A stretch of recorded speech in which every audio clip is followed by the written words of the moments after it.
Welcome back, one and all. I'm not talking to you in the audience. I'm talking to Brett. Welcome back. Oh, it's so great to be here, John. Just to feel your aroma. It's so good. I went to Japan, which means I got new Japants. What are those on there? What is that design? I got 3 of them. I don't know. I had Japants that I wore for many years. They had Mount Fuji on them, and I rub through the knees because I pray for power all the time. No, whatever, the knees broke, and so now I have new Japants, and I'll wear them when it's warmer. It's snowing in California right now, and it's raining in Los Angeles. Things were chaotic while you were gone. They're kind of a capri situation. Very comfortable in the summer, lightweight, breathable. But right now, I gotta go with my weird hippie pants. Okay, well, don't you worry. With the passage of time, we're gonna get you in those capris. Anyway, Brett's been in Japan for a couple of weeks now. For everyone in the audience, Brett left America pretty weird. I think we can all admit it. After 2 weeks in Japan, what is going to be different about Brett's personality, worldview, cultural references? I can't wait to find out. He is speaking markedly less Japanese than I expected him to. Oh, upon returning. John-san. No, but you normally on a regular Friday would have dropped sumimasen already. So you actually came back less vocally Japanese. I spoke Japanese. The drunker I got, I spoke Japanese. I talked about baseball with people. It was awesome. And I'm not the only one who's been on kind of a trip. How's it been, John? On the half pipe in the 1990s at a skate park. How's your life there been, judging by the look you have? What's it been like being the bookish skater boy? Is that an archetype that I forgot from the Breakfast Club? Yeah, you're like, if the Renaissance men also could do a fakey 180 ollie. Well, I will say that it's a real turn for you to be mocking me because everyone else in the audience has been so welcoming over the past week. Anyway, okay, well, Brett, Jesus, it's good to have you. Oh my God, I waited until you left to shave. Oh, I know. I might shave it again. People told me, so I checked. We'll see. I might shave it again. It was a fun experience.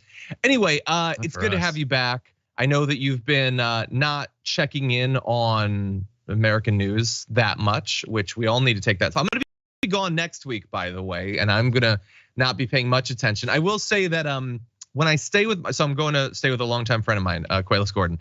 He in the morning, I'm gonna say this like it's a weird thing, and I do think it's a weird thing. Many of you will not think this is a weird thing. He will wake up and like go to make coffee, and he'll like put CNN on the television, which just seems to me to be such a weird thing to do. Am I crazy? You just put on CNN or MSNBC as you go about your morning. That seems mad to me. Like undiluted, not filtered, not curated, just whatever comes out of CNN and MSNBC, you take it in. That seems weird. Anyway. Yeah. But I'm gonna be absorbing a little bit of that. So I get why you think it's weird, but it's not weird. I know it's not abnormal. It's weird to you, but not to most of America. Like that happens in coffee shops all over America. That's true. Yeah, lib coffee shops. But anyway, so I will be getting a little bit of that. So if Don Lemon says something crazy, I'm gonna know about it. Anyway, with that said, we have a lot to talk about, and forget all that, all the news and whatever.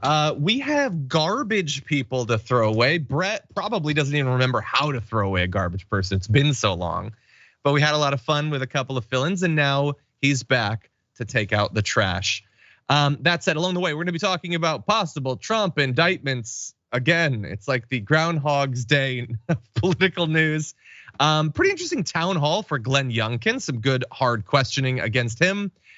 Ted Cruz has got a new book that he totally wrote. We're gonna be evaluating that.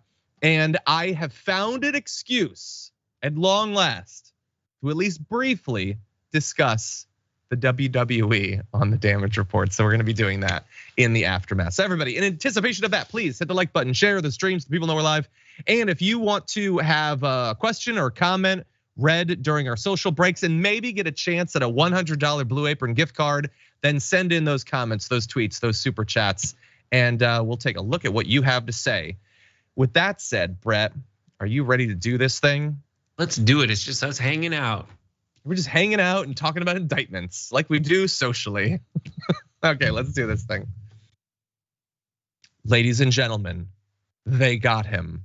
Maybe in the near future, probably not, but maybe Trump could be facing indictments. That is the strong signals that are being sent from the Manhattan District Attorney's Office. They've done a few things, including giving him an opportunity over the next week to come in and answer questions before a grand jury, generally seen as what you do before you launch these indictments against someone. Now, the pattern might be different for presidents since none of them have ever been indicted before. But that's how people are evaluating these recent moves. Now, you are probably wondering what I was wondering when I saw these headlines. Wait, which investigation again? I know, there's a lot. This is the hush money one. This is the Stormy Daniels one. Yes, they are still looking into that.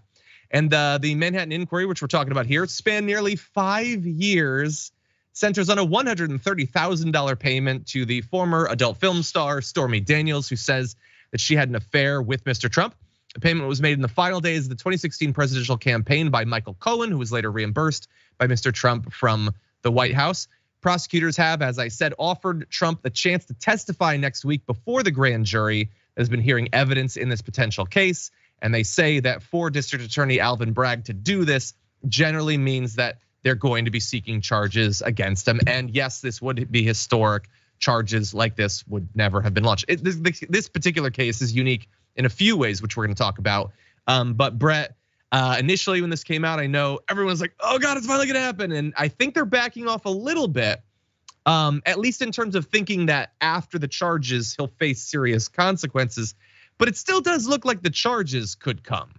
I demand $130,000 in compensation because this whole thing made me picture Donald Trump having sex. And that is emotional and spiritual trauma from which I will never recover. Listen, this is all fan fiction. This is all fantasy. This whole thing is pornography. This whole thing gives everybody what they want. This gives people who want Trump to be indicted to have that moment of hope where you think he'll be indicted and put in jail for up to 4 years, though it's not completely mandatory that he do that. He'll be a felon. He'll get what's coming to him. And you get to revel in that fantasy that will never play out. And well, the indictment part might. The actual him being a felon that is locked up in an orange jumpsuit, almost certainly not.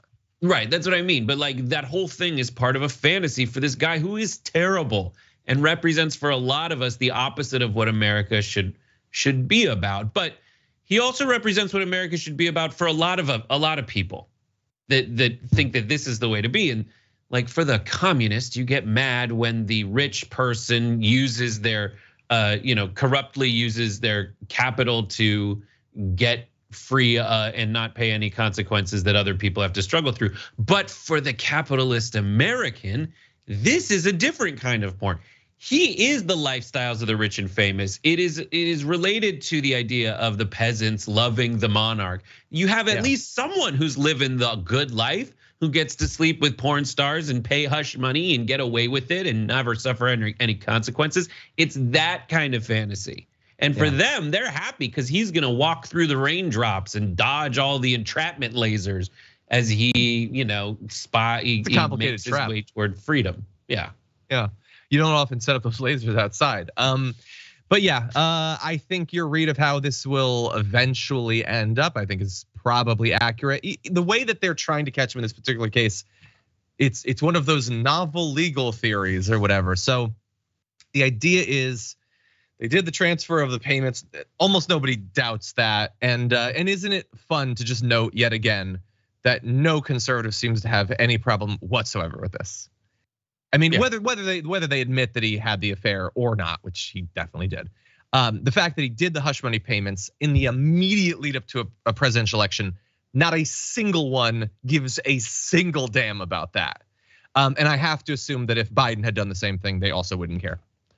Anyway, but it's a thing where with the transfer of the money and the repayments, then that effectively was a benefit to his campaign. So this is sort of like unreported campaign funding, which means that this would rise from what you would normally expect in this particular case, which would be a misdemeanor, to if you allow it to be connected to that being sort of a contribution in kind, then it becomes a felony. We don't know if a jury is going to accept that, let alone unanimously accept that. So it does become a complicated thing. Briefly, Brett, what are you about to say? What he did, in my opinion, is not something so horrible it would change my opinion of him if I liked him. Sure. You know, like Bill Cosby did stuff that is so horrible that even the guy that was a father figure to millions of people, they're like, whoa, can't go along with this. This is like through a complex legal theory, he slept with someone and just didn't want you to know about it. Like, he's horrible. Yeah, I mean, that's on brand for him. Yeah, definitely on brand for him, I think. And I think it's the brand that they actually like, but many of them would imply they're very pious. Yeah, so stupid. Fair or anything. Come on. It's clear. Anyway, we have to be fair here at the Damage Report. And so here's a bit of a response from Donald Trump to the announcement that these might be coming. Our country has become the investigation capital of the world. Actually, that's all we do. And it's only good for our many enemies, our enemies that are laughing at us all over the world. They could not be happier as they brilliantly plot our demise and destruction. We have to get back to making America great again. That was Trump responding to the possibility that indictments might be coming in the Stormy Daniels case. But honestly, it could have been a response to any bit of news that has come out in the past 6 years. Like that video, if you told me that video is from 2017, I would believe it. He never actually addresses the substance of the things he's alleged to have done. It's always a super zoomed out, like we have too many investigations. It doesn't help us. It only helps China, which will be news to the House GOP, which is starting many of its investigations this week into things like Hunter Biden and the pullout of Afghanistan and COVID and masking and Fauci and a billion other things. I say to them, these investigations only help our enemies. And so I guess I agree with Donald Trump. But anyway, he addressed the substance a bit more on Truth Social, bleeding, I did absolutely nothing wrong. I never had an affair with Stormy Daniels, nor would I have wanted to have an affair with Stormy Daniels, which is definitely how you respond to an allegation of infidelity. Man, I didn't do it. I wouldn't want to do it. Look at her. But he gets even more explicit. We'll jump ahead. He talks about witch hunt, blah, blah, blah. He is a former president of the United States who is alleged to have had an affair and then covered it up. And in his official, or what passes for an official response for him, he once again calls her Stormy Horseface Daniels. I understand that you cannot go to jail for insulting someone online, but doesn't it kind of feel like he should? Like if you're being alleged to have committed a crime and your response is to yet again insult the looks of the person doing the allegations when you were the president of the United States, you were a literal billionaire. It kind of feels like we should be able to have some sort of minimal expectations of you, but we don't, and he'll probably get away with it. Brett, what do you think? Yeah, calling her horse face, I chuckled when I saw that. It's like, all right, buddy, she is a famous adult star. People wanted to intercourse her. Like that's why she's famous. The idea that you didn't want to do it, shut up. Just shut up. You're a liar. And then you like a child, call her a horse face. Like you might as well run up to her and like throw dirt on her in the play yard, you child. Like you like her. It's fine. It's okay to say that you like her. And the takeaway from this is through all the bloviating, you got to look at what they're asking for in the end. And what Trump is asking for is not an end to corrupt investigations. He's asking for an end to investigations. Now, if you look at his conclusion, it's the same thing a criminal would want. A criminal doesn't want you to end corrupt investigations. They want you to end real investigations that might uncover something negative about them. And I think there's a lot of people on both the left and the right and the current left, the former left and everything that should look at what Donald Trump said and call it out as absolute hogwash and fakeness and posturing, because he's throwing the whole angle of this like new right with the weirdos like Matt Taibbi going into it is to say, listen, all of these like censorious negative things to do, like these investigations and whatnot, are bad no matter who does them. That should be a takeaway. Even like that's me giving them the benefit of the doubt. And they should be just as mad as Trump as they are at Twitter, as they are at Facebook, as they are at Google. Yeah. Anyway, look, we were talking in the pre-port about, oh my God, I don't even remember. Oh yeah, no, he's potentially facing some trouble for having published this book of letters from like prominent people. He apparently didn't get consent from them. It's like minimal thing he could have gotten his lawyers to like do, but he didn't.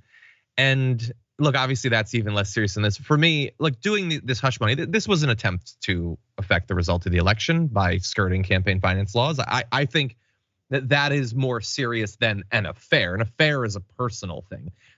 There's all sorts of implications of hypocrisy on his part and the part of his supporters. In terms of it being a crime or whatever, I don't care. The campaign finance stuff does bother me, but that said, none of this bothers me nearly as much as some of the other many things he's being investigated for, that thus far, again, could potentially be leading to indictments, but haven't yet.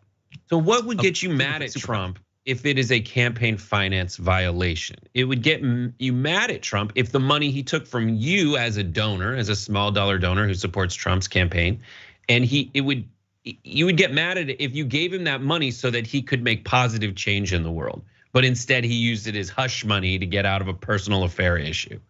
Yeah. But that's not how people consider, the only conclusion I can draw is that when people give money to Trump, they're giving it to him not as a politician, not as a change maker, but as a content creator. They're just giving him money to live that lifestyle to entertain them. But at the end, as I said earlier, what's the thing that he's asking for? The thing that he's asking for isn't gonna make your life better or safer. It's not gonna improve your life in any way. All it's gonna do, the things he's asking for in his actual political life are deregulation, increased pollution, fewer worker protections. All he's doing is unmaking things that make your life better. And that's just a weird, bad situation. And I honestly don't know how to get to those people and say, yo, you might be entertained, but at the same time, you're wildly distracted. Yeah, they're distracted and threatened, and being distracted by fake threats. In any event, I want to turn now to this will sort of get into a little bit of what Brett was saying. I definitely think that there is a thing, we've seen it over years or whatever, of like willful over exuberance at the prospect of justice, which I get. If you're gonna be over exuberant about something, the prospect of justice, there are worse things to be exuberant about.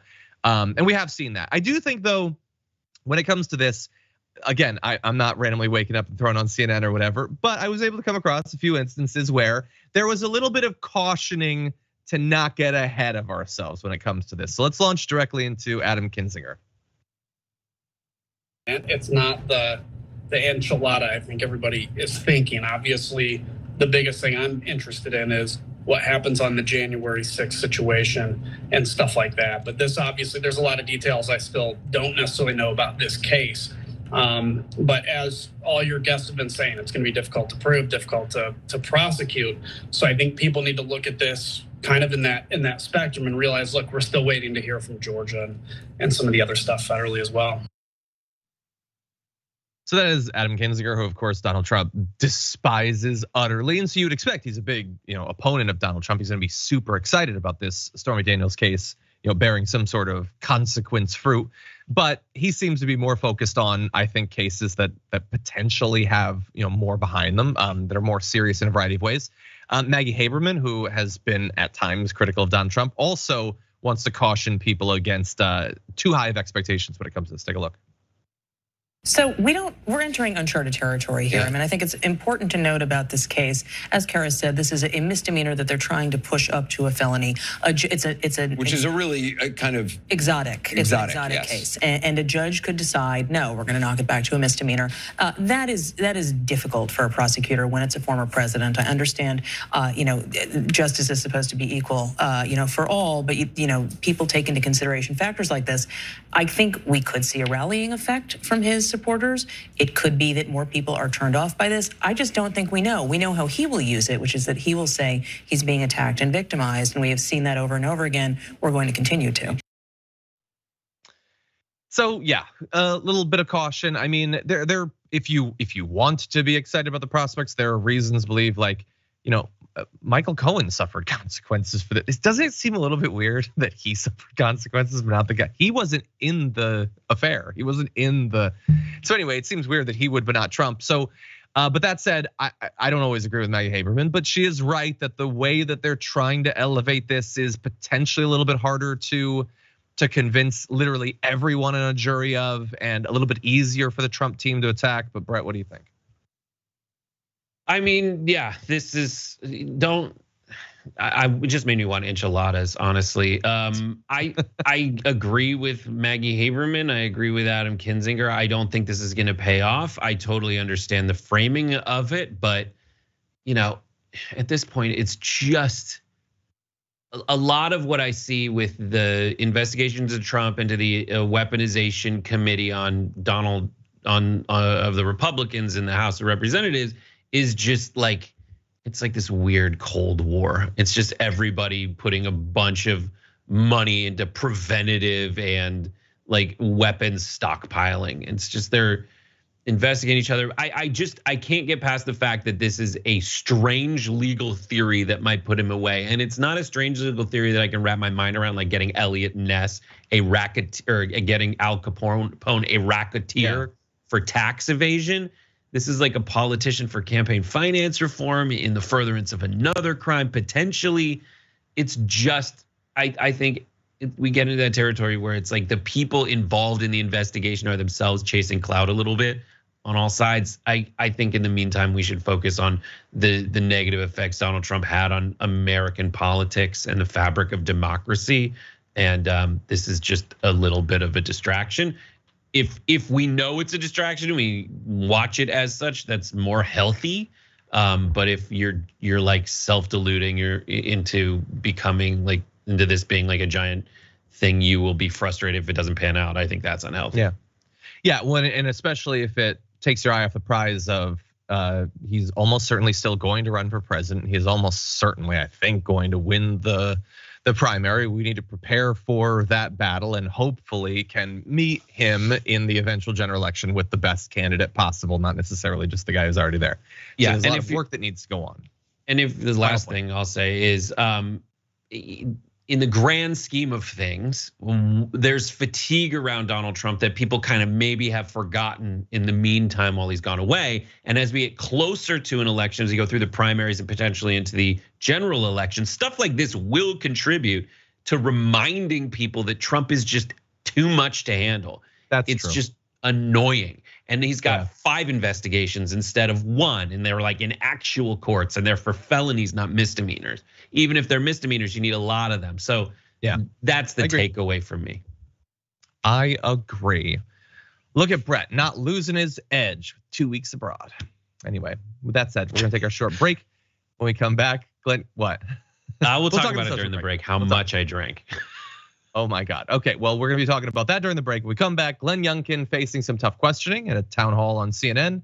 We'll be back after this.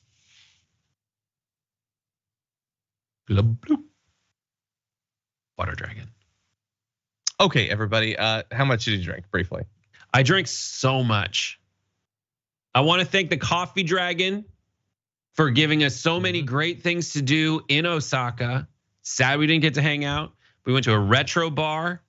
Or a PC or a video game retro bar that had like that's fun, amazing games that we played. Like we played Miss Pac-Man and GoldenEye and Intellivision. We went to some based on a sign in that bathroom. We did a bunch of karaoke. Shout outs to Deuce, whom we met in Osaka, Nice. knew of Nice. TYT and various other people. Yeah, That's awesome. a lot of fun, so much drinking. That's awesome. Well, they apparently know out there in the audience that that's what you're up to. Telepan says Drunkle is back. Drunkle is back, and still quite drunkle potentially, lingering drunkleness. Brooke Marks in the Twitch chat says, "Yay, it's the best show on TYT. Fridays with Brett." Aw, she comes back from the trip having a little bit of affection for you. It's been a while. Anyway, we had a fight night. We had not a fight night. We had an argument. I was in a bar with some they were just like randomly talking to people, think tank guys from Doha, and we were talking about American politics. And I needed to explain DeSantis and Gavin Newsom to my wife using the ashtray and the beers to show the chess. And I just turned into a total D-bag. And so we had fight night. We got not in a real fight, but as much as we do, it was bad. And it was just me being a jackass. That said, we did stream snipe Hassan Piker, who was in Tokyo at the time. So we saw him. He admitted he leaves my texts on red and does not respond. So know if he's not responding. Okay, what else? I got a text back from the president of global development for Goldman Sachs faster than I got a text back from former sales guy at TYT, Hassan Piker. It's a weird world we live in. But he was very nice and we had a lot of fun. I'm glad you had fun. David Lucero, thank you for your super chat, much appreciated. Grant Stanfield, thank you for 26 months as a tier 3 member, that's awesome. Boulder Crypto Sissy Dragon says, Brett got to go to heaven, I am so jelly welly. Me too, it would have been fun to go. Ramon, very happy to see Brett is back. Leilu Dragonfly says, woohoo, Brett is back. John's here too, ... The saddest periods ever. The thankless job of being John Idarola. He does so much for so many people. And just because he's not as charming and talented as some of his guests, he has to deal with intelligent or clever or prepared or professional. I do all of this to face super chats like this from Jeff, who says, John is starting to look like Judd Nelson from the Breakfast Club. Hey, you're gonna make Bart that's good. Message me. Pedro, he's gonna look like G-Eazy in like 5 minutes, and you guys are all gonna just swoon at his sexy. Who is that? I don't know who you're talking about. I was gonna have these little sexy strands in a second. Okay. And he's gonna do this and be like, oh, what? And you're gonna freeze when you watch this show. You're gonna be nervous. I doubt it. Swooning. Pedro, thank you for your message. I'm just gonna continue. Donnie J, welcome to tier membership. Glad to have you here. Thank you. Terry Boyle gifted a membership. Thank you so much. River Rose gifted 5 over on YouTube. A lot of gifting going on today. Thank you everybody for helping to be so welcoming of new people who might be watching the show for the first time. Much appreciated. Okay, that said, we've got a lot of news to get to, so don't go anywhere. We'll be right back. Meow. Okay, everybody, if you're just joining us now, please hit like button if you haven't already. Oh, by the way, the idea that many of you are watching our live show and are not subscribed to our YouTube channel seems difficult to imagine. But that said, we are on the very tipping point precipice of hitting 800,000 subscribers. It's probably gonna happen in the next couple of days, but if you wanna go subscribe right now, maybe it happens live on air before I leave. Wouldn't that be a nice way to send me away? So youtube.com/TheDamageReport for that. That said, more news. Let's jump into this. Governor Youngkin, your transgender model policies would require that students play on the sports teams and use the restrooms that correspond with their sex assigned at birth. Look at me. I am a transgender man. Do you really think that the girls in my high school would feel comfortable sharing a restroom with me? That is an awesome question for Glenn Youngkin. And Glenn Youngkin, he's one of the Republicans that will pass a bunch of barbaric legislation, but wants the image of being a little bit more reasonable, still possessing some of the compassion that Republicans would frequently pretend that they have back in the day. So he might actually engage with it rather than just being insulted by someone like Ron DeSantis or something like that. So here is his response to that amazing question. I believe first, when parents are engaged with their children, then you can make good decisions together. And I met your dad, and I'm glad that you're both here together. That's really, really important. I also think that there are lots of students involved in this decision. And what's What's most important is that we try very hard to accommodate students. That's why I have said many, many times, we just need extra bathrooms in schools. We need gender neutral bathrooms. And so people can use a bathroom that they in fact are comfortable with.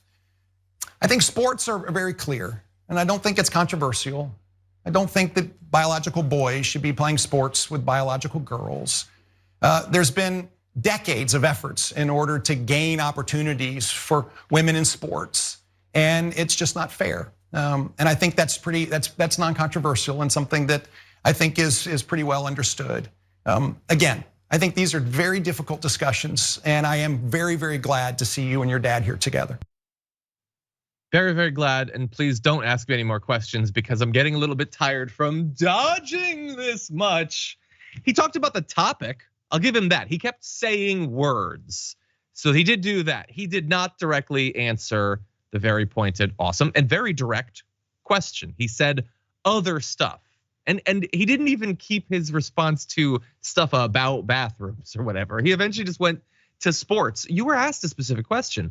Do you think that girls would be comfortable with that? I mean, after all, your whole thing, the reason that people like Glenn Youngkin and all these Republicans are making all of these changes is to protect innocence and make sure the girls don't feel bad and blah, blah, blah, all this stuff. Well, now here's a direct question. Let's put you to the test. Is that actually your priority? And he moves to other stuff. He did it again, like I said earlier, in a way that seems more compassionate than like a Ron DeSantis or a Trump. I mean, God only knows what they would have said had they been asked those questions. But he didn't actually address the actual question, and he definitely seemed inconvenienced by it. It's a weird thing when you see a Republican being forced to think about for even a second that trans men exist. Because they don't often do that. For a group that talks about transgender people 8 to 10 hours a day on average for any one of their pundits, they pretty much just focus on transgender females. So anyway, Brett, what do you think? He's talking about high school sports, but he sounded like a geometry teacher with all those obtuse angles. That's most of the discourse on transgender bathrooms, athletics, existence is the dumbest, fakest interactions you will see in the entire world. It is so stupid. Like, no one actually wants to have a real conversation about it. They just want to have a politically expedient conversation of it.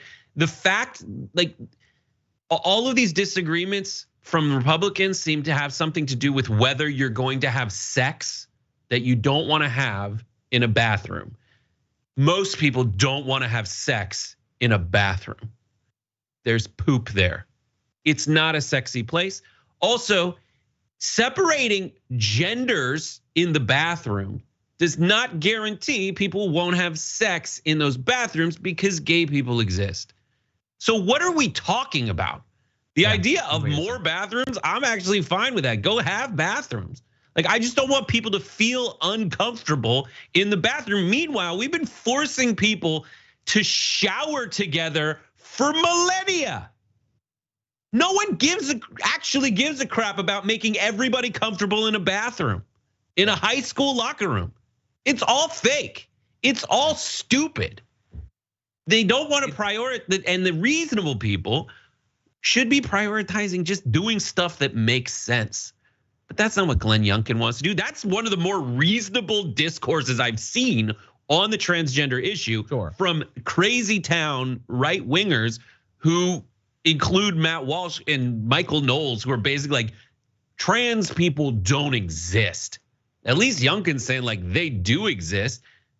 But it is insane to me that this discourse on a daily basis comes back to people who talk about the sanctity of women's sports. Yeah. Right wingers on freaking Barstool who always talk crap about women's sports and how it shouldn't exist in the first place because people don't care about it. They themselves argue they don't care about it, but when it comes to whether protecting the sanctity of like this 5th grade swim meet, they're like, I need to see your junk. Who cares? Who cares? Yeah. Yeah, the challenge would be cover one story about high school women's sports that does not involve you attacking a person who's trans. Like, just cover one thing. You don't care about it. You don't care about it. And with the bathroom thing, again, as we're not doing a full-on fact check again, we've done it a million times. The arguments that this is necessary because people are being attacked in the bathroom is just not true. It's just not actually happening. And to the extent that people are getting attacked in bathrooms, it's trans people. It's not cis people. But it's pointless to try to get them to accept that. They just will not accept that. It doesn't happen. It's not a crisis that needs to be fixed with legislation in states across the country in the same way that trans people winning all high school sports is not a thing that actually happens. There are, I don't even know how many tens of thousands, millions of high school athletes there are, and they can name like one trans athlete in one sport, in one school, in one state. Well, then obviously the law needs to change everywhere in the country. But the issue that we have is, it's all well and good to point out that Ron DeSantis knows that this isn't actually the problem that he's saying that it is, or Glenn Youngkin doesn't. Most people, when you ask them to evaluate how much of a thing there is, it is maddening how bad they are at it. I just saw a poll from YouGov. Maybe when I come back, we'll do it because this applies to all groups, but I'm gonna focus on the response for the trans community. When you ask them, what percentage of Americans are trans? Do you know what they say? They say 20%. It's 1%. They are off by 20 times. So the idea that like, oh my God, the bathrooms are all being invaded and the teams are, well, yeah, if you believe that 1 out of 5 people are trans, then you might be able to convince yourself that this is at least theoretically a thing that could be a problem. But that's the sort of lie that's being propagated, that like these are huge communities making big changes. They're the ones coming at us. We have to do something about it. And it's all fake. Like super fast forward. And why does the footing have to be one of conflict? This should just be something like, let's figure it out. But but it's something of conflict.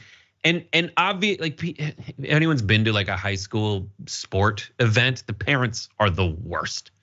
They want to pull the kids off the court and play themselves and punch out every other parent.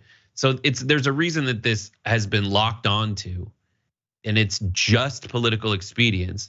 It doesn't affect y'all's life in any way whatsoever. Just calm down, take a breath. Let's figure it out. Yeah, we're gonna make that mind your own business hat one of these days. Okay, really fast. Let's jump into. Before we do, we're gonna do a full thing on this, but it doesn't matter what group you talk about. If these are like minority groups or small groups in society, wild overestimations of how many there are. They're asked, what percentage of Americans are Muslim? They say 27%. It's 1%. It's a phenomenon. 27 times. What percentage are Jewish? 30%, they say. It's 2%. What percentage live in California? 32%. You think a third of the country lives in California? Are you mad? Yes, they are mad. They think 33% of the country are declared atheists. They think 29% of the country is Asian. They think 41% of the country is black. When you add up black, Asian, throw in one more group, do they think there are no white people in America? No, people are just terrible at estimating threats, and they always overestimate. There are evolutionary reasons why we overestimate threats, because the people who overestimate threats are more likely to survive than those that underestimate it. But it's just crazy how bad we are at math. Anyway, with that said, let's jump into another topic. We're gonna do the third video of Glenn Youngkin talking about a different topic. Can you give us a specific example of what is an inherently divisive concept that you think should not be taught in Virginia schools? Yeah, the inherently divisive concepts are taken directly from the Civil Rights Act. And they're teaching children that they're inherently biased or racist because of their race or their sex or their religion. They teach that a child is guilty for sins of the past because of their race or their religion or their sex. They teach that a child is oppressed or a victim because of their race, their religion, or their sex. What do you say to a teacher who wants to teach any one of any number of scholars who say that the condition of Black Americans today can be traced all the way back to Fort Monroe in 1619. That it's not as if every generation is just brought forth new. That there were hundreds of years of slavery, 100 years of Jim Crow, and today is part of that.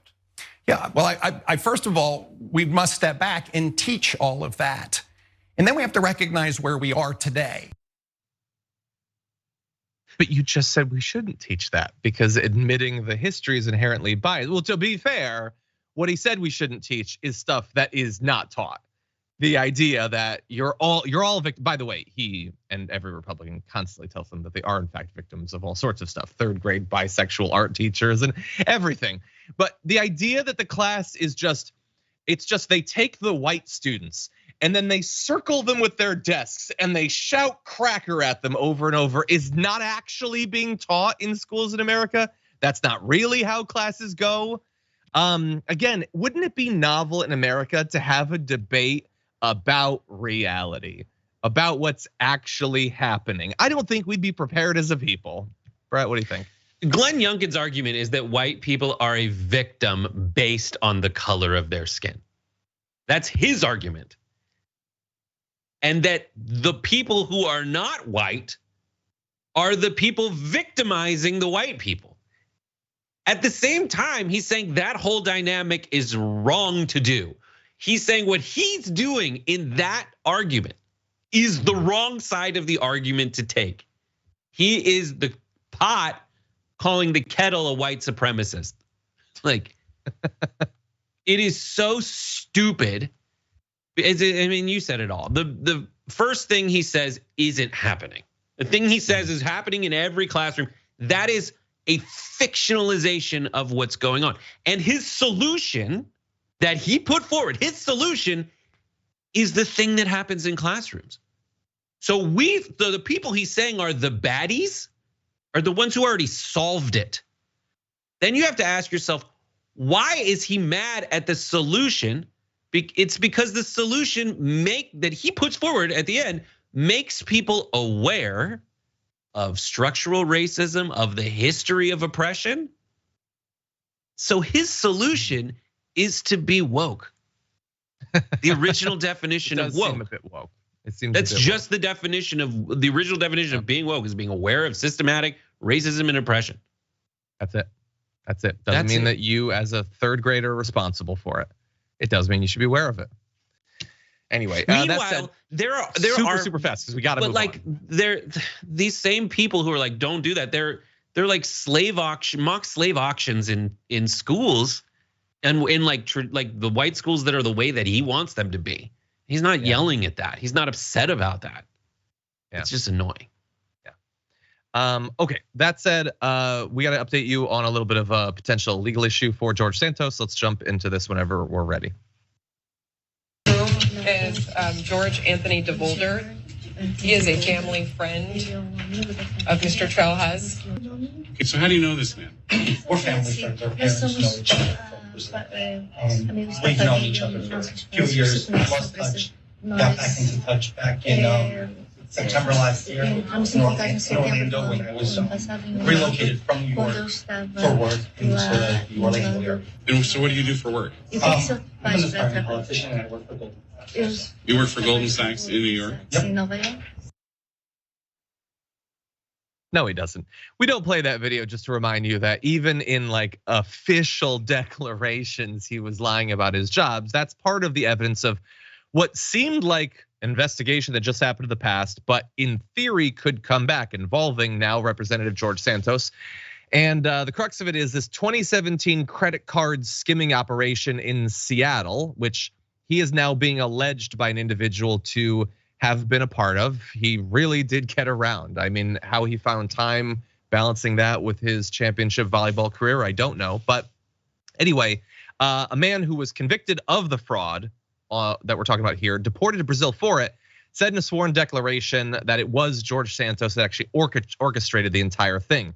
This is Gustavo Ribeiro Trelhas, who says, "I'm coming forward today to declare that the person in charge of the crime of credit card fraud when I was arrested was George Santos, Anthony DeVolder, or both. Santos taught me how to skim card information and how to clone cards. He gave me all the materials and taught me how to put skimming devices and cameras on ATM machines. I'm not gonna do it. Just say ATM, sorry. Anyway, this is not the, bothers me. This isn't the first time that George Santos's name has come up in this case. He was previously questioned about it. And bear in mind that this sworn declaration is coming from a person who was convicted of credit card fraud. So if you want to not necessarily trust 100% everything that they say about this, I would understand why you might have that stance. Brett, what do you think? It's like LCD displays, John.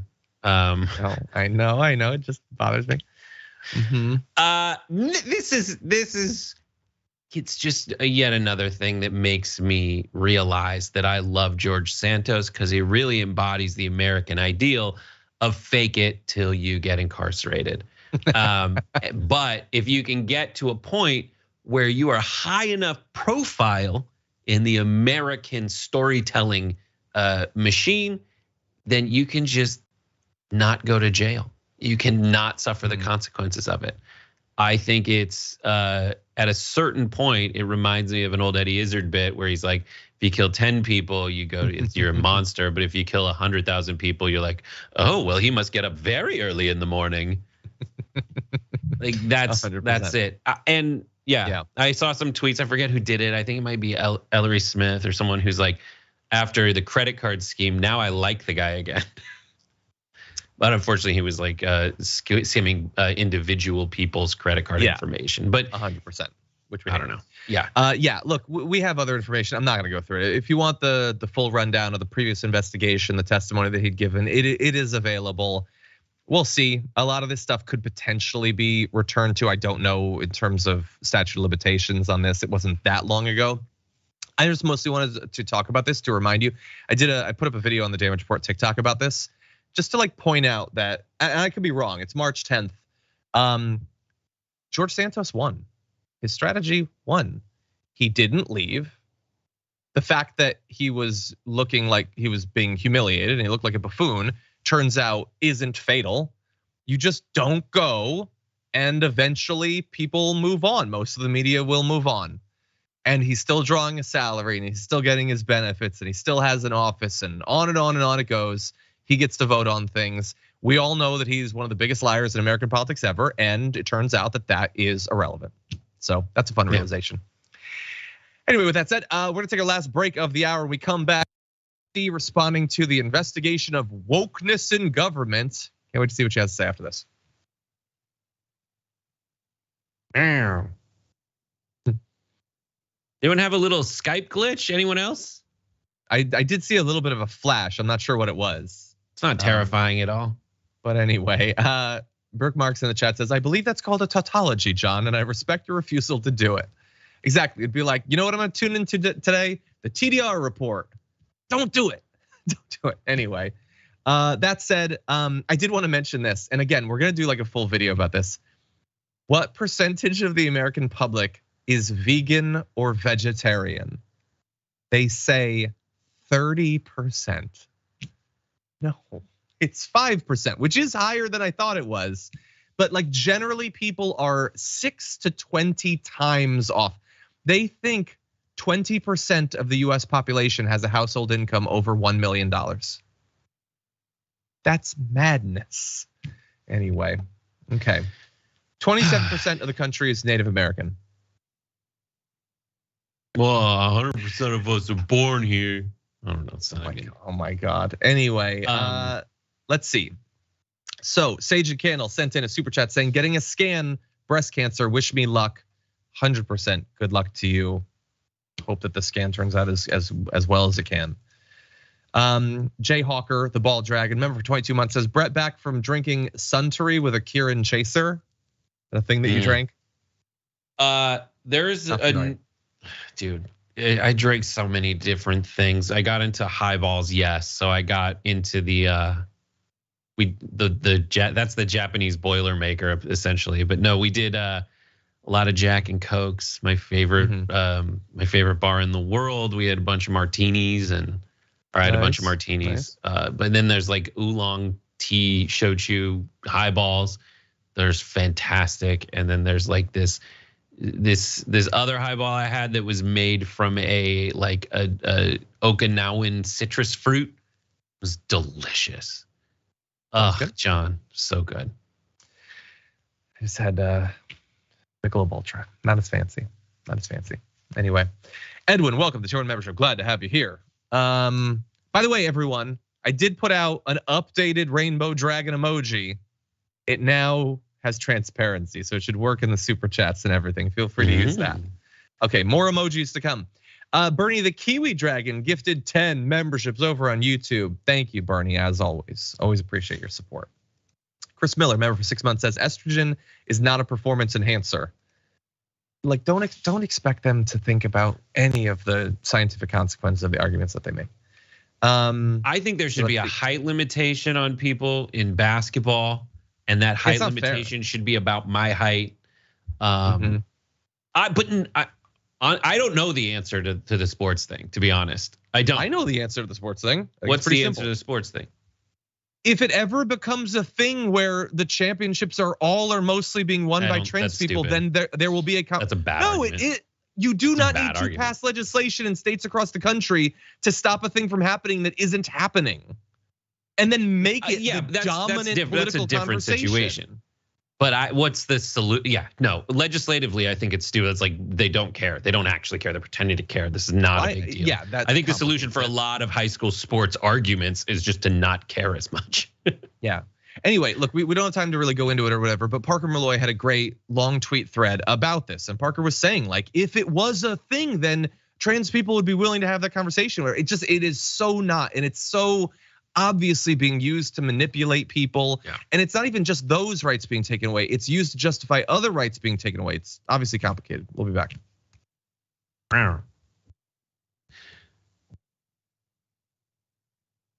Okay, everybody. Oh my God, this hour is passing by fast. That said, I'm probably just gonna do the D block here. Why don't we jump into it whenever we're ready? We're having a hearing right now, and it's about that the federal government is too woke. I mean, that's seriously what we're hearing. And then there's no definition of what woke is. Nor will there be. Yeah, no, she's right. As one of many investigations currently being led by Republicans in the House, they are concerned about wokeness in the federal workforce. What does that mean? Why does it matter? What will come of this? I don't know, and nothing. But anyway, it is happening. And so it's good to at least have people like Representative Alexandria Ocasio-Cortez there to make a mockery of this investigation.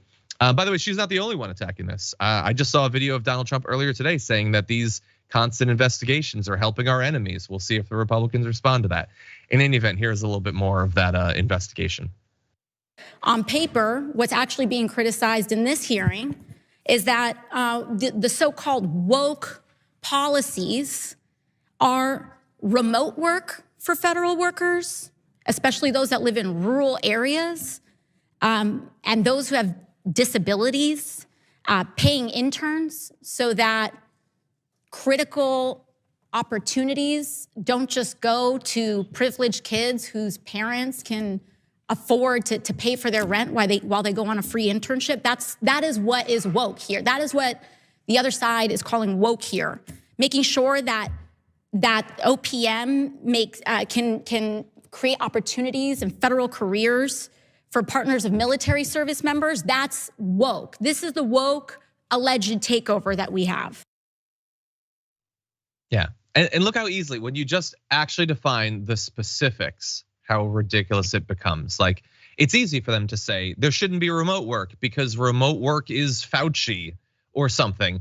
But when you actually try to get rid of that, to mandate that it can't exist or whatever, that is going to hurt certain types of people potentially. And she points out people who are disabled, people who live in rural areas that are far away. Like, that is actually who's being affected. Many of them probably conservatives, and they don't care. And what I find funny about that, Brett, is when she pointed out the thing about the internships, like obviously, you know, the word woke now has been expanded to mean literally anything you want.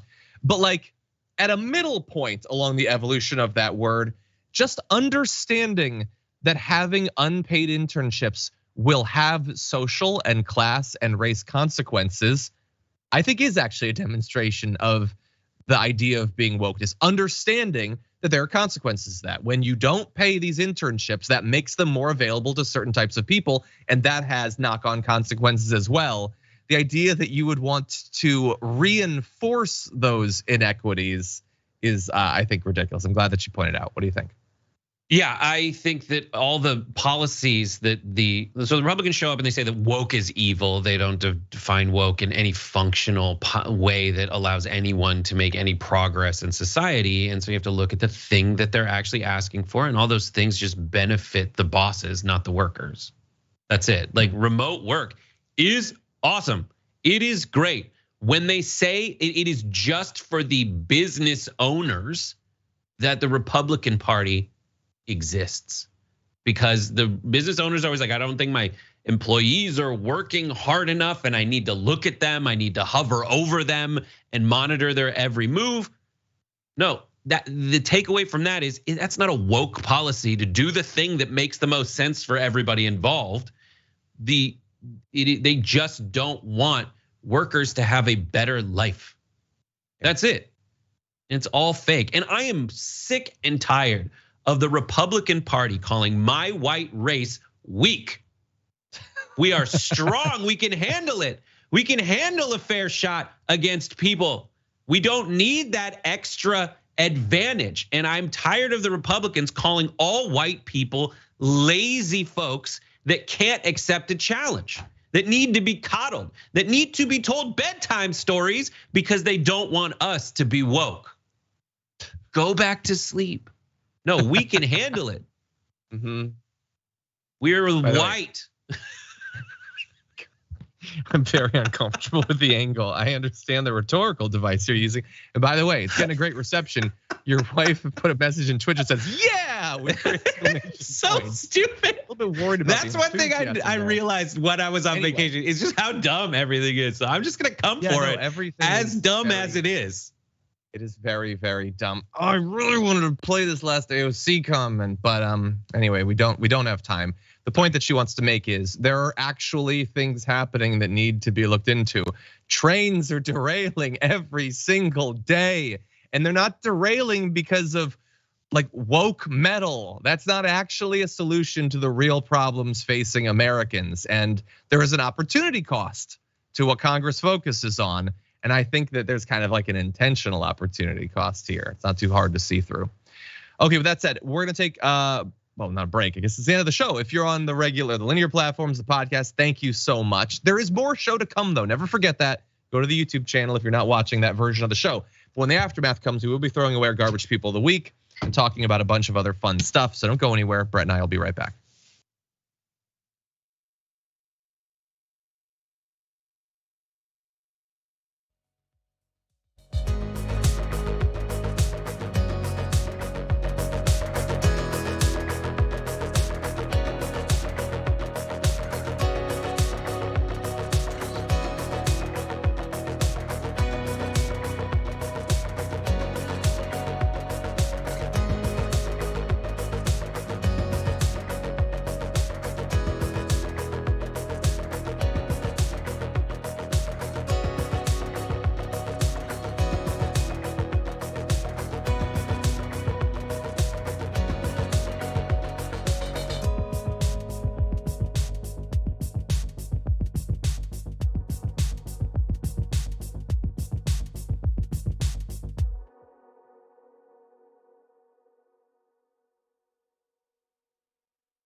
Welcome back to the Aftermath, everybody. I'm John Arola. That's Brett Ehrlich. Brett, is Game Busters happening tonight?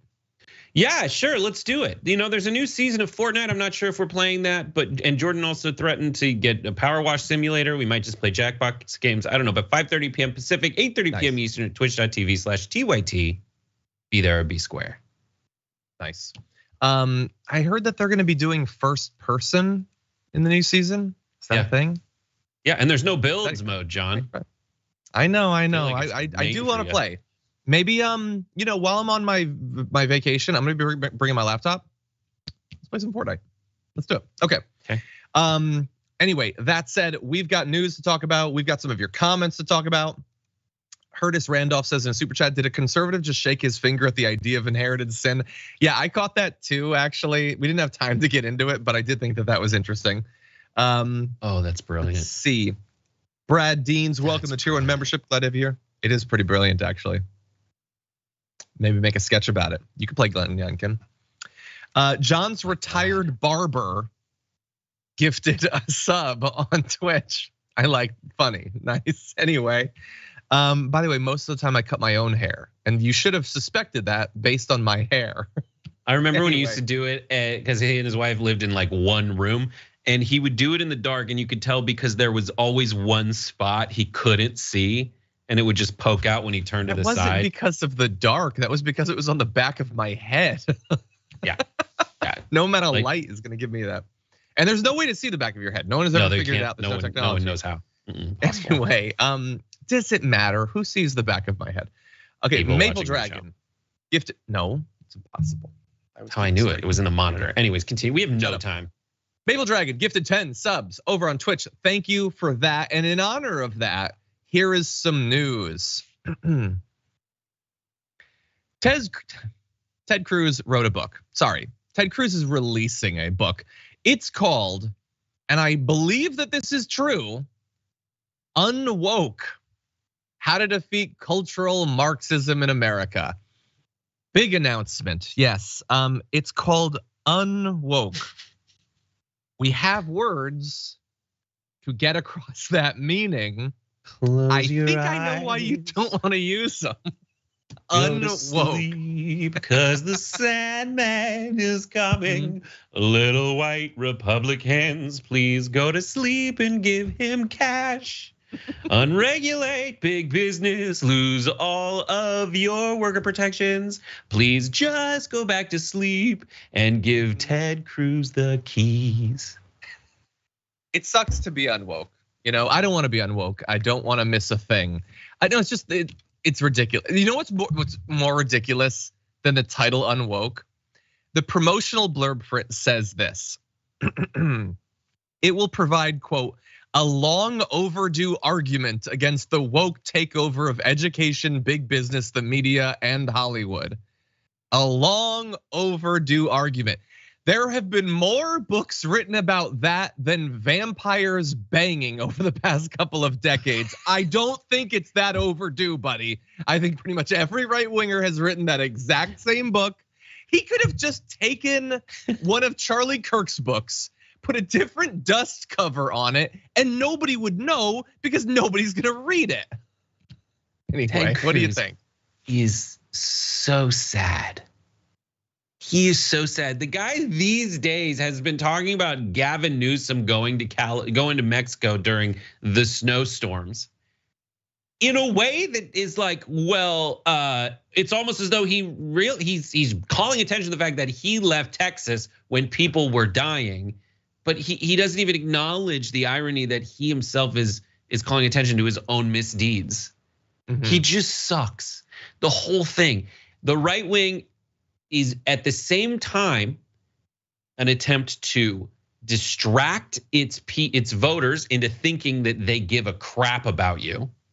No, the right wing does not give a crap about it. It's also a media play so that Ted Cruz can enrich himself, but also further delude his followers into thinking that he cares about them at all. Yeah, it's so lazy. It's that Unwoke. Book is the book version of his beard. It's like, come on, you're not even trying, man. And it's a terrible look.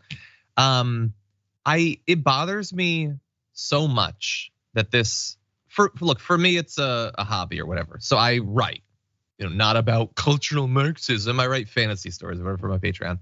The idea that this thing that I want to do, they get to do a fake, lazy version of it and instantly become bestsellers despite nobody ever reading their books, because think tanks will just buy 50,000 copies in 1 week and then bang, you're a bestseller for a week and then it disappears and nobody ever reads it. It just bothers me so much because they're technically the same thing. They're both books.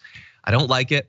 Yeatwood Mac predicted that whole chapters of it will be written by ChatGPT. Not only do I think that ChatGPT contributed a lot, maybe not to this book, but you think like a right-wing Daily Wire person is going to sit down and type out their own book. Not only do I think it's going to be AI generated, but honestly, it's going to be better if it's AI generated than if any of these morons actually tried to produce their own prose. Most of it is just transcripts of their own monologues pasted together with, and they get a ghostwriter to do that. So it's all stuff they've already said. Who sits down and reads this? Do you think anyone, like, I want to talk, if you've read Ted Cruz's book, to genuinely figure out how to defeat cultural Marxism, which is itself word salad nonsense. Yeah, hit me up. I really want to have a conversation with you. Like, and send a photo of you reading it, because I want to see like the room in which you're like, oh, gotta know more. You're like, masturbating to his scornography. I forgot about that. Which do you find harder to imagine? A person like getting a cup of hot tea, a blanket, and sitting in a nice cushy chair and opening up his book and reading it for pleasure, or Ted Cruz sitting at a typewriter and typing out this book that he wrote? I find both of those to be as plausible as Legolas fighting an Urukai. It's just Fantasyland nonsense. Anyway, with that said, we're gonna move on to something even less based in reality in one sec. But first, I want to acknowledge the amazing Twitch community that we have. Self-aware Skynet with a great name and 24 months of being a subscriber to us. Thank you. Psycho Bobert, that's funny, 16 months, thank you. Stranded on Earth, there's a few numbers there. 18 months, is at work watching from Florida. Sorry for that part.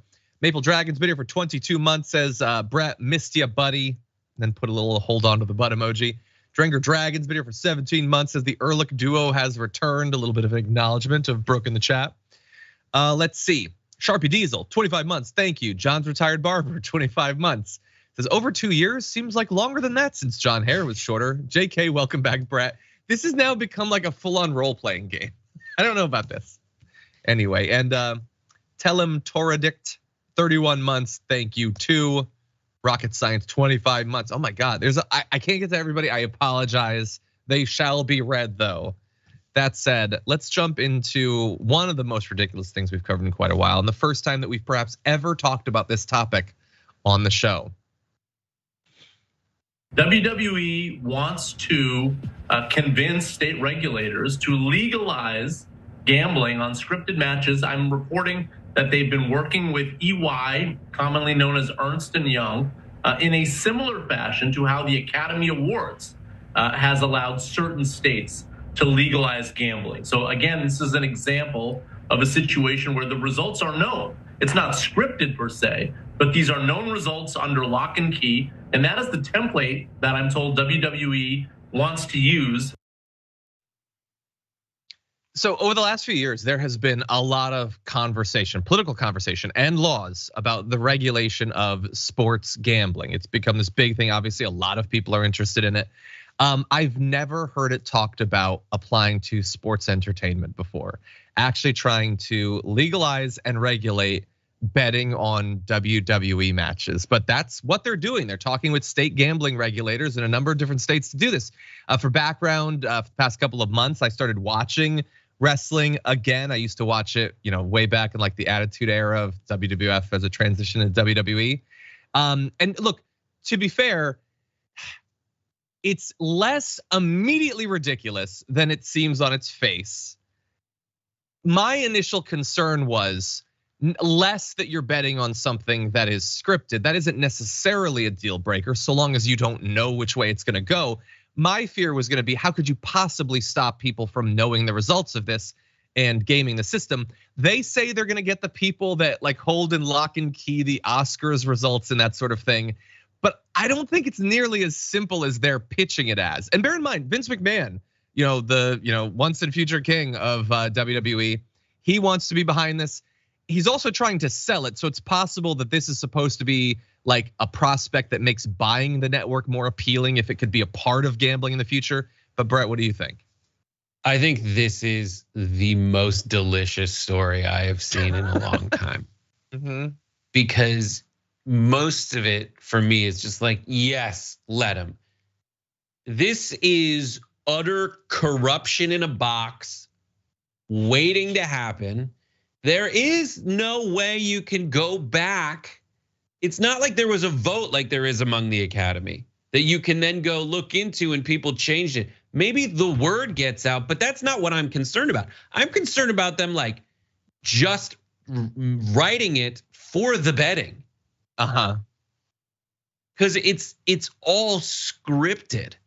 It's all scripted. I hate to break it to you. Maybe there's some improvisations along the way. I talked to Jordan Ewell, compulsive gambler, about this. He's like, sometimes you could bet about like what happens first in a match, like the over under on elbow drops. Along the way, they'll have a whole bunch of like in-game parlays that are utterly going to be in control of the wrestlers themselves. There's going to be a lot of people making a lot of money off of this, but I don't care.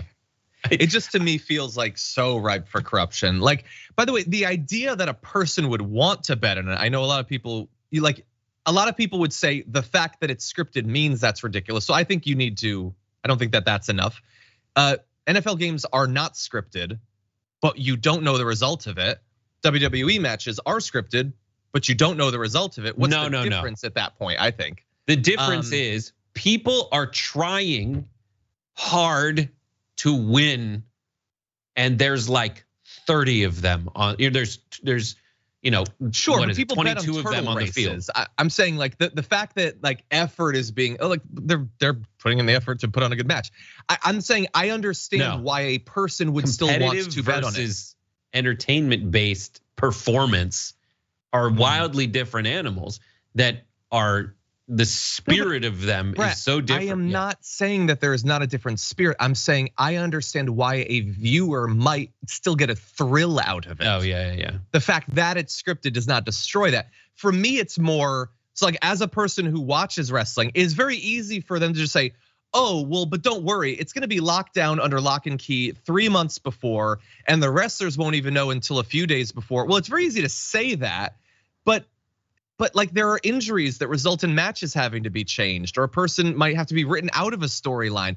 It's very easy to say you won't know until the last few days, but they're doing work and prep for the matches. You need to know earlier than that. And by the way, if you're a savvy viewer of wrestling, it's not difficult to see where things are going based on the matches that lead up to a pay-per-view. It's just, this seems to me like a Hail Mary from Vince McMahon to appeal to the Saudi government so they'll buy the WWE more than an actual thing that could work in practice.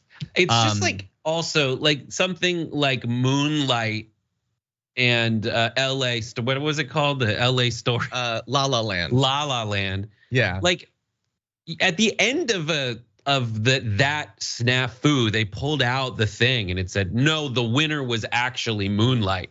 Like if someone wins against the plan of the WWE, they're gonna come in and like show the script and be like, no, that person should have won. They already went boom, boom, boom, done. They went boom, boom, boom, and what do you do then? Also, the number of people that have to know in the lead up to it only. Oh yeah, it's just so there's so many people, so many potential holes. The match and the risk people are not gonna okay it. And by the way, so I'm just gonna throw it as a final thought. I haven't seen much of this, but just in case, you never know when you talk about this. A lot of people find the idea that you could be entertained by this because it's scripted to be ridiculous. And I understand when like a 13-year-old says that as like a knee-jerk thing. But if the idea that scripted entertainment can't be entertaining, if that's what you're proposing, I watched Endgame last night. It was good. It was scripted. I've seen it many times. Still entertaining. You can be entertained by things that were predetermined. That's how almost every Seinfeld episode was scripted. Most were not improv in the moment. So anyway, that's what I think. But I don't think that this is a good plan. Okay, that said, are we ready to jump into the main event, so to speak, of this pay-per-view? Okay, it's only pay-per-view for the members, I guess. Anyway, it's the end of the week, and so it's time to take out the trash.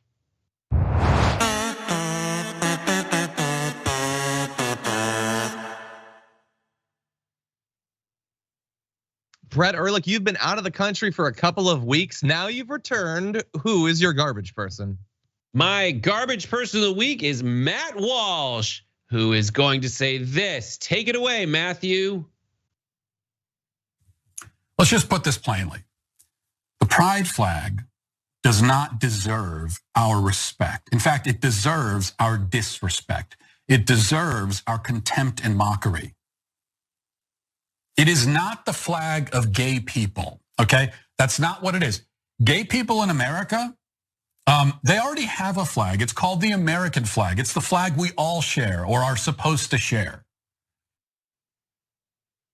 That is Matt Walsh's completely disingenuous, intentionally trolling argument that basically is an intense invective against every Confederate flag wielding Southerner that ever lived. Matt Walsh thinks the pride flag is hateful and it's not the flag of gay people. They already have a flag, the American flag. Well, then there should be no state flags. There should be no flags for anything. He is arguing that it shouldn't be displayed in government buildings. Like, then where was he when the South Carolina state legislature had the Confederate flag on it? Where was he when the Confederate flag was on all those state flags, where it also still continues to be in one form or another on multiple state flags? He's a liar. He sucks. He's so stupid. Yeah. The pride flag, he has tweeted multiple times that the pride flag is actually a hateful symbol. How? Where's your evidence?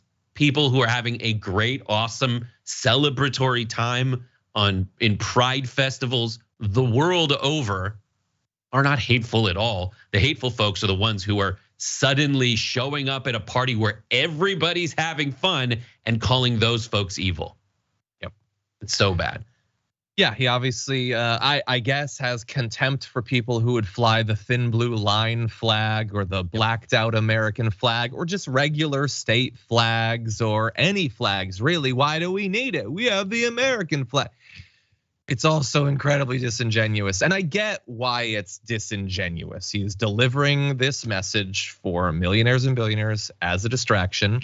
It comes across as disingenuous because they're not picking people based on their talent as communicators. It's their willingness to throw away whatever principles they might have had and make a mockery of themselves in front of millions of people in exchange for money to protect the interests of those in a position of economic dominance. That's why he doesn't even bother to pretend that he believes any of these things that he says. He is effectively ChatGPT for right-wing grifting. He just puts out whatever, I guess it would be convenient if somebody said this absurd thing. Like this report was coming out of a multi-year effort by all of these right-wing legal people to gin up rage in different states against the LGBTQ community. And so that looks bad for them, that this is a AstroTurf thing. So he just tweeted, we didn't want this war. LGBT people just got crazy and attacked us. They wanted a war, and so now they have it. You mean it's saying something like he said something stupid like this video? Play it. But there's another point too, and this is something that I want to say specifically to the trans activists who are now crying and panicking and hysterically ranting about imaginary genocides. But I want you, if you're in that group, I want you to listen to this part very closely. Please always remember this. You started it. You started it. So stupid. He doesn't believe that. He doesn't believe that at all. That is a complete falsehood. They by what? Trying to exist by doing the thing that's happened forever. trans people have existed forever. Various societies have embraced, various societies have rejected, but the one constant is that exists. That's a thing that's happened forever, both genetically and identity wise. And then the idea that like the trans people are whining about fake genocides. Like, what about the white replacement theory? Like, you guys are whining about fake genocides nonstop, and you guys always started it because you're such schmucks. Yeah, no, it's all just it's a great garbage person. Yeah, I'm less interested in covering him lately just because it's all so. It's just you could have an AI produce all of this. There's no thought to it. It's all just dead-faced cruelty. That's all it is.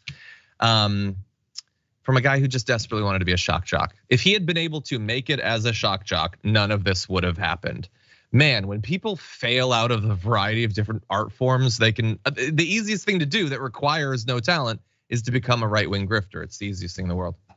Okay, my garbage person of the week is probably not that difficult to predict. Maybe you could have voted on it. Now, you would have enjoyed that despite the fact that it was predetermined. But anyway, it is Tucker Carlson, and I'm gonna say pick a reason. So the right wing, the propagandizing around January 6th, I think would be a great one. But mainly it's how garbagey the entire shtick has become. Like and I'm not even talking about the January 6th stuff. He would do that. If they'd given it to Jesse Waters, he would have done largely the same thing. It doesn't even matter. But it's like all the text messages of him saying how he utterly despises Donald Trump have come out. And he doesn't have to respond to it. Like he doesn't have to explain how they were taken out of context or how his opinion has changed or how his personal opinions don't matter. It's really about the move. Like he doesn't do any of that stuff because he doesn't care. Well, he understands his audience. He knows that this is just going to flow right past them. They're not going to absorb how utterly disrespectful towards them all of this is. And he just continues. Just confident and mediocre and hypocritical and damaging and cruel. And I don't know, I just hate the whole thing with him. I hate what he represents in American politics. I made this point over the years, but he's the sort of person where a democracy can only survive so many of these sorts of people who make these callous, cruel calculations of what their career is going to be, what effect they're going to have on political discourse. And to do these things in pursuit of money when you came into this world rich and you knew that no matter what you did through the course of your life, you were going to die rich. To do all of this for money is just so utterly garbage, Brett. So anyway, like there's a lot of different reasons he deserves it this week, but those are some of the ones that are bouncing around in my head. What do you think?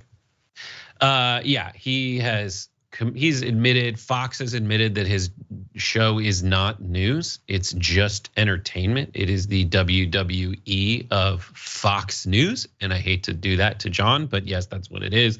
It's fake outrage. It's fake victimhood. It's taking all the videos that he was spoon-fed by Kevin McCarthy and trying to spin January 6th as something that essentially didn't happen, as a pleasant guided tour to placate and stroke the egos of his victim fantasy audience. It's sad and it's pathetic and it's so very Tucker Carlson. Ugh. Well, those are our garbage people, but 50,000 of you voted, and here are the top 5 community garbage people of the week for this week. Coming in number 5 with 3% of the vote is Ted Cruz for grandstanding during Merrick Garland's testimony. I actually missed that one. I'm not actually familiar with that, but it's Ted Cruz, so I trust you guys, don't worry. Coming in number 4 with 4% of the vote is Eric Adams for dismissing the separation of church and state. Oh, I forgot about that. Number 3 with 10% of the vote is Donald Trump for his retribution vow at CPAC. That's gonna be fun as he develops that message over the next year. Coming in at number 2 with 14% of the vote is Michael Knowles for calling to eradicate transgenderism. Ugh. But number 1, 69% of the vote, not even close. Tucker Carlson, your garbage person of the week for whitewashing the January 6th insurrection. Nice. In a form so embarrassing that even Fox employees are considering leaving Fox because now their reputation has been hurt. Anyway, luckily, even a lot of Republicans were mocking him for that. I don't think that he's swaying anyone with that. I think a lot of Republicans love what he's doing, but they've convinced themselves in the immediate aftermath of it that it was just Antifa. And then for the last 2 years, they believed that it was the best thing ever. So I don't think he's changing a lot of minds, would be my guess. Yeah. Yep. Well, I'm with John that is on this one. Thank you, Brett, for being with me and being with me on the show. It's great to have you back. I hope that you had a restful couple of weeks in Japan, had some fun, ate some good food, drank all of the alcohol in that country. That said, that's all the time we have for the show. Thank you, Brett. You're gonna be on Game Busters later on tonight, right? Yep. If I can stay awake for a full day, yep, I'm gonna be there. Well, we'll see. Hopefully you'll be able to. Indisputable is up next, everyone, and I will be leading the first hour of the Power Panel with Cenk Uygur and Jordan Ewell a little bit later on today. So I hope you'll join us for that. Next week, I'm out. But don't worry, we've got some awesome both co-hosts and hosts. Francesca's gonna be there, and Adrian, a whole bunch of awesome people are gonna be showing up. So I hope that you will show them support while I'm gone, and I'll see you before you know. Until then, stay safe out there. Stay sane out there. I'll see you soon.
Welcome. It's Indisputable. I'm your host, Rashad Richey. Good to be with you. We have a lot on the agenda today. Break it down. News of the day, none other than Dan Evans, host Good Morning Bad News, Power Report, and Audio Face. Always a pleasure having his remarkable breakdown. Top story of the day. Donald Trump being indicted is now imminent. at least according to a new report. We're talking about Manhattan DA. Let's put up the picture full mass here. A New York Times report released Thursday revealed Manhattan prosecutors under Alvin Bragg are taking steps consistent with an imminent indictment of Donald Trump for brokering hush money, actual dollar payments to the adult film star Stormy Daniels. And the former president is already responding to the news, naturally. Shortly after the story dropped, Trump's legal team released a furious statement on Twitter slamming the prosecutors involved in the case. The Trump spokesperson said, and I quote, "The Manhattan District Attorney's threat to indict President Trump is simply insane. For the past 5 years, the DA's office has been on a witch hunt, investigating every aspect of President Trump's life. And they've come up empty every turn. And now this, the fact that their intensive investigation, the DA is even considering a new political attack is a clear exoneration of President Trump in all areas. President Trump was the victim of extortion then, just as he is now. It's an embarrassment to the Democrat prosecutors, and it's an embarrassment to New York City." Yeah, so first of all, I think Donald Trump wrote that himself, as he was accustomed to doing before he became president. Now, let's be very clear about this particular rebuttal. It says nothing rooted in fact, nothing rooted in statute, nothing rooted in an actual proclamation of innocence. It simply says, don't trust the messengers. That is it. So if you don't trust the messengers, you cannot trust the message. It's their point. Bottom line, if Donald Trump is innocent of a particular crime, this is a great thing for Donald Trump and his allies. He has enough influence and money and resources to get proper defense. If he is in fact innocent, this is the best thing that can happen. Why? Because he gets full exoneration, not the play kind like he did during his presidency. Double jeopardy would be attached, meaning he could not be prosecuted for this crime ever again in the future. So when? If he's innocent. But if he's not, if he actually did engage in criminal misconduct, then you don't want to talk about the facts.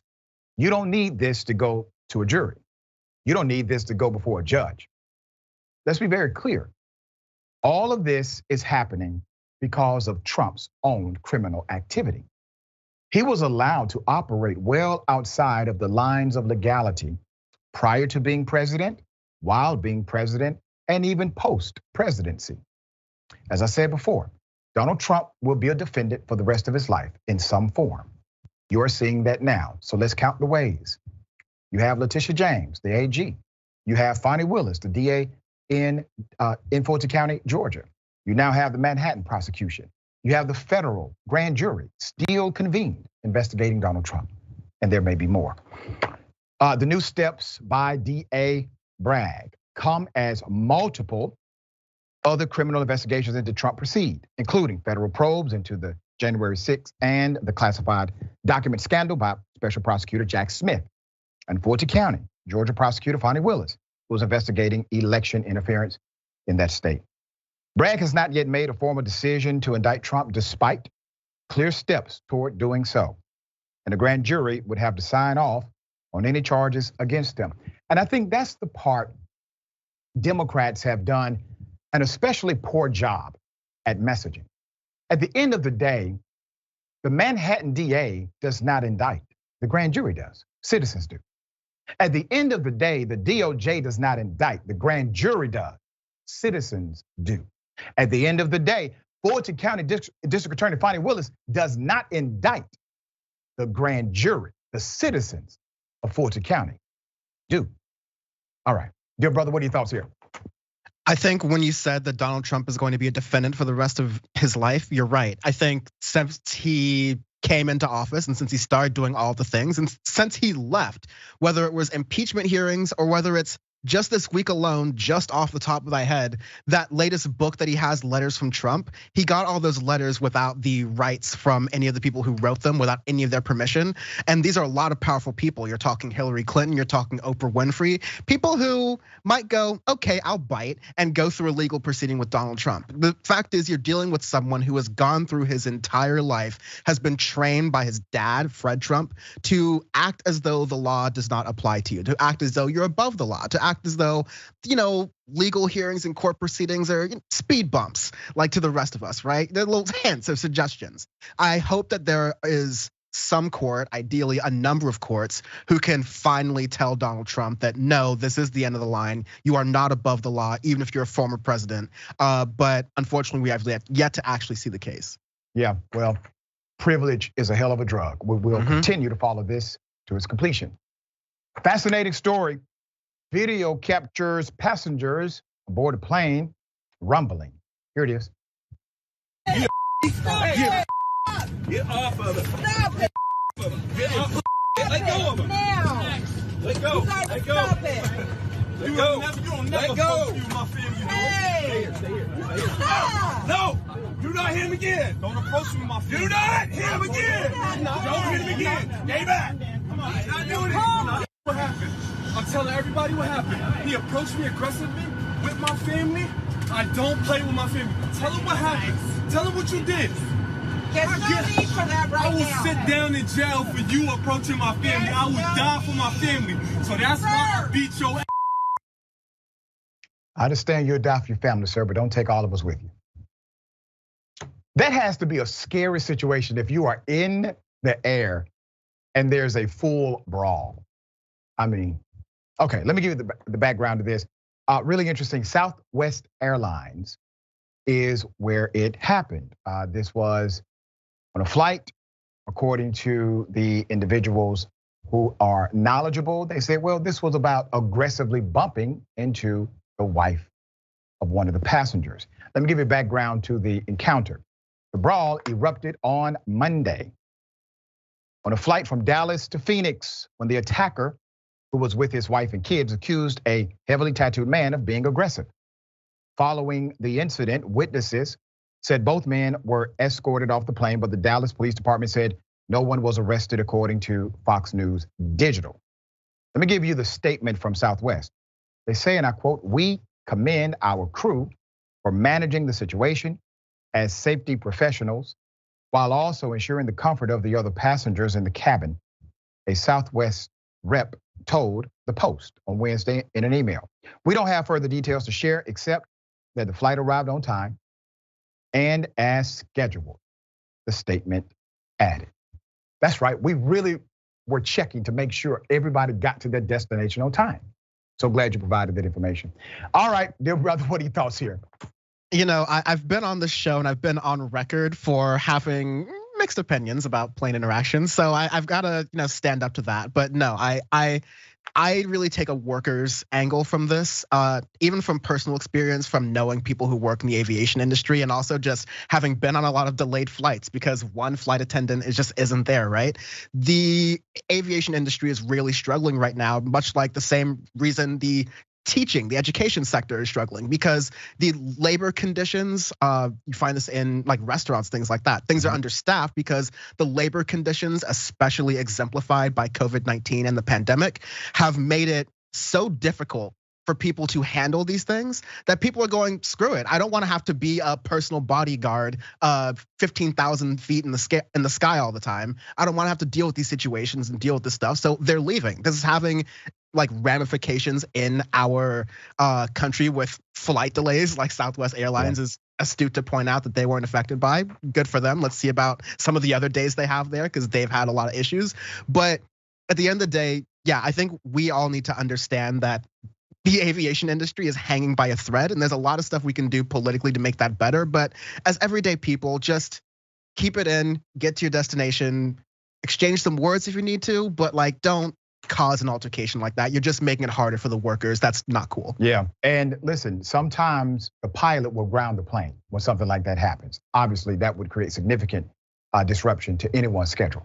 Okay, fire chief, according to authorities, he got sticky fingers, stole money according to their narrative. Let's put this picture up full mass. This is out of the state of Georgia.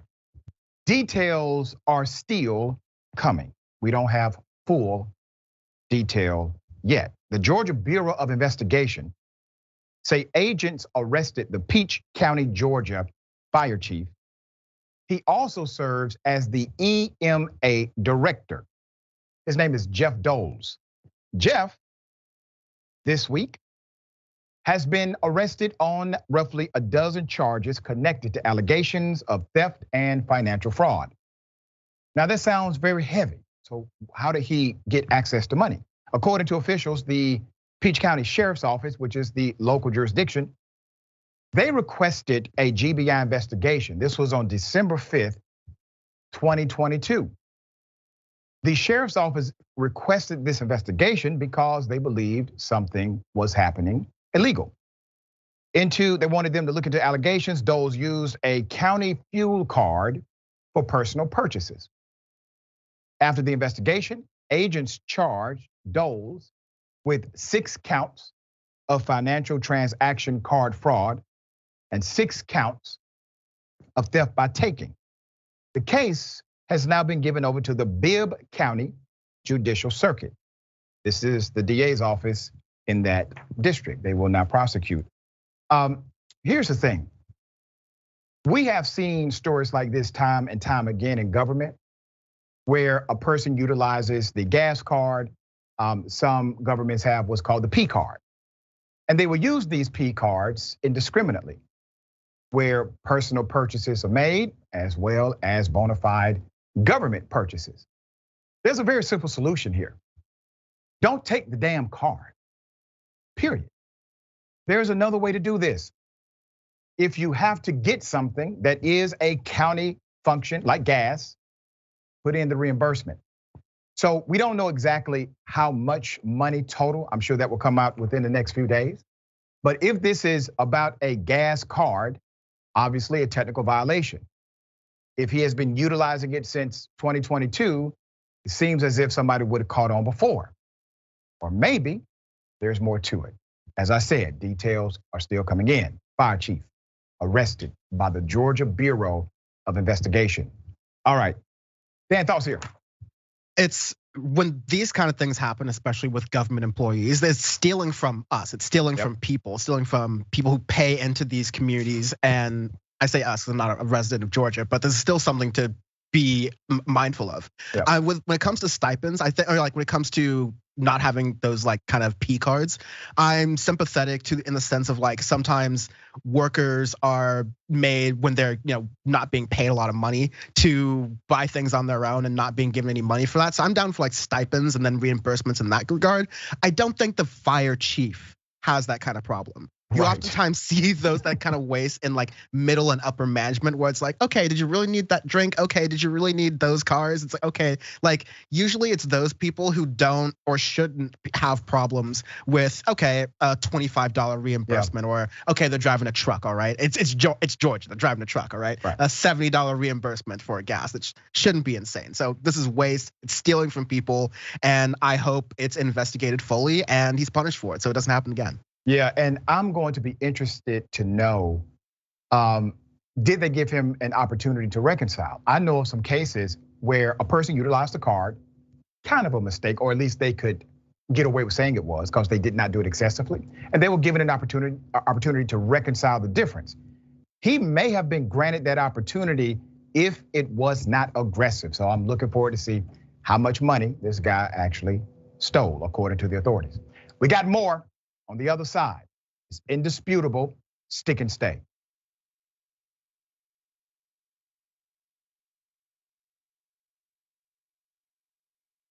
You know what the progressive movement needs? It needs a little energy, a little pizzazz, maybe a little caffeine. Oh, coffee. But what if it was Too Strong Coffee? Yes, new, toostrongcoffee.com/TYT. Look, this helps progressive causes. It's also organic and fair trade, so you've got peace of mind that it was done right, and it happens to taste great. So check it out right now at toostrongcoffee.com/TYT. That 300 million is a pretty good number, Well, that's the size of the US population. You know what our next target is? The size of the entire world. We just crossed 5 billion views on YouTube. I mean, imagine 10 years ago thinking, one day. We looked at you like, are you nuts? Young Turks has just passed another milestone, 20 billion views. Damn. All right, lots of comments. You guys are the best. I'm gonna read a few comments from our members. Mr. Methuselah says on YouTube, super chat, thanks for all the important work you do for TYT for the movement. Do you know who had the first super chat when I got back from vacation? You won't be surprised to find out. Billy B. Taylor. What do you know? Billy says, rejoice, for Dragon Daddy has returned. This question sent to us by Izzy Sanchez Jr. Is it me or is Meghan McCain talking as fast as Ben Shapiro? Is that the way the right tries to look smart and intellectual? Well, yes. Michael Nathan writes it on Twitter. Did Anna choose Cenk's outfit today? I'm sure it wasn't Cenk himself. Man Bun Jenkins Skinny Jeans says, so now Anna has pointed out, okay, that's his handle. T. Joyce, 1971, saying Donald Trump is good at pulling out of things, NAFTA, the Iran deal, NATO. It's just too bad Fred Trump didn't.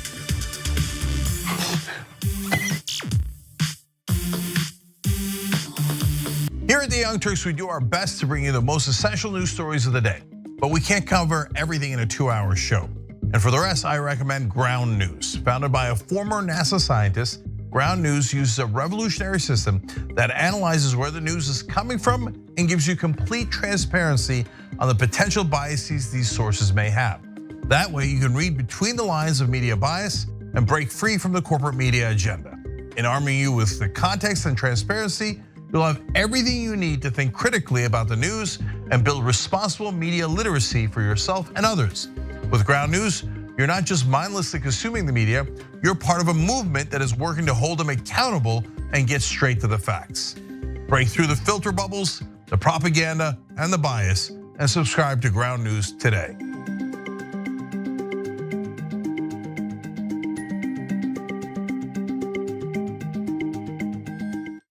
Here's what we do. We go beyond the headline. We are willing to engage in transparent conversations with those who do not think like me. We also make sure that you know what's happening not only nationally, but in your local area. Make sure you tune in to Indisputable with Dr. Rashad Ritchie, Monday through Friday, 2:30 p.m. Eastern Time, 11:30 a.m. Pacific Time. Cool news, shoptyt.com now has books. There's a whole bunch of books there.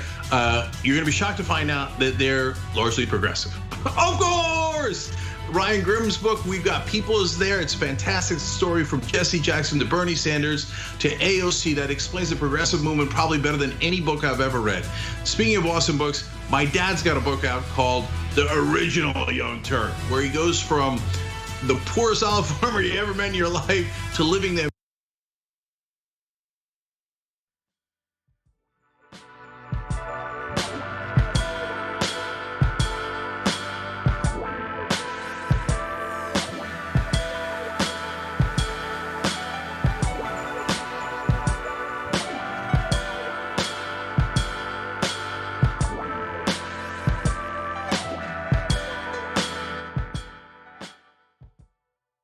Welcome back. A lot of show left. Let me read some of these amazing comments and some updates. All right. If you would like to continue platform of truth giving, I have a new show on Sirius XM Urban View. It airs every, look at that graphic. I didn't even do that. I did not know they did that. That is beautiful. Thank you to the production team. Urban View. It's called the Rashad Ritchie Review. You can tune in every Sunday on Sirius XM at 1 p.m. And I think they replay it at 9 p.m. Eastern Time. All right, we'd love to see you there. Best 1 hour of your weekend. I wrap up everything for you in a nice package. Cut all the fat, trim all the sides. You get it straight. All right, we got a lot of comments. I'll read as many as I can. Lynn says there appear to be similarities between Trump and the Murdoch family. Yeah, let's hope that includes at least one guilty conviction for Trump. Tyler Hagner, thank you, Tyler. I believe it when I see it. We've seen this before, and that's very true. All right, that's a funny cartoon. All right, Alex, fire chief, I'm stealing 5 segways at once. Yeah. Member for 9 months, Viting Gale. Thank you so much for being such a strong supporter. All right, thumbs up me, like number 34. Click like and get out on the dance floor. Dragon Squad and Bullpen Bovies, the mods. I like that. It's creative. Devil Dog Dragon, Doc. It would definitely be interesting to see if they make that fire chief pay back the money he used in order to keep him out of jail. Anyone else would have been locked up even after payment. That's right. I've seen that before too. They paid it back well before trial. Did not matter. Crime had been committed. The only thing they got was you paid your restitution early. That's it. All right. Got something for you. Ladies and gentlemen, I wish a Karen would. You want to call the police on them for having a barbecue on a Sunday. I feel free! Back off! I'm going to tell them there's an African-American man threatening my life. Hey, boss, I just have a question. I'm not trying to be rude, but isn't this kind of crazy for the horses? You guys aren't security or anything. Is this just you showing off your horse because it's cool, or is this really cool for the horse? No, we're doing it because we enjoy it. I know, but you enjoy it, but do the horses really enjoy it, though? I think they enjoy it. Does he look stressed to you? Yeah, there's a lot of people. If he kicks me right now, so if I touch the horse right now, what's going to happen? Nothing. Touch him. I know, but what if some little kid walks up and wants to touch the horse? What happens? You're speaking on the behalf of an animal that you can only control. If this wasn't secure for hey, buddy. I would not be here. No, that's nice. But what about little kids? Yeah, as I'm confused. At first, I thought he had maybe a legitimate point. And then he got into the what ifs. And it became ridiculous. Let's put up the picture full mask. Sir, if you were concerned about the animal being violent, why did you touch the horse yourself? You seem very comfortable with this large animal. And I have to conclude you were simply being a Karen. All right, Dan, I thought when he approached them, he was going to say something prolific, maybe, philosophical, at least interesting. Just seems like he wanted to bother somebody by the end of that exchange. What are your thoughts? No, I care very much about animal rights. I've been a vegetarian for almost a decade. I'm trying to slowly make my way towards being a vegan. The cheeses are getting better. But I appreciate the compassion and concern for animals, but you always have to, and I think whether it's in animal rights or in a lot of political spaces, you have to figure out how your message is most effective to a person in the right situation. Otherwise, you're just turning people off. Otherwise, you're just not making sense here. This seems like someone who spends a lot of time online and they take in all these different things that are bad about treating animals, and they want to just attack people out there. But if you're gonna put people on blast, if you're gonna record them and come at them, that's probably not the best way for them to learn a lesson. Also, if you're gonna worried about the animals being stressed out, why are you, someone who they've never seen before, going to touch and pet them? It's a very savory complex sort of coming from this man, and I'm feeling nice today, so I'll leave it there. All right, there you go. Okay. Remember the murderer, the man who killed a protester, okay? Well, he's not exactly a model prisoner. Let's put the picture up full mass. I will remind you of the background. Charlottesville car attacker killer has now been caught with a weapon. James Alex Field, the Ohio white supremacist who's currently serving a life sentence for the deadly car ramming death of Heather Heyer. At the 2017 Unite the Right rally, remember that? This was in Charlottesville. He is now accused of a string of misconduct at the federal prison in Springfield. Now, obviously, I expect Marjorie Taylor Greene at any moment to launch an affirmative defense for his shenanigans. Fields pleaded guilty to a series of federal hate crimes in connection to the car attack, which killed the 32-year-old and wounded dozens more. These were counter-protesters.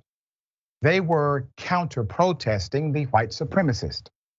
This is when Donald Trump said, actually, really good people on both sides here. Okay?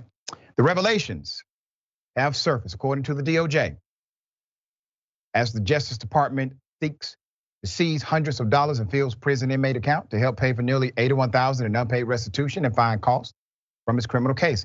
The Justice Department also said Fields has yet to pay fines for the misconduct in which he allegedly engaged while in prison. According to a court filing from prosecutors, Fields was fined $250 for possessing a dangerous homemade weapon in December 2020 while serving his term. Prison records also show Fields was accused of another incident weeks later. The records allege he made a threatening remark to an officer in January 2021. Other incidents of misconduct, including being insolent to prison staff and refusing to appear at a hearing. The records also shed light on the disciplinary actions utilized by prison officials in cases like Fields. The records list, and I quote, punishment for misconduct included seizing of his personal property, suspension of personal phone and email privileges, monetary fines, and the removal of his mattress during daylight hours. In court filings earlier this year, prosecutors alerted a federal judge in Charlottesville that Fields has obtained, and I quote, substantial fund in his prisoner inmate account, though the Justice Department sealed the names of the suspected donors. Testimony in a federal civil lawsuit against Fields indicated a known white supremacist had contributed the money. A known white supremacist contributed the money, while others had sent correspondence in the past 5 years.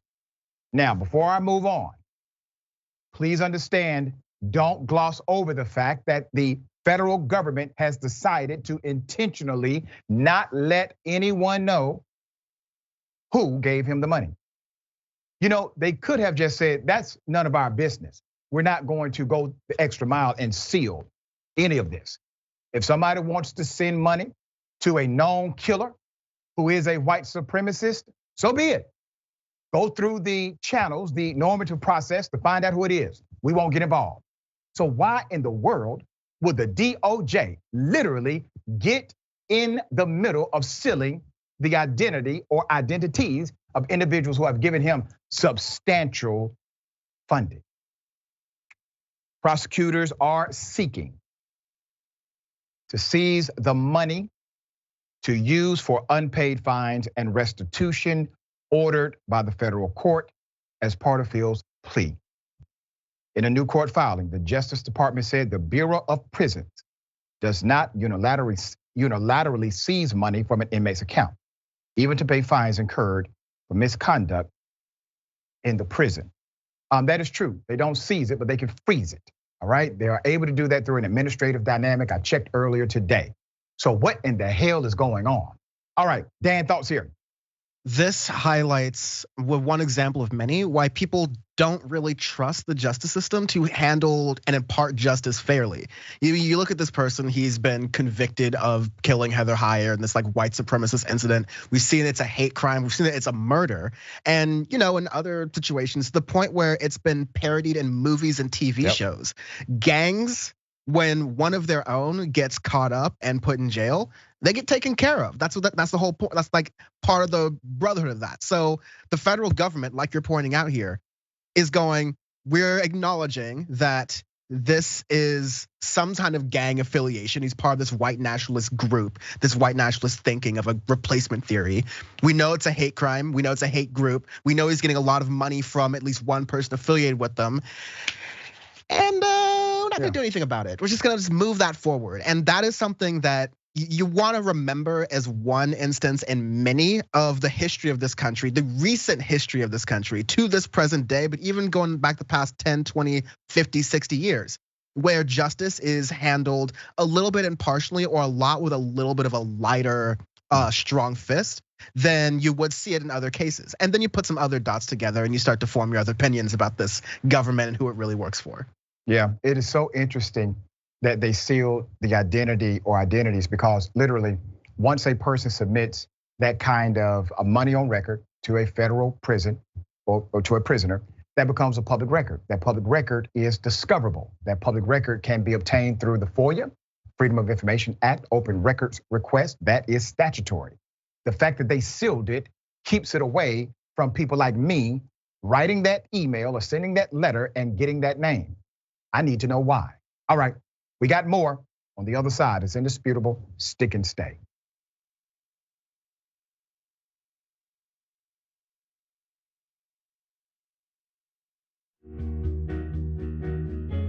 Our audience has given us everything, so we couldn't be more connected. When we first started, people would start giving us directions and say, okay, the mics are too large, move them.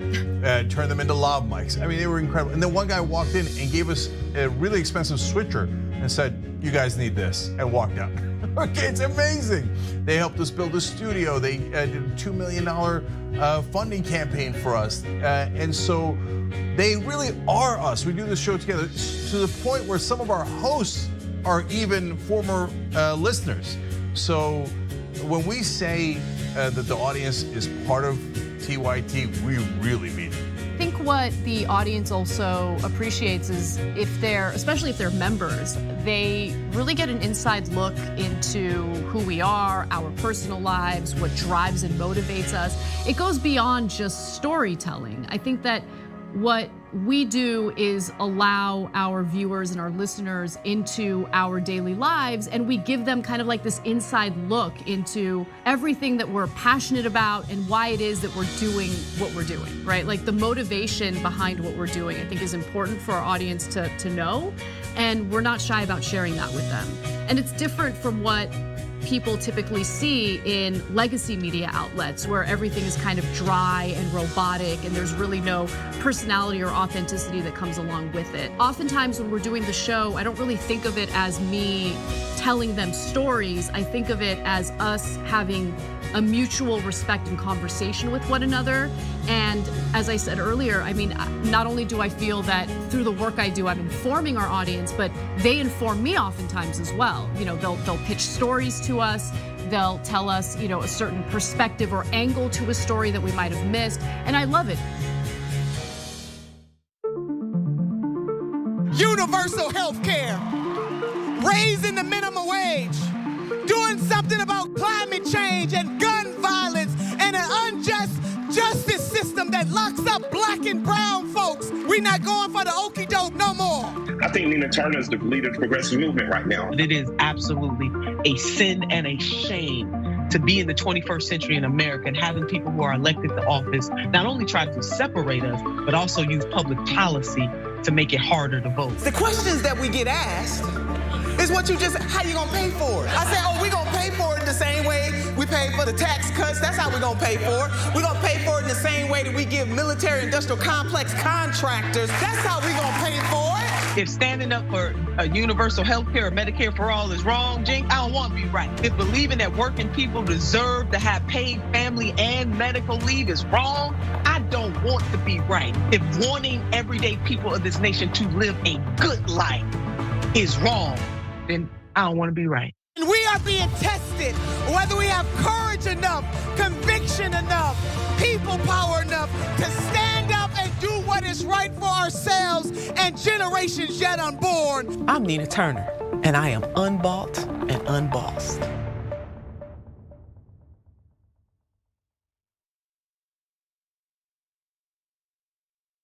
Hi, I'm Bartholomew Joseph Kyle. I do audio for the main show, The Young Turks. I also do audio for Post Game. I started in 2006. I met Cenk Uygur at the Iraq for Sale screening that was directed by Robert Greenwald. And watching that, I want to figure out a way to be part of something that's genuine and authentic.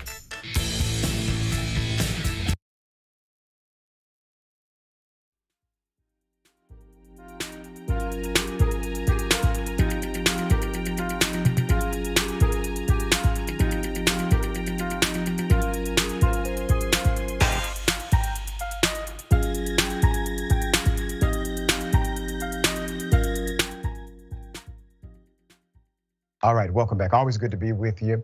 We got a lot of comments. Let me read as many as I can. I appreciate you all. Membership, all right? You're no longer just a viewer. You have become a TYT member. Let's make this happen together. If you're not, you can do so now. You're a leader, fighter, a game changer, all right? Someone who believes wholeheartedly in bringing positive change to the world, that would be you. Every membership makes a monumental difference right here at TYT and beyond. Bold, progressive, live commentary. I want you to become a member today. TYT.com/join, TYT.com/join. All right, let me read some of these beautiful comments. Lynn says, Mel Karen should be more compassionate as he appears to be a horse's ass. I see what you did there, like that. Okay, Stop Dragon says, I'm a vegan and can categorically say that Mel Karen's behavior is why people have no patience for some of us. It wasn't that bad. It wasn't that bad. All right, Big Daddy 20,000 Dragon is gifting 10 tier 1 subs to TYT's community. They've gifted 15 overall. Thank you so much for your continued support. All right, we have an indisputable exclusive. Fascinating story. A woman literally makes up an entire narrative that she is being attacked by an actor. Here it is. You know I live right here. You understand I live right here, right? I don't care. I mean, I don't care. You don't care, I don't care. Wild.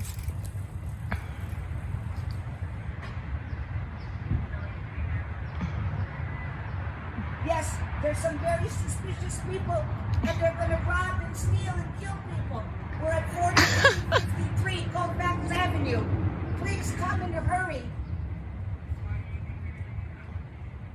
They're in private property where they're not supposed to be, and they won't get out.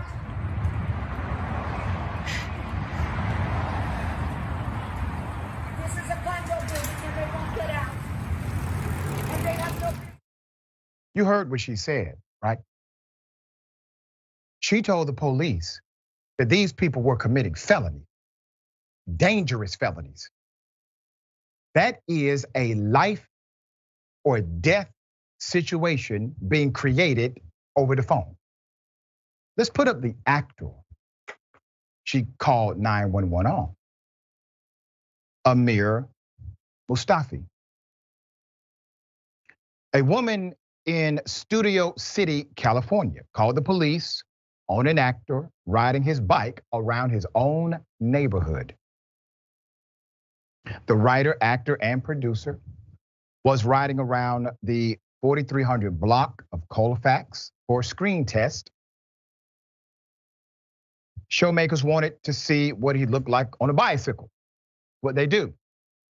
The woman, who appears to be on the phone with police, says, and I quote, "There are some very suspicious people and they're going to rob and steal and kill people."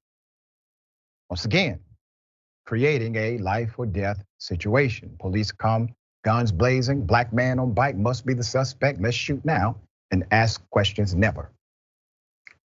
Amir said she pulled up in her car to stop the couple filming, claiming the alley was a private property. At the end of her call, she says, "Please come in a hurry." Amir's girlfriend, Robin, says she tried to de-escalate the situation. Here's a quote directly to Indisputable. "I heard Amir say something like, uh-oh, looks like a Karen. So he suggested I walk down toward the street. I was standing there filming him looping a couple of times. She started screaming and said she would call the police. That's when I caught her making the phone call. And she started acting really weird. Automatically, I thought, this is how people, especially people of color, get shot by police." That's exactly right. Amir says he believes the woman questioned him because of his race. Here's his quote. "If you're saying I look suspicious and I'm going to rob and murder people when I'm wearing a bike helmet, I don't know if that's consistent with a robber or murderer. You shouldn't think so because it's LA. There's a lot of different ethnicities here, but I don't know what else it could have been. Once again, a direct quote to Indisputable investigates. A representative of the Los Angeles Police Department directed Indisputable to a police report for burglary filed on March 5th in that part of the city. Indisputable filed a open records request for the report. I will provide that report if it exists. Hell of a story. Very dangerous. You can't make light of something like this. Now, what should happen next? What should happen next? You see the video, the evidence is there. Who committed a crime? She did. I know she's up in age, but remember, they have locked up elderly black women for not paying their trash bill. We've reported on that right here. Literally, a cop went to the house, put handcuffs on an elderly black woman because she did not pay a trash bill. It got sent to a collections department. That collections department set a court date. She missed the court date and they put a warrant out for her arrest. Nobody cared about her age. This woman literally created a dangerous situation intentionally. Was deceitful intentionally. And it could have caused a significant disaster in that community. So I have no patience. Someone should be very clear. What she did was unlawful. All right, Dan, thoughts here. What she did was attempt to weaponize the police department, the Los Angeles Police Department, which is no friend of people of color or anyone for that matter.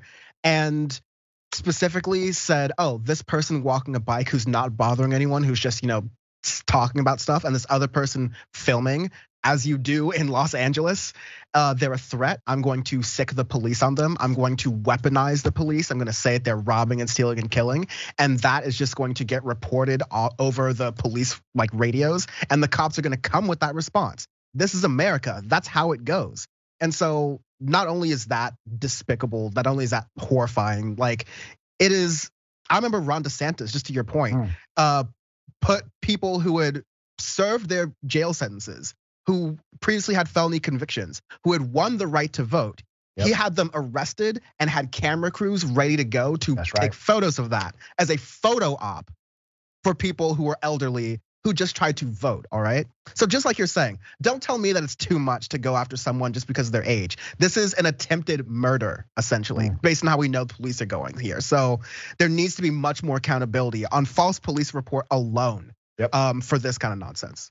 Very well said. We will continue to follow this, see if it develops this week, next week, something. All right. Jury awards $8 million because a family was wrongfully detained at Starbucks. This is a hell of a video. Let me show you the first one. Here it is. Hi. Hi. How are you? Fine. What are you guys doing here? Waiting to go to Starbucks in a second. Why? Is there a problem? We can't sit here? Well, actually, let me tell you why I'm here. Okay. I've been having auto break-ins in this parking lot every morning around this time. Thank you very much. So I've been driving around here. Okay. And I noticed that you guys aren't doing nothing but hanging out. Yeah, I just got in from Vegas. So, okay. Well, this morning, I've been driving all night. Okay. It takes 8 hours to get here. Well, relax. That's my reason why I'm talking to you. I'm from here, so I'm not. Okay. We're in a car from the Bay Area, from Oakland. Okay. Just because it's got Nevada plates, it's not a. It's not a Nevada car. No, I'm not Nevada. Okay. You have your ID on you? Yeah. Okay, so wait a minute. Now, why you asking for my ID? You just explained to me about the break-in. Right. But why did you explain to me about the my ID? What's that about?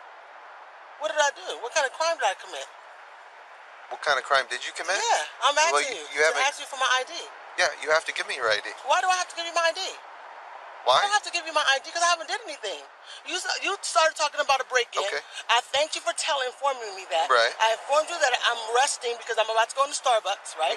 I informed you I've been driving all night, right? Well, Starbucks has been open for about 2 hours. It's actually been open since 5. I checked my GPS. Okay. Are you doing anything wrong? No, I'm not. So then what's the big deal? I don't have to give you my ID. I'm not doing anything wrong. Yeah, you do. No, I don't. No, I don't. No, you don't? I know the law. I don't have to give you my ID. I'm not doing anything wrong. I got more video. Now remember, this cop is making an $8 million disaster intentionally, defunding the police. People don't have a problem with that. On the right, when the police defund the police, here's how it escalated. So what you're doing now is leading me to believe that you might be doing something wrong. No, I'm not doing that, so don't try to trump up no charges. I saw you get your phone out, start recording. Start recording right now, honey. Why are you getting so worked up? Because I gotta have protection. Because I don't know where this is about to go. I gotta have protection. Well, it's not gonna go anywhere if you cooperate. Okay, they don't want to listen to us, so let's go ahead and detain these two. No, you're not gonna detain them. No, you're not gonna detain them. We haven't did anything. We have not did anything. I'm gonna start the car. Get out of the car. No. Get out of the car. Run the window down. Get out of the car. No, I'm rolling the window down. Get out of the car. Put your hands behind your back. Put your hands behind your back. You're being detained. No, I'm not being detained. For what? You're being detained. For what? Put your hand behind your back or you're gonna go to jail. No, I'm not going to jail. And you're not going to. No, we're getting the attorney. We're getting an attorney right now. We haven't, excuse me, we haven't did anything. So can you get I asked for, I don't have a weapon on me. I'm just checking. I asked for his superior, his supervisor. I asked for a supervisor. Grab a This is not how things work, man. No, what are you talking about? We haven't did anything. Take your feet up. You don't demand what we do. No, I'm not demanding anything. A black mother was simply in a car with her 2 daughters. They arrest the entire family. This cop is supposed to be a detective. He goes up to a car. You tell me, detective, you mean to say you thought this woman with her 2 children in the vehicle outside of Starbucks that they were carjacking? What kind of detective are you if you really believe that? I don't think you believe that at all, officer. I think you wanted to put some black people in their place, so to speak. It has now cost the taxpayers $8 million. Let me give you background to the encounter. September 2019, after a long drive from the family's home in Las Vegas, Asili Lagerville and her 2 daughters stopped at a Starbucks, Castro Valley, California. They were on a 9-hour journey, as she explained, to drop the older daughter at Berkeley City College. It was for a statistics exam. You know how difficult statistics exams are? Following the police encounter, according to Lagerville's attorney, Craig Peters, the older daughter, who had planned to transfer from her community college to UCLA, arrived 40 minutes late to the exam and scored a C, bringing down her straight A record to a B. According to Lagerville's attorney, Craig Peters, an internal investigation found that the deputies did nothing wrong and have since been promoted, according to KTVU. There's more.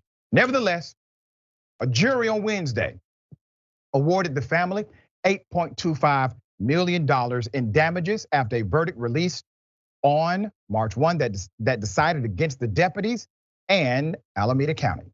Peter said the sum was increased by the Bain Act, a California law that allows juries to quadruple damages awarded in cases that involve constitutional right violations. The Washington Post reported. Isn't that amazing? Isn't that fascinating? Okay, so they do an internal investigation.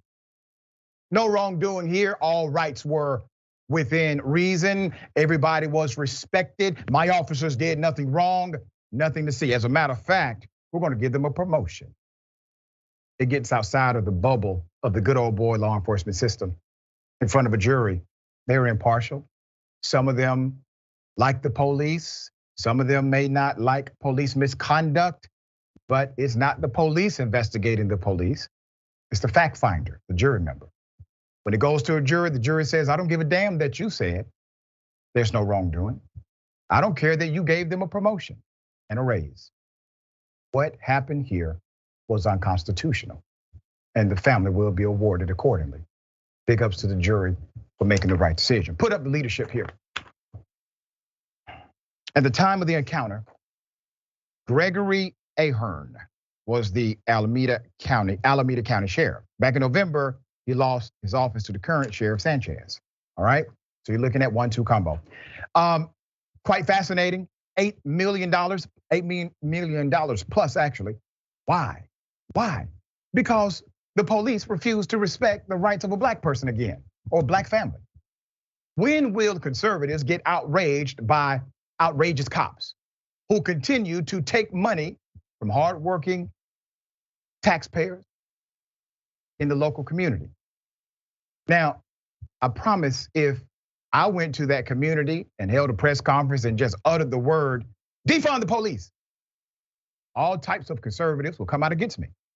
But when an officer actually defunds the police of $8 million plus, not a peep from conservative. Why? Because they are okay with the narrative.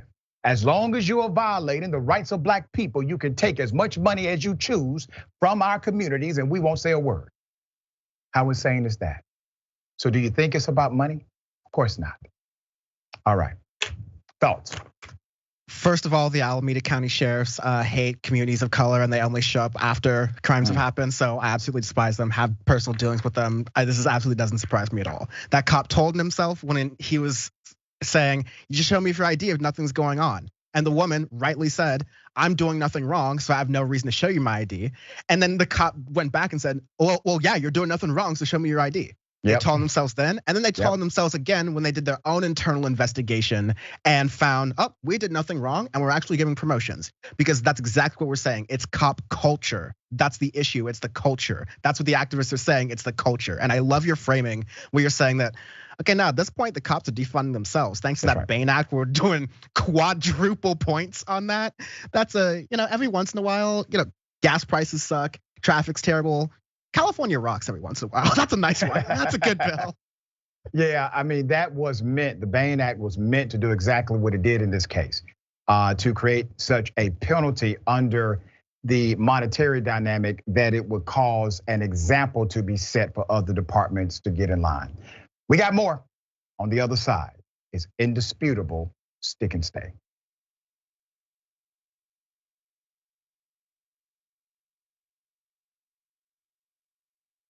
Every day, the Young Turks delivers 2 hours of solid, fact-based, timely news and progressive commentary on all the day's most important stories. We keep our viewers informed while also providing perspective and insight on the news we cover, so you understand not only what's happening, but also what's happening behind the scenes, the stories behind the stories. We play musical chairs and put these children in one awful detention facility to the next. That's what's happening at the border. The things that got him banned, he's still spreading. So presumably, I think it's reasonable to say that if you allow him back on the website, he's going to do it again. Any legal voter that we deem not willing to vote for my side shouldn't vote because it'll replace me that's supposed to vote for my side. That's not how voting works. That's not how democracy works. And while many people following today's political news can get discouraged about the direction of the nation and the world, that's not us. At TYT, we're genuinely optimistic about the future, and with good reason.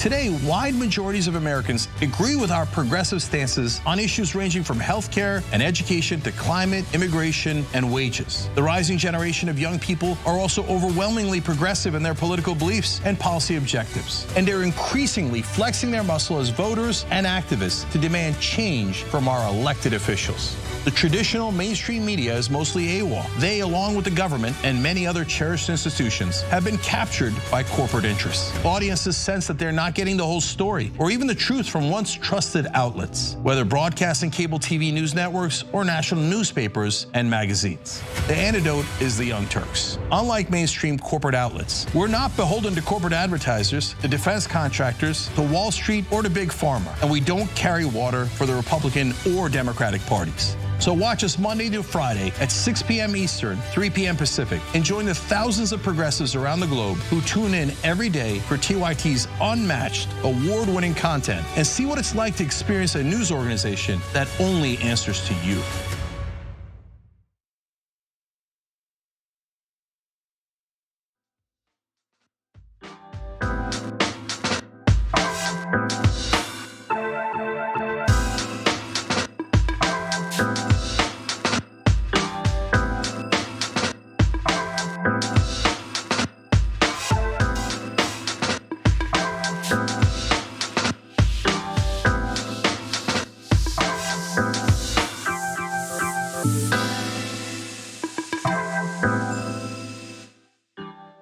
Welcome back. Always good to be with you. We got a lot of comments. I'll read as many as I can. Okay, Mickey C, the silver-haired dragon, says, good-looking man. I'd be happy to meet him, but I wouldn't do it by involving the police. Smiley face. Look at you. You need to calm down. All right. Okay, so Life gifted 5 Indisputable memberships. Thank you so much for doing that. We appreciate the support. C. Michael Henson, thank you, C. Michael. There needs to be a law that makes a frivolous 911 call like that a felony. Too many people have been killed by police for no reason. There are laws, they call them Karen laws. The problem is typically they're misdemeanors. If you do them often, some jurisdictions will grant a felony charge for doing it 4 or 5 times. But I agree with you. I think 1 time is enough.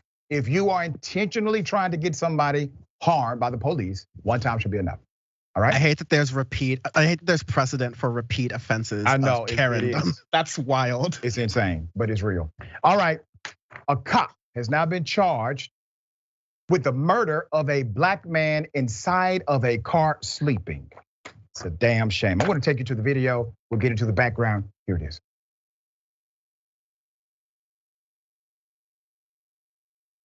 No, but he's waking up though. Hey, bring me some more light. Oh, he's waking up. Watch it. Wash the hands. Hey, put the light on him. Hey, come closer now. Move up closer. Move up. Where's the gun there? Should we knock? Hey, you might want to step out of the way, man. The guys aren't the target. Now you don't scare him. Watch it. Hey, I can't see his hands. Hey, come closer. Put the light on his hand. No. Knock on the window. You ready? You see his hand? Yeah, I see him. Y'all ready now? I see him. He ain't waking up. Don't move. Don't move. Watch the hands. Please, don't move.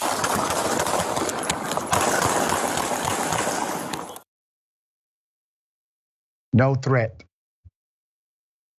No threat. Let's put the picture up. Full mass. A cop has now been charged.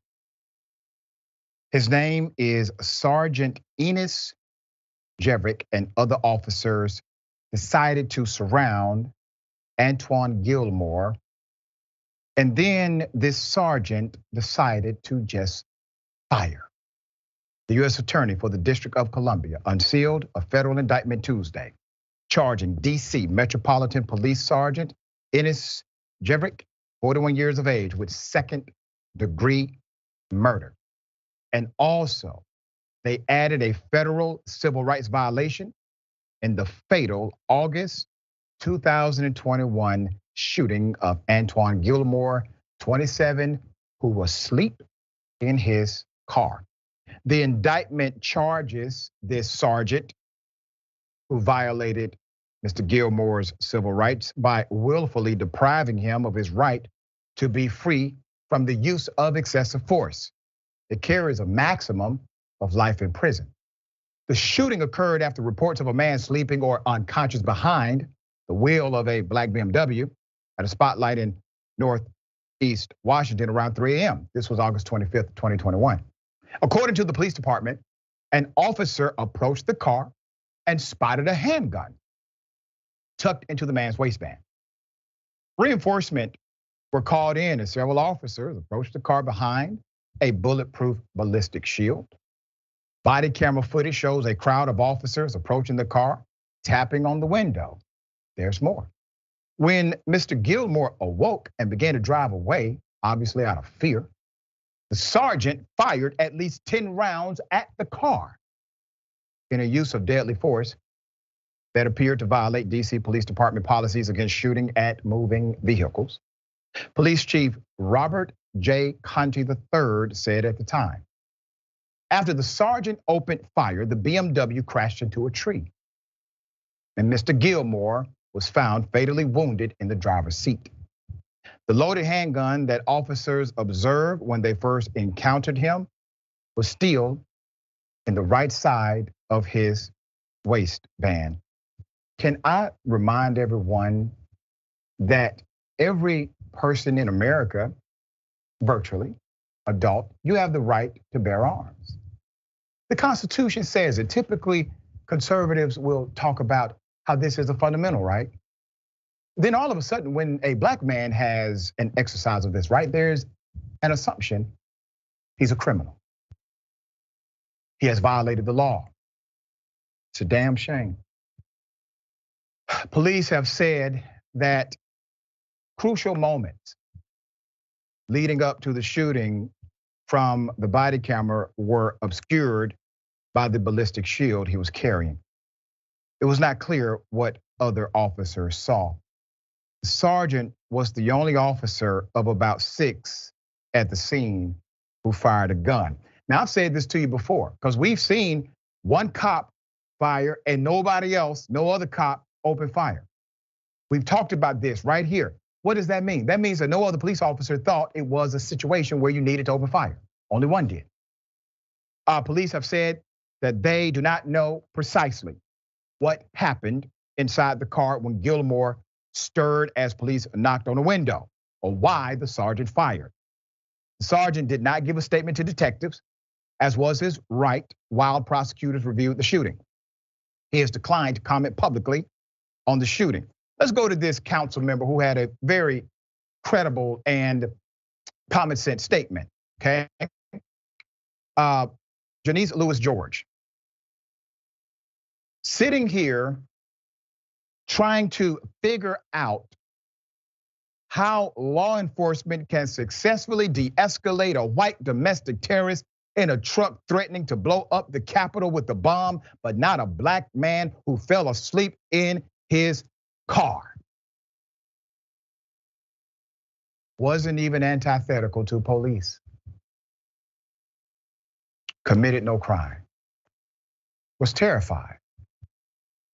Looks like he had a right to be. All right, I'm very thankful that the district prosecutor did pick this up. If we had the George Floyd Policing and Accountability Act, we can have more arrests like this, because it would actually create a standard of equivocation. Their standard would be your standard, all right? We need that on the books ASAP. Dan, thoughts here? If these police were worth a damn, they would actually be able to protect and serve from a sleeping black man in a non-moving car. Like you said, this is America. We've laid that bed. Everyone, as an adult, has the right to have a peace with them in most places.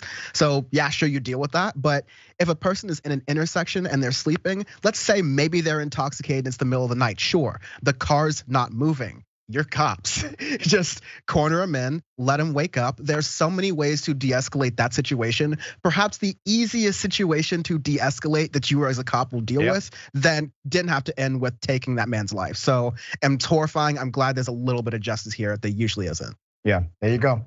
All right, the #1 black white supremacist in America, Candace Owens. Candace Owens has decided to defend a person who is on the chopping block for being racist because of his own comments. Here it is. With all of the money in the world, would you choose to live in an all-black neighborhood? I want you to think about that. Whether you're black, white, Hispanic, Asian, would you choose to live in an all-black neighborhood? Be honest with yourself. So here I'm just quoting Don Lemon when he notes that when he lived in a mostly black neighborhood, there were a bunch of problems that he didn't see in white neighborhoods. So even Don Lemon sees a big difference in your own quality of living based on where you live and who's there. Did Don Lemon actually say that? Does Don Lemon actually believe that white neighborhoods are different than black neighborhoods? I would imagine he's not the only one, considering every time a black person gets any money, they don't choose to go move into black neighborhoods, even though they can certainly afford to. Looking at you, LeBron James, looking at you, Patrisse Cullors, looking at you, Gabrielle Union and Dwayne Wade, who just sat up on stage and told us that black trans people were being hunted and that black people needed to really care about this specific issue. None of these people are living in black neighborhoods. No, they're living in white neighborhoods, far away from all of the drama that they love to comment on. Why is that? Why didn't LeBron James take his many millions and build a giant home in the middle of the south side of Chicago? Why didn't he do that? What is he afraid of? Who is he afraid of? What is it that he doesn't want to live around? Well, first of all, Candace, you are factually incorrect. But to the sentiment of the neighborhood dynamic, you know, Candace, do you live in a trailer park of all white people? That's a white community, is it not? Why don't you take your money and move there? Because there are communities that would accept you. You see, when we get involved in these tropes that are community-based and say, well, he has money, won't stay around black people. No, that's not the issue. The issue is more complex than that, and you actually said it and did not catch it. So let me first highlight this tweet. Let's put it up. Candace has been misusing information to disparage black communities and leaders such as LeBron James with defamatory remarks. Candace Owens says, why does this happen? Because pea-brained celebrities that are idolized like King James tell young black men that they are literally being hunted. It says the natural result of such hyperbolic, dishonest rhetoric, the racist, anti-police, Black Lives Matter lie is to blame. Meanwhile, LeBron James of Ohio has been working as a philanthropist, giving back to the community. He is a real leader, a change maker, and the community benefits. Let's go to it. All right. He owns a home. He owns a home there, contrary to Candace's remarks. She was factually wrong. And among his community missions are House 330, a community center designed to meet community needs such as financial advice. I Promise, a public school he funded to help at-risk children.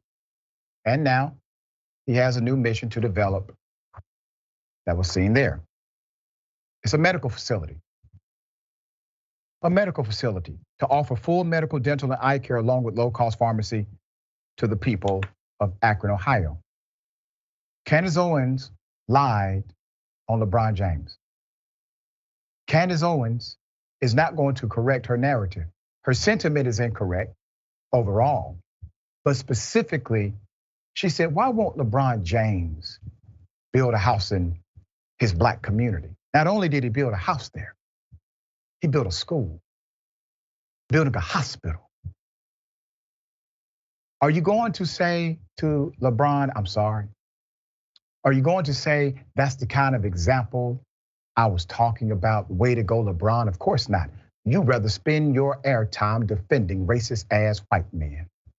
Because Candace, you are a sellout. You literally take money to take a position adversarial to the community who produced you. All right, Dan, thoughts here. She's a sellout. She is willing to be this mirror for largely male white thinking about a framing about society. But even her analysis, she's also just like bad at her job. She's also just not very smart. This is someone who Joe Rogan was able to correct from the left, all right? This is just not someone who's that smart. And the biggest thing you see there is, oh, how come black people never move to black communities? It's like, no. How come rich people never move to poor communities? How come we have poor communities? How come we have a lot of communities that are disproportionately black or brown or like any of these other groups? How come you have different outcomes from those other communities? Those are questions that it would cost Candace money to answer because she makes more money being this conservative, this person who is a black face on white male supremacy. So those are the things that she just conveniently glosses over, but it's important that we break that down because you can get caught in thinking this is all a racial thing. Race is important, but class is also important, and you need to have the two together. Very well said, dear brother. Always a pleasure having you on the program. Tell people how they can follow you, check out your great work. Check me out at Dan from the Web on Twitter while it's still there. YouTube.com/Dan from the Internet for Power Report and YouTube.com/AudioFacePod for AudioFace. Thank you very much for having me on the show, Doctor. Great to be with you, and shout out to the TYT team. Love y'all. Love you back, man. Always a pleasure having you. We got more on the other side. The bullpen is next. Stick and stay.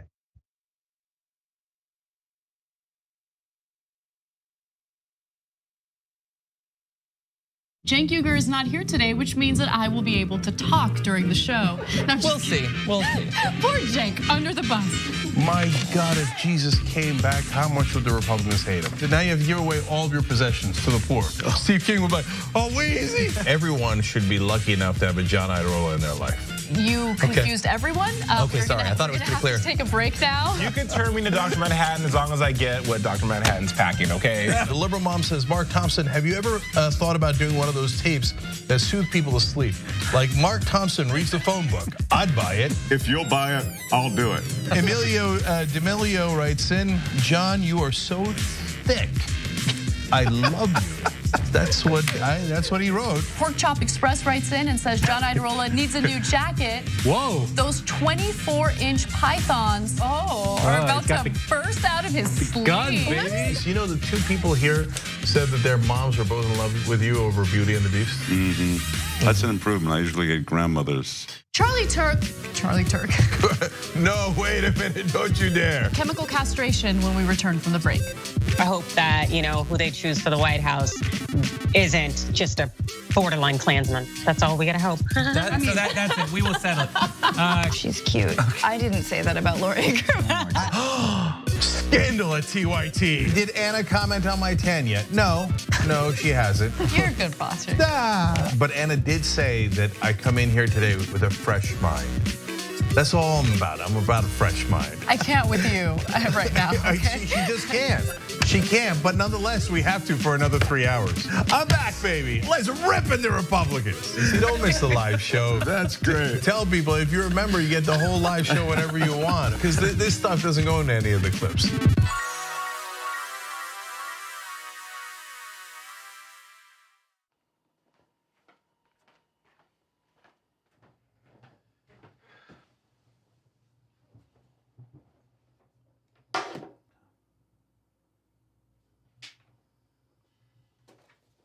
Welcome to the Damage Report. I'm John Iadarola. This is gonna be a big one. Meanwhile, in the Arctic, you know where this is going. You watch the Damage Report, the Arctic's on fire. Obviously, why would we be talking about the Arctic except to tell you that it's melting once again? The Republicans aren't that interested in it. I wonder why. Lift out of poverty up to 3.7 million people, including an estimated 1.3 million children.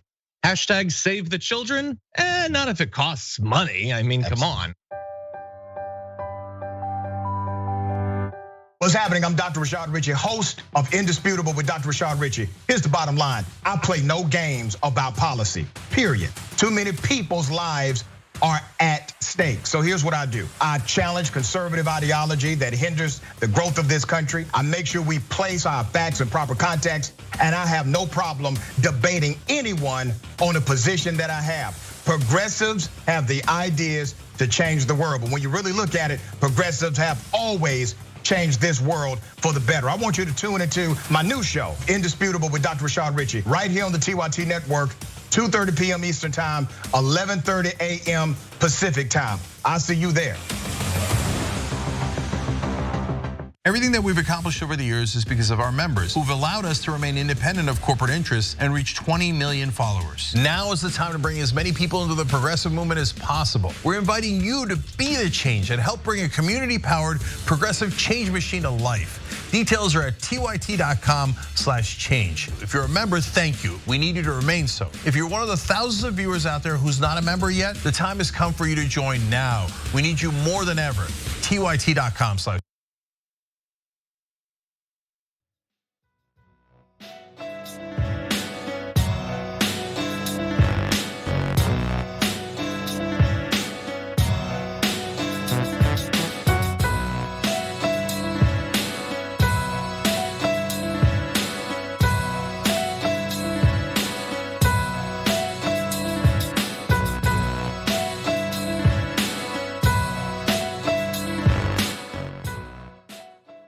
Welcome back. We have a lot of show left. Let me read a couple of comments. Soul Life gifted 5 Indisputable memberships. Thank you again.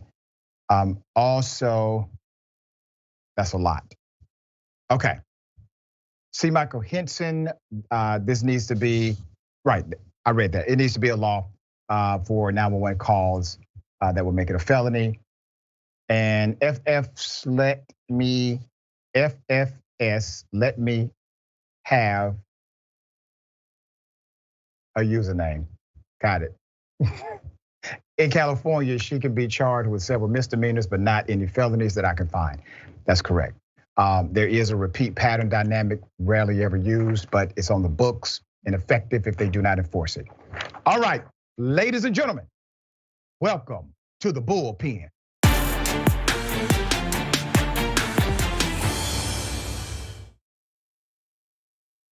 In the bullpen today, we have a survivor of significant police misconduct and his attorney. We covered this story earlier during the week as an update. Let me remind you of the horror of one man being shot at damn near 100 times by the police. Here it is.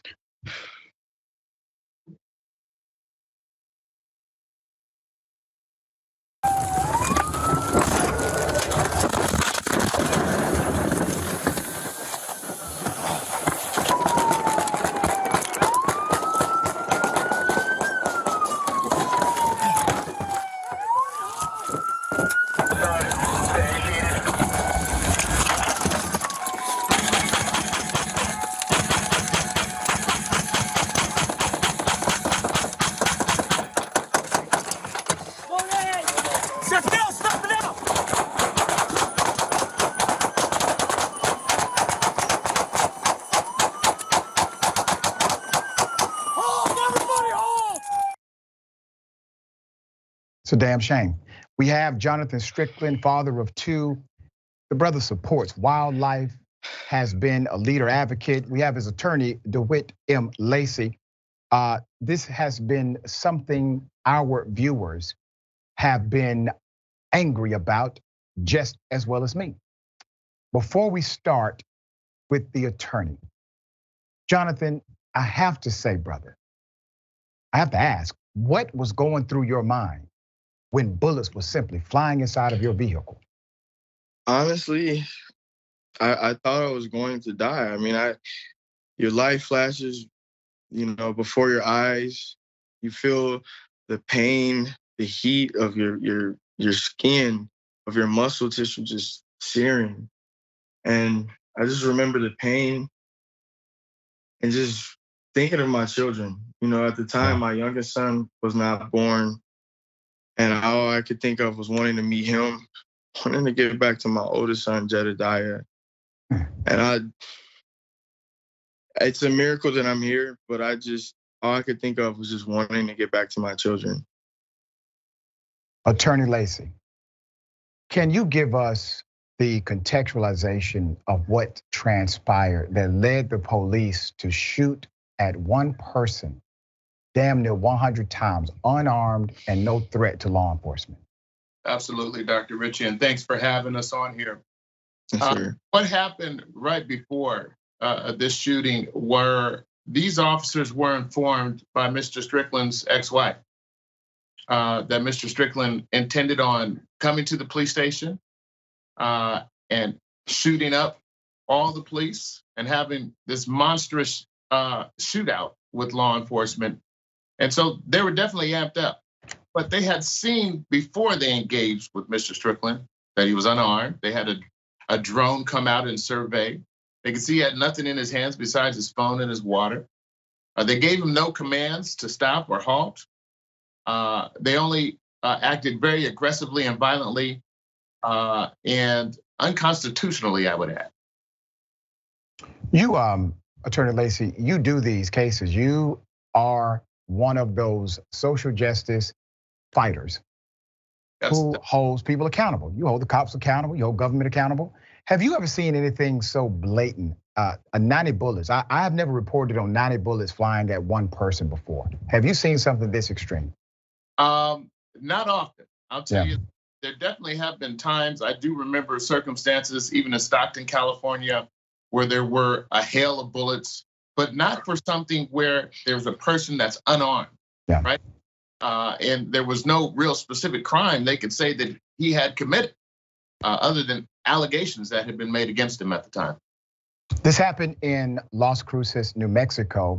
And Jonathan, Mr. Strickland, let me ask you this. When this took place, you were in knowledge of the pursuit. Did you have any idea that they were going to start firing at you? No, Dr. Rashad Ritchie. I had no idea. I didn't understand why they were ramming into me, why they didn't say any commands. I mean, you using assault rifles, you reload. I mean, so to show everybody, my hands were up. This shows that I got hit right here, everywhere is across the back. But the fact is, I had my hands up.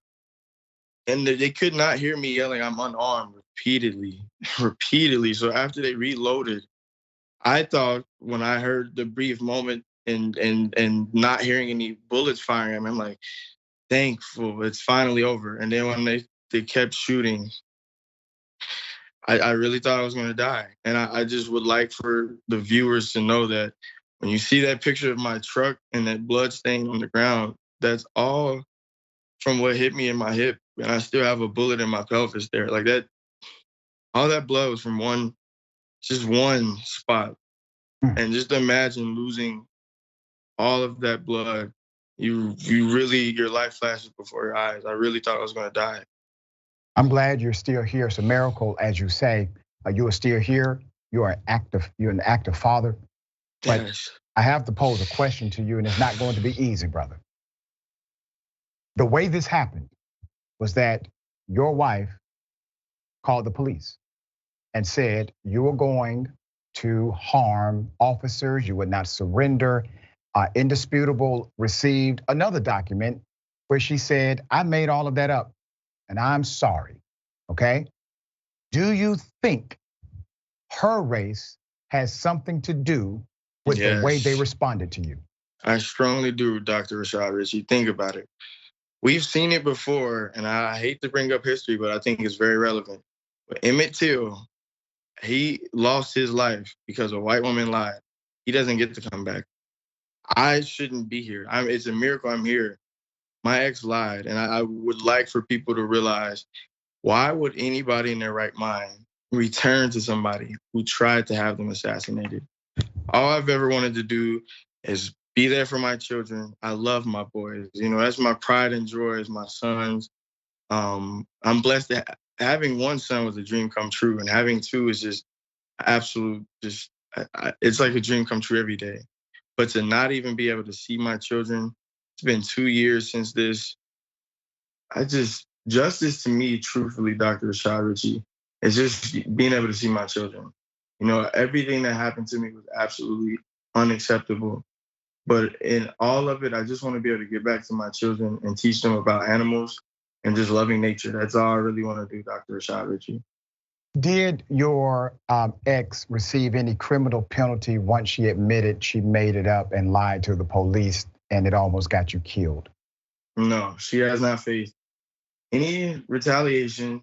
And actually, Dr. Rashad Ritchie, she was residing with my mother for the year while I was incarcerated. So wow, I haven't gotten to see my children.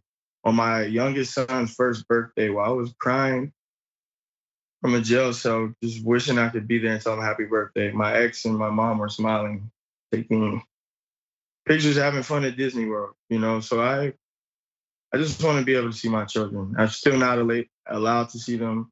I'm still facing, obviously, charges, even though I'm confident in a court of law that we'll be able to prove without a doubt, favorable reasoning in my case. But I just want to be allowed to see my children.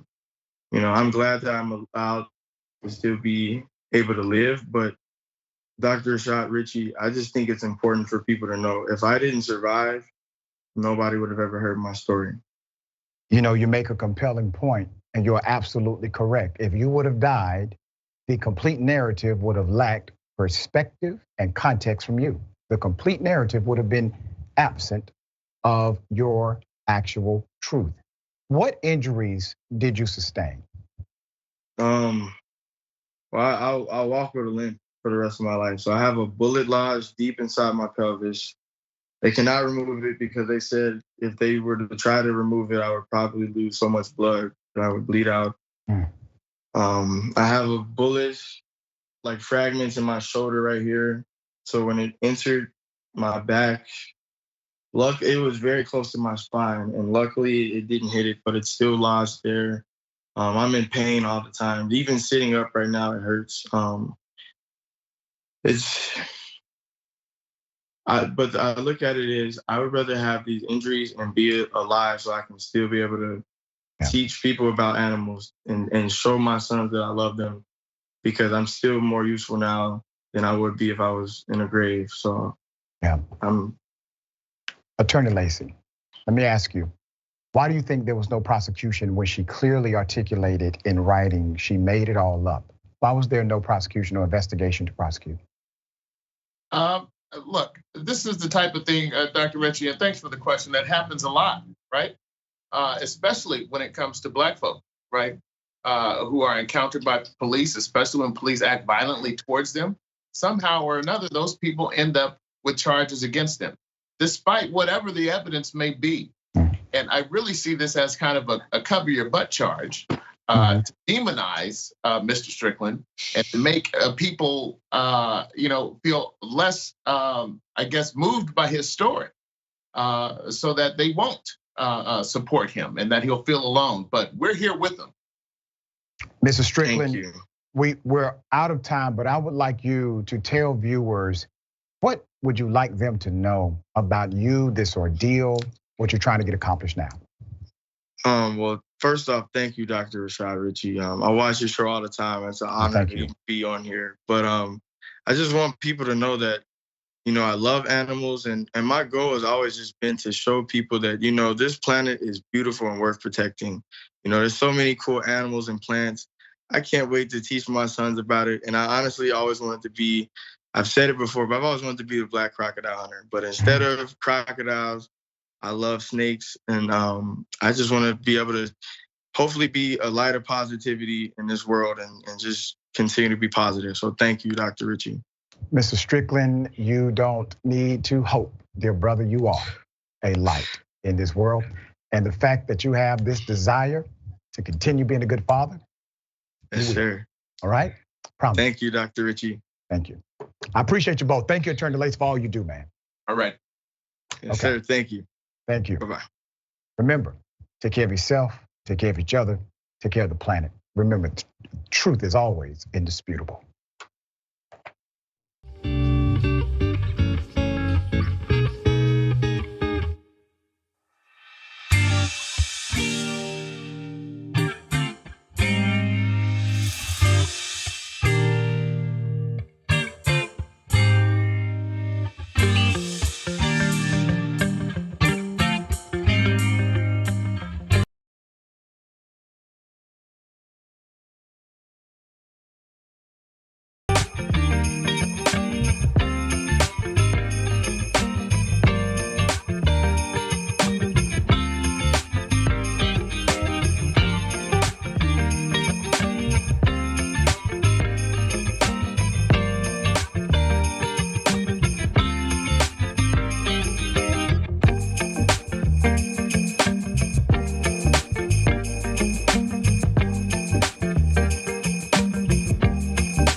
Hello and welcome to the show. We are so glad you're here.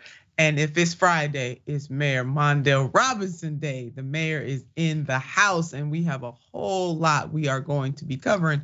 Even one of the stories that he has been reporting on over at Rebel HQ, so get ready. And also we're adding to that, Norfolk Southern CEO was called to testify to the Senate. To be frank, he got the smackdown of his life. And it's Friday, but we decided we're gonna talk about a 4-day work week. Baby, we hope that a 4-day work week is coming to a community near you.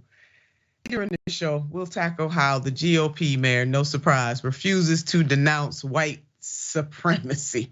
I mean, I would think that would be a simple thing to do. And then they could call the Democrats on playing games and say, y'all know we don't believe in white supremacy. Why y'all playing these games? But they ain't even shrewd enough to do that. How you doing on this Friday, Mayor?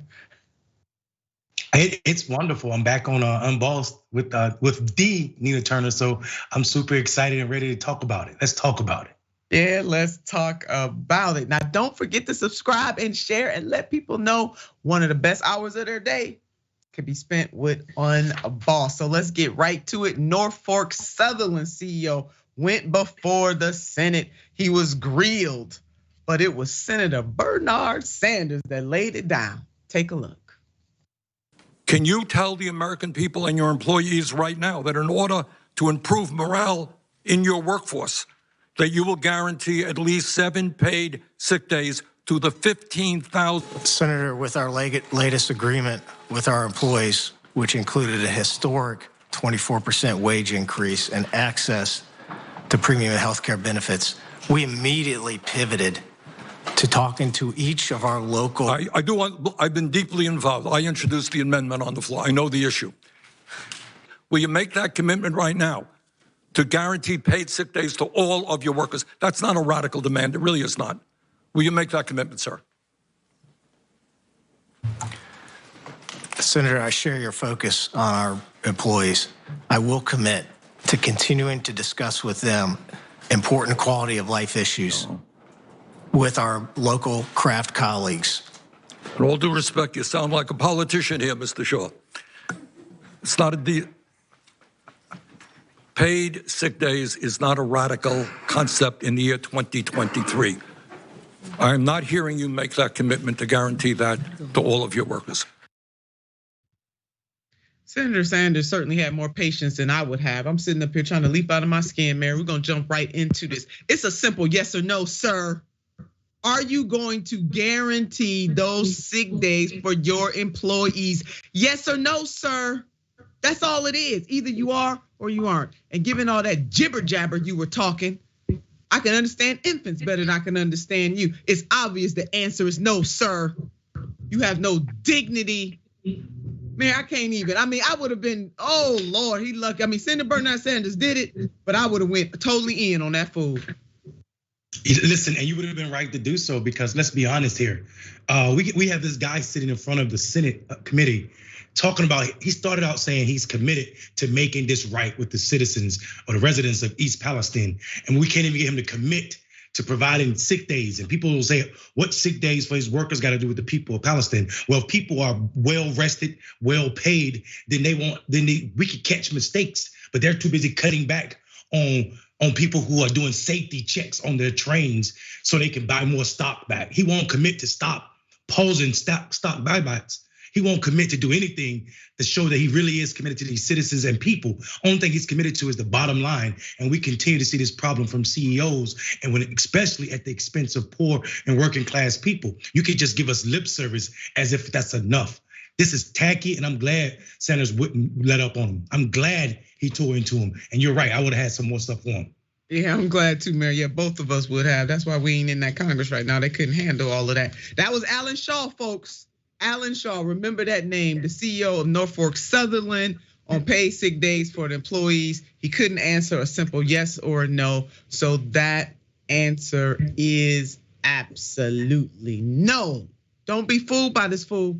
The answer is no. And you know what? The feds need to come down hard on them. They wouldn't be able to make a move. They wouldn't be able to sneeze without me being right there on their throat every single step of the way until they did right by their workers. And the mayor's point that he made about happy employees, If employees are well rested, they do an extraordinary job. It's a confluence of things here. And the man couldn't even simply do that in America, the hegemon nation that we are. You know what, America, we got a problem. I tell you that all the time. The Norfolk Southern has agreed to pay sick leave with some unionized workers. Now, what kind of BS is that? Some and not all? No, all means all, it don't mean some. And you see how they trying to divide and conquer there? It's BS with some unionized workers in recent weeks, but not the conductors and the engineers. Ain't that some sugar?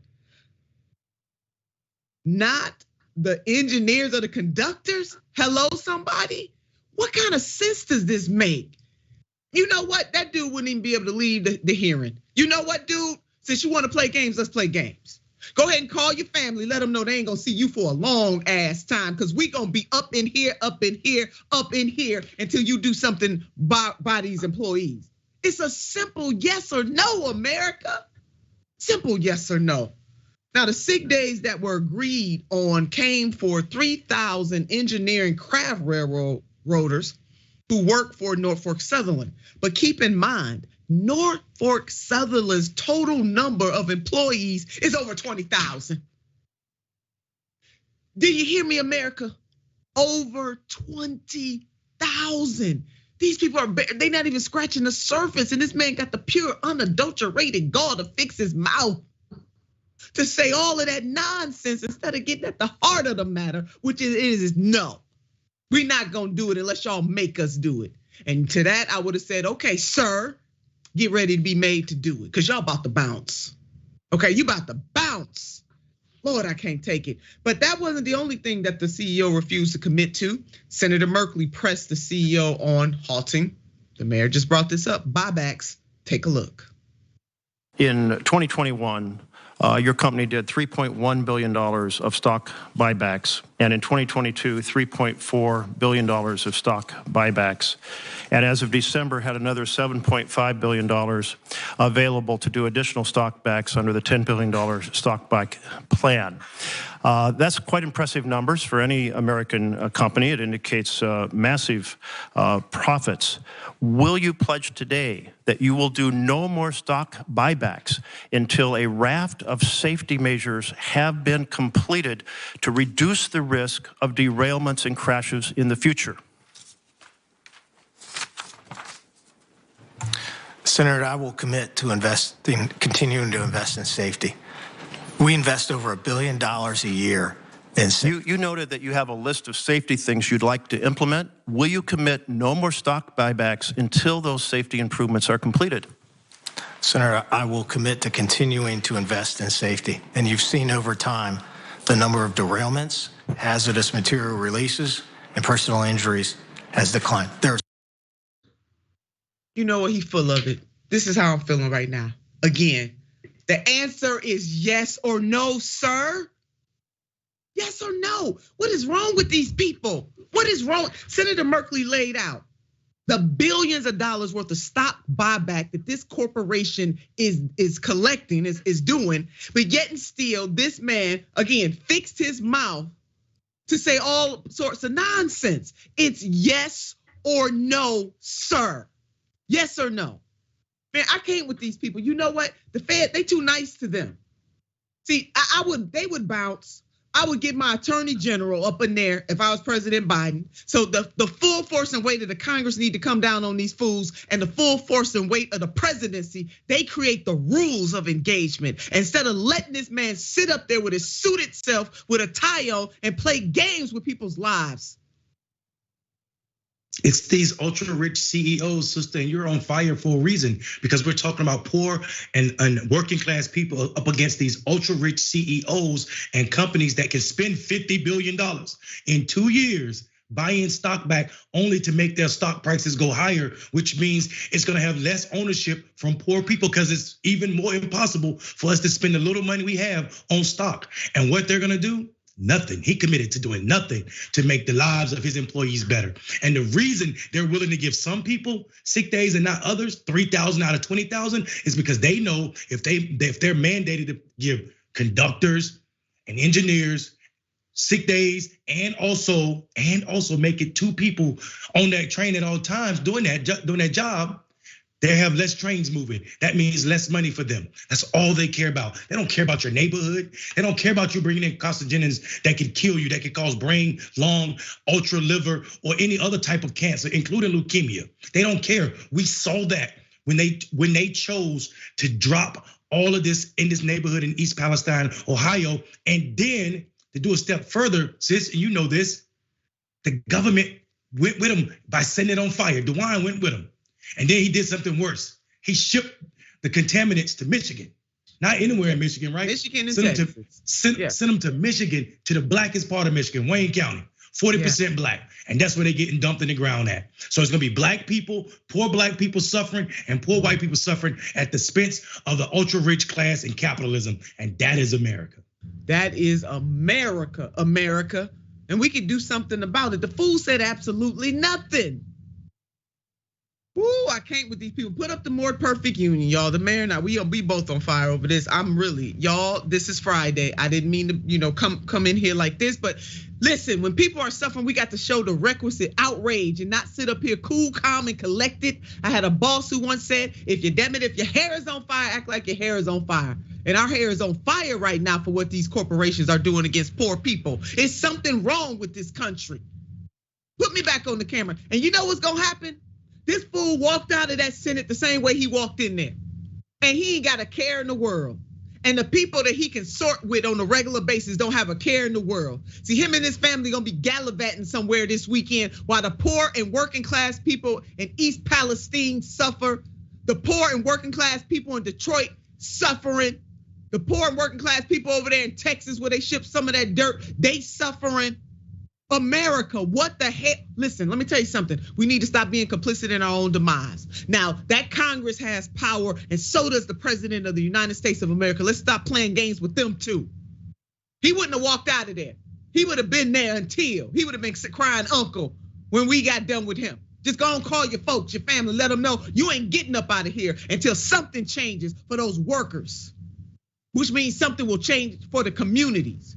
Something wrong with these people. I just can't even take it. Go ahead, y'all. Put more perfect union back up. I'm sick and tired of the games that these politicians play and these corporations. In 2002, Norfolk Southern made $1.1 billion in operating profits and paid shareholders $101 million in stock buybacks and dividends. In 2022, Norfolk Southern made $4.8 billion in operating profits and paid shareholders $4.7 billion in stock buybacks and dividends. That's an increase of over 4,566. Let's keep going. Let's keep going, team. Put up whatever's next. Put it up. Payouts to Norfolk Southern shareholders increased by 4,500% over the last 20 years. Put the mayor up. Let me tell y'all something, America. Oh, we're gonna okay, go ahead. Put Dr. Rice up. Then the mayor and I, we going into this.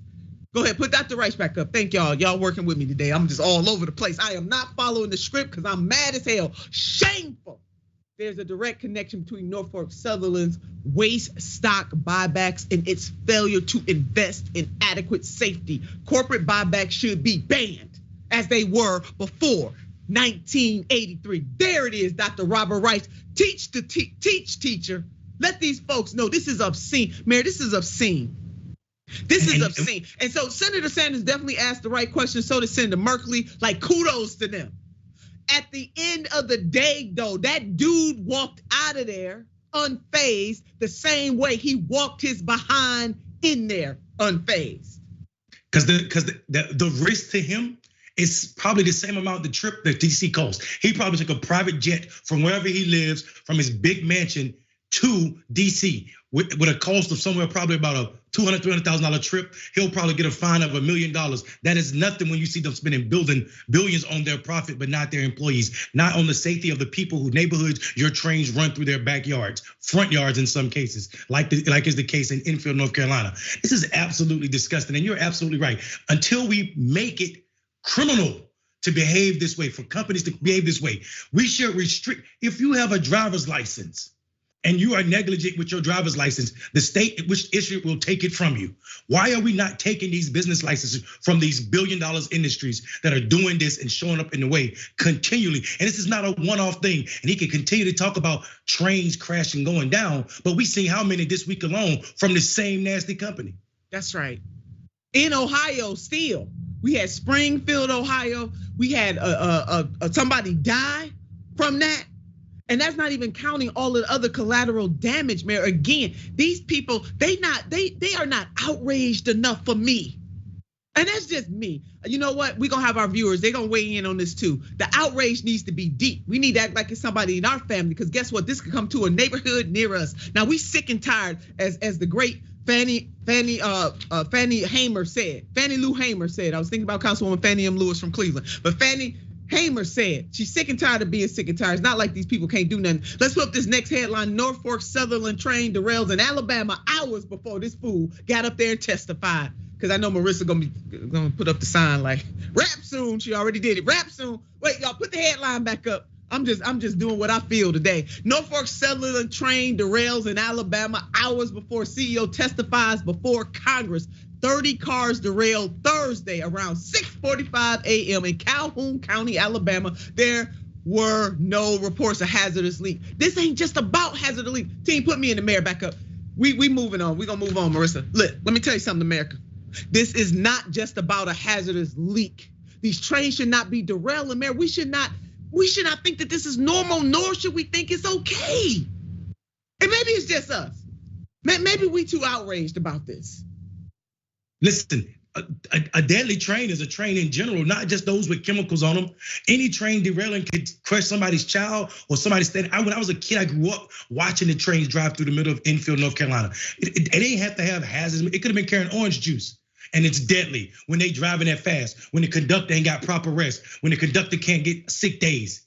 We can't act like the only problem is hazardous material. All of this is wrong. All of this, the overworking of Americans, the underpaying of Americans, and CEOs living high on the hog in this manner where there's no real consequences. You come to an interview and leave, and that's it? That's it. That's it, and that's all. Shame. Woo! Okay, we going to the next story, because if we don't lead this story, Mayor, we ain't gonna lead this story. We're not gonna lead this story, and Marissa will be putting the board back up again. Here we go.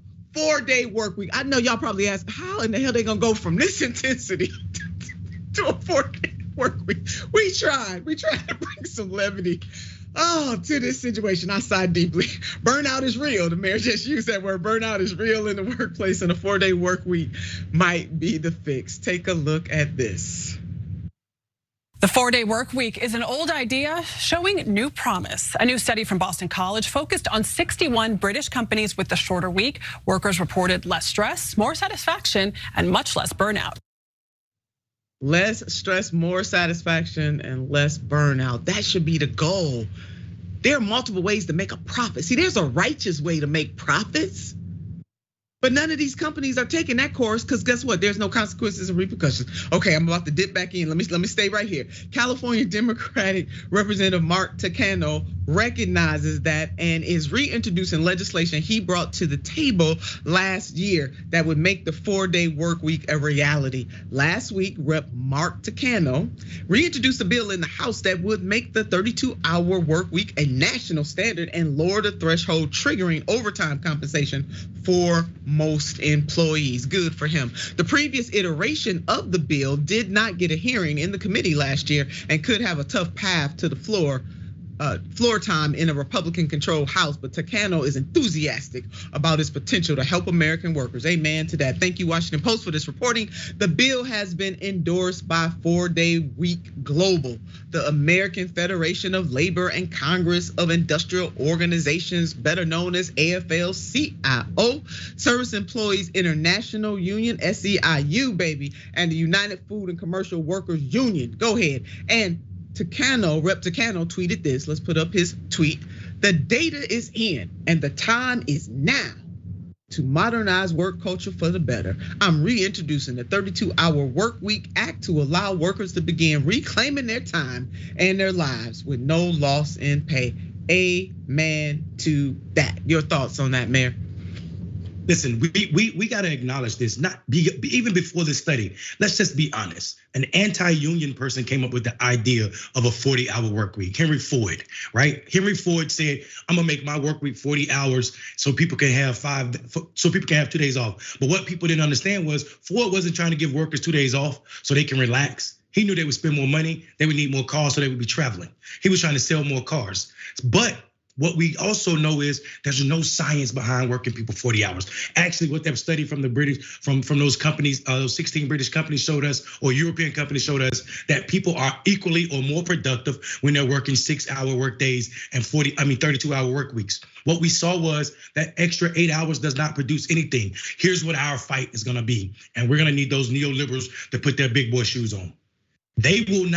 We should not allow them to make this about cutting people's pay because we're cutting hours. Because people can be equally productive at 32 hours and should get paid the same amount. So we shouldn't start talking about cutting wages of people because they're working less hours. That is an old idea that they're gonna try to throw into this conversation and mucky it up. And what you said was real. It's gonna be extremely hard. This was in the Washington Post. It's gonna be extremely hard to get a hearing in a Republican Congress, but it didn't get a hearing in the Democratic Congress. That reminds you that our enemies, if you are working class and poor, it ain't one party. It's all of these rich folk that are benefiting from businesses paying for their campaigns. There it is. I mean, they could have did that in the 117th Congress, but they did not when they had full control. But here we are. But you know what, the mayor not good on Representative Takano. Good on you, brother. Keep on introducing it. All right, keep on pushing it.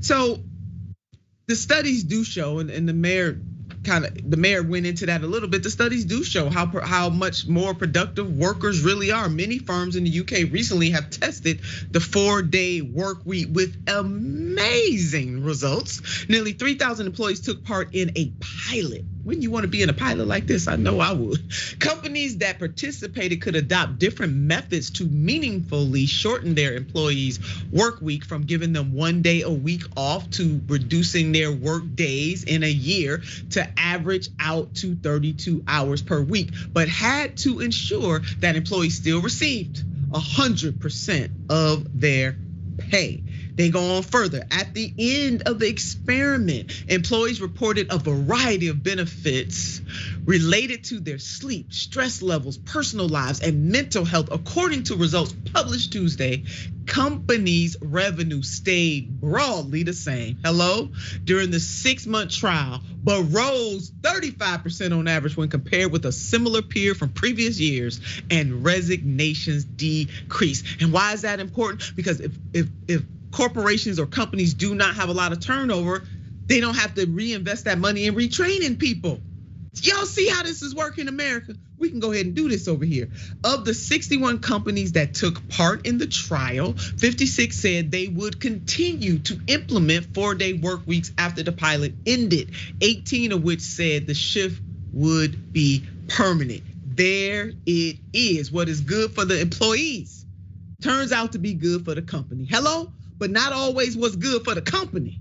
See, it's good for the employees. That don't cut both ways. What's good for the employee is good for the company. America, we need to make this happen.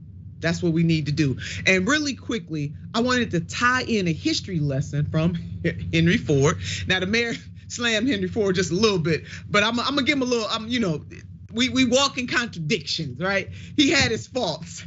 Everyone does, but he recognizes the value in doing certain things, even if it benefited him. Because the 32-hour work week would benefit companies too, but it is the right thing to do. So here we go. Not only did Henry Ford increase the wages of his employees, but he also decreased the number of hours they were responsible for working. Henry Ford decreased the shifts by 1 hour and gave employees higher wages. Now, come on, y'all. We can certainly do better than Mr. Henry Ford in the 21st century. Now, he did that. And one of the reasons why he increased them wages now, because he said he needed his employees to be able to afford to buy the car. Hey, I ain't mad at him.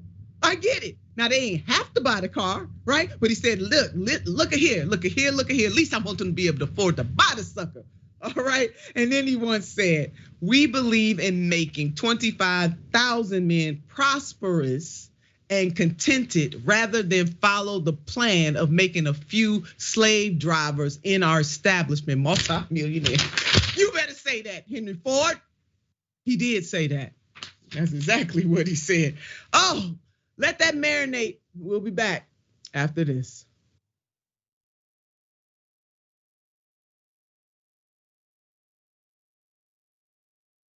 Welcome to Indisputable.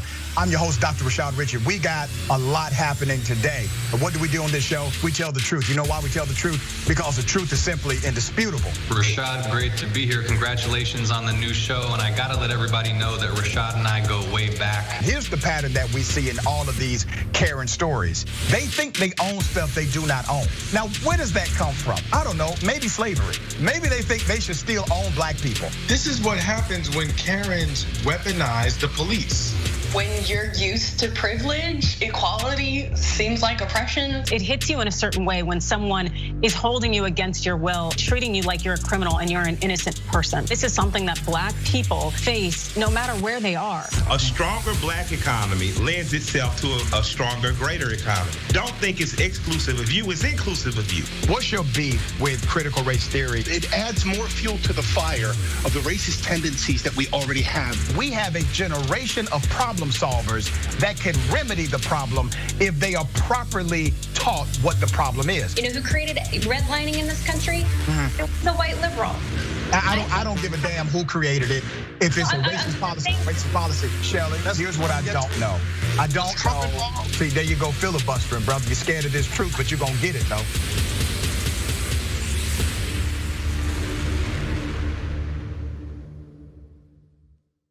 Climate is changing fundamentally, extremely, and non-linearly. It's becoming worse now. It's not when the levees burst that is the problem. It's in the anticipation of that. So I hope every human being is safe. And by human beings, I do not include multinational corporations, especially the ones that started climate change in the first place. What we're currently doing right now in cutting emissions is clearly not enough. There will be ramifications to what Trump is doing. I don't want people to suffer, but I feel like there's gonna be a lot of suffering because we have an imbecile as our leader.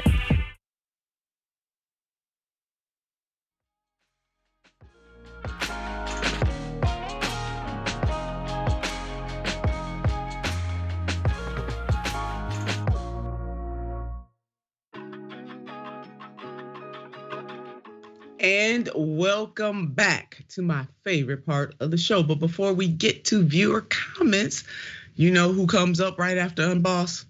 JR Jackson of the Watchlist. You want to stay tuned and go ahead and see what JR is rapping about this week. And then we got Dr. Rashad Richey on Sirius XM Urban Radio. You don't want to miss the doc on Urban View. Listen to Dr. Richey's review Sundays, 10 a.m. Eastern Standard Time and 7 a.m. Pacific Time. Y'all know the doc lays it down. And membership. Now you don't no longer have to be a viewer. You can come on up in here and become a subscriber. Yeah, do that. Why don't you do that? Become a TYT member. You won't regret it. Join us at TYT. And then you can catch Unbossed wherever you get your podcast. So do that. Send a link to somebody. All right, here we go to viewer comments. We're starting with our TYT members. Wolf Dragon, hey Wolf Dragon, love it when the mayor is on. Me too, Wolf Dragon. Love the show and everything you're doing. Nina, thank you, sir. Thank you, Wolf Dragon. Let me not assume. Thank you, Wolf Dragon. And then Mountain Dragon. Hey, Mountain Dragon. Happy Friday, Black Pearl Dragon and Mayor Robinson.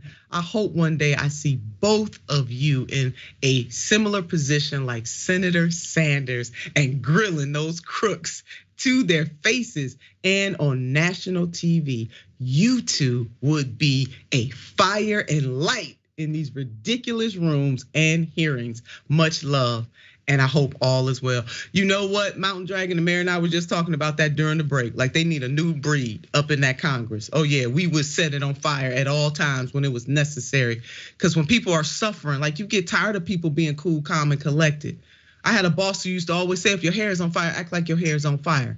And that's what the people of this nation need. They need more of that righteous indignation. So thank you for that. And then on Twitch, we got Owen, the senator and the mayor are in the building. Hello, somebody. Yes, we are.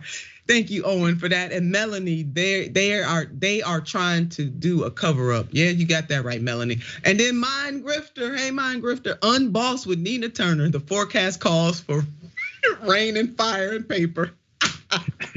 Ain't that the truth? Ain't that the truth, Mind Grifter? I am subject to get out of my chair too.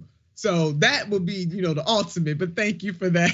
And then on YouTube Super Chat, Larry Love Jr. All right, Larry Love Jr. Here she comes, the boss, Nina Let's get it. Let's get it, Larry Love Jr. And Ronaldo, damn, bruh. I'm a few minutes behind, but I just saw how fast the producers responded to Senator Turner saying, put me back on the camera. Pros. Love the producers. I love my producers too. They are pros, and the tech people and everybody that makes this happen at Unbossed. It takes teamwork to make the team work. Ronaldo, you got that right. They was quick. One day they was on it because I ain't following the script today. Okay, it's just one of those. It's just one of those days. All right, the GOP does not think that it's prudent to denounce white supremacy.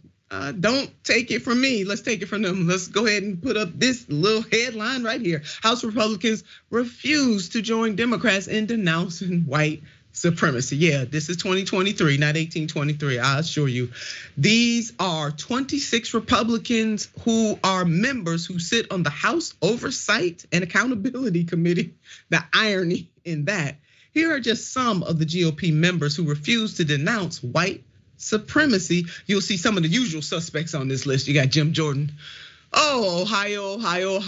Paul Gosar, Marjorie Taylor Greene, Lauren Boebert, Andy Biggs. I know y'all know some of them headliners right there, but here's how this all came about. Let us walk you back. Earlier this week, ranking member Rep. Jamie Raskin sent a letter to Chairman James Comer, urging Republicans to join him and his fellow Democrats in denouncing white nationalism and white supremacy in all its forms, including the Great Replacement conspiracy theory. Now, y'all know how that went over, right? Though all 20 committee Democrats signed the letter, all 26 Republicans on the committee refused to sign. The letter comes after the committee's recent hearing on the front lines of the border crisis, a hearing with chief patrol agents. In a statement to Newsweek, a spokesperson for the oversight Republicans said the letter was meant to distract from the number of border crossings under the Biden administration, which have received record levels. This reporting is coming from the Hill. Lord, y'all something else. You know that? You really are. Mayor, yeah, let me know what you're thinking on this, and then we're gonna reset this thing. Listen, let me ask a question, a couple questions. First, how is you denouncing white supremacy a distraction from border crisis? The so-called border crisis that you all are talking about.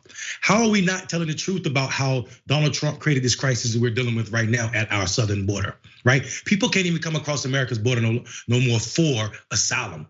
Seeking asylum always allowed you to come in this country and seek asylum. Actually, you had to get here before you could seek asylum. It was Donald Trump that changed that rule. Let's just be honest about that. And then shutting off the border completely because of COVID allowed you to say the numbers were decreased completely. Also, let's be honest. We are at a point right now where we can no longer pretend with the Republicans. We can't ask them to denounce white supremacy because they are white supremacists, right? I'm not even here to dress it up anymore. You can't continue with you, your friends, and your family all stand in front of the proverbial Confederate flag or monument and say we want to take America back or make America great again. And by make America great again, you mean when it only worked for white Americans and not pretend that you're racist. So whether you're from North Carolina, Georgia, or California, and you're a racist, you want your representative to show up like you. And that's exactly what the Republicans did by not signing this letter.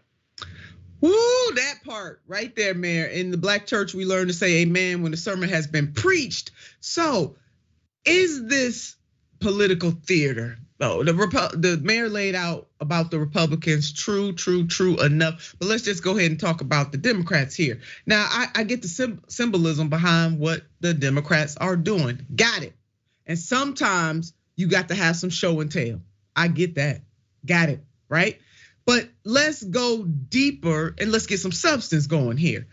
This is nothing more than political theory when it comes down to it. This is exactly what it is, because they could have asked the Republicans to denounce white supremacy in the 117th Congress. I know y'all hear me bring up the 117th all the time, and I'm bringing it up because that's when they had the power. See, if it is important to denounce white supremacy, which it is, I'm not mad that he asking them to denounce it. I'm just asking, why didn't you ask them to denounce it when the Democrats were in power and we can really get some things done? That's all I'm asking. I'm just like, inquiring minds want to know about this. If they really wanted to do that, you wouldn't do it with a letter either.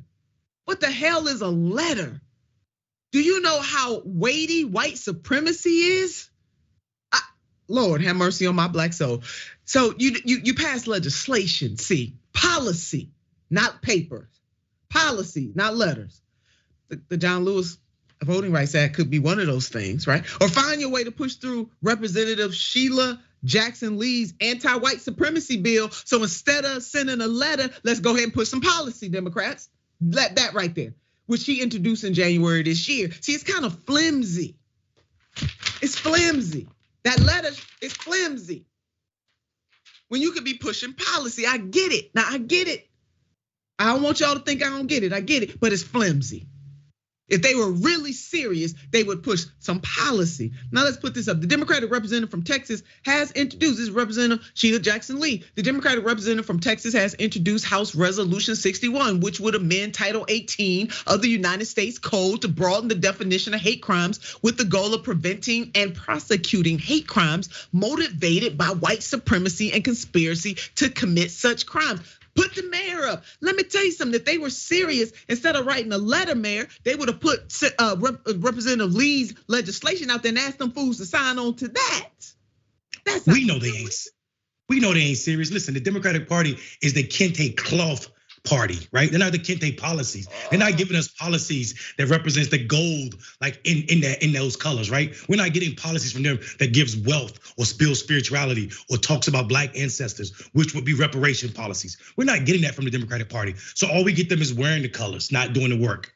And that's exactly what you're speaking on. And I love that you're calling them out for it because it's absolute truth. Because the 117th was the place to do it, not this letter right now for sure. That's it. They wearing the colors, baby. They ain't about it.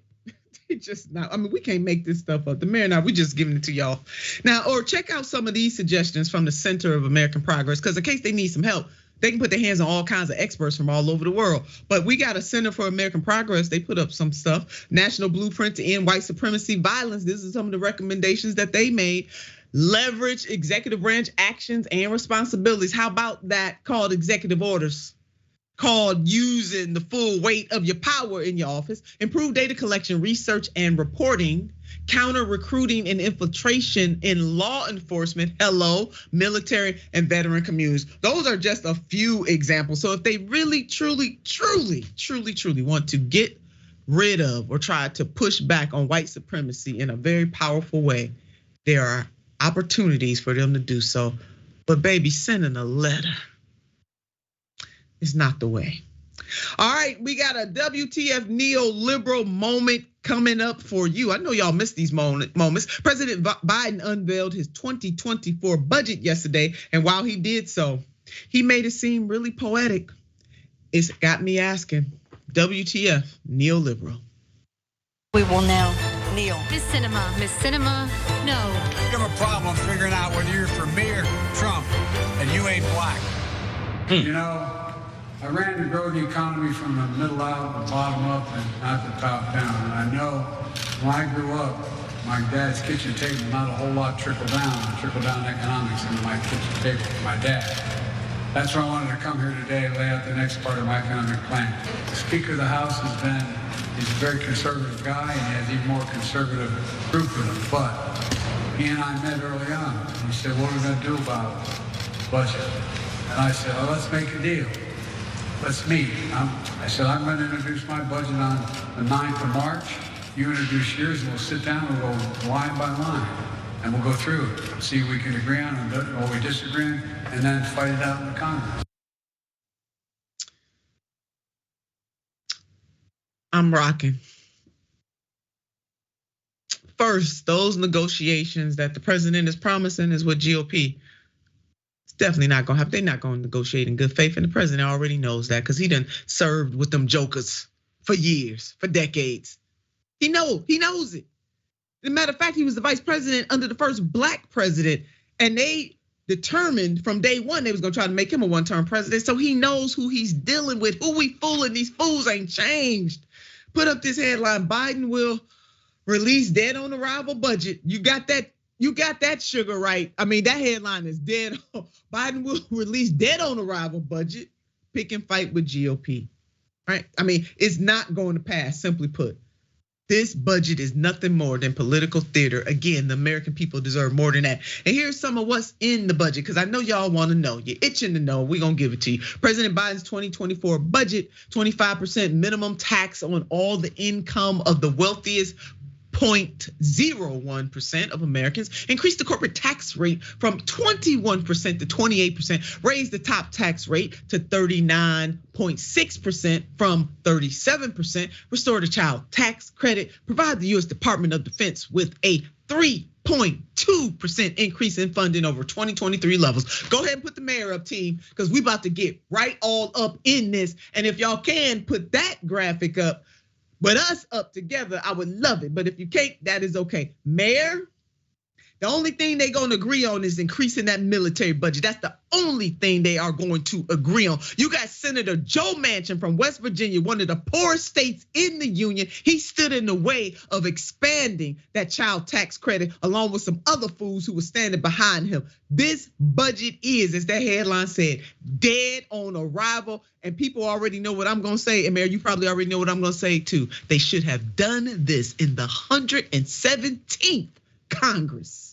Absolutely. Not only should they have done it in the 170th Congress, they should have a budget that's more humane. This budget does not speak to the problems that's ailing America. These increases, this large military budget increases that this president is asking for is absolutely disgusting. And it flies in the face of all of Americans can be unhomeless. We could eradicate homelessness in 12 years if we spend $8.1 billion each year. That's not my number. That came from studies from 2 nonprofits that focus on at City Lab.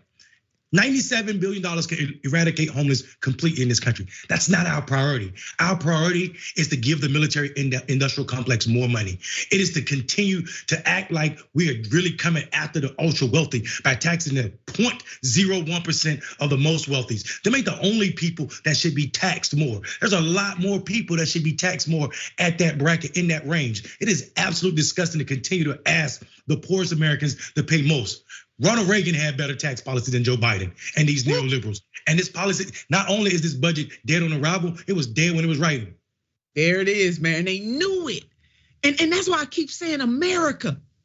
Like, we must stop being complicit in our own demise and call this thing what it is. Because you know what, man? If this was Donald J. Trump, neoliberals would have all kinds of stuff to say. But because it's their guy, see, they need to center the people. And not the person that's holding the power, but the people. What is right for the American people, the everyday people of this country? That should be the measure. Then it wouldn't matter who's doing right and who's doing wrong. We're gonna stand up either for or against it. You know, Minister Malcolm X once said, "I'm for what's right, no matter who it's for or who it's against." And that's how Mayor Robinson, that's how you and I roll. We're not playing with these fools. The mess is crazy. Put up this headline, team. Madness. This is coming from Common Dreams. Call it what it is. Madness. Biden request record $886 billion in the military budget. Meanwhile, in the hoods where people are misunderstood, 63% of Americans are living paycheck to paycheck. Good God Almighty. We couldn't even get the Norfolk Sutherland fool of a CEO to say that he would give those people who are working, making sure that we're running, making sure that this economy doesn't stop. Couldn't even guarantee them some damn sick days. There is something immoral. Okay, this is past.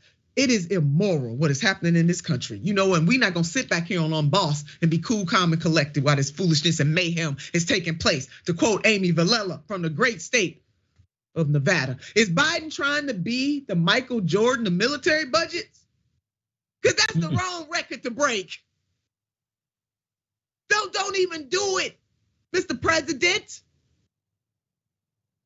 Ooh, Sachi, you did that one. I know you remember this from December of 2022. Go ahead and put up this headline, team. Y'all rolling with me real swift.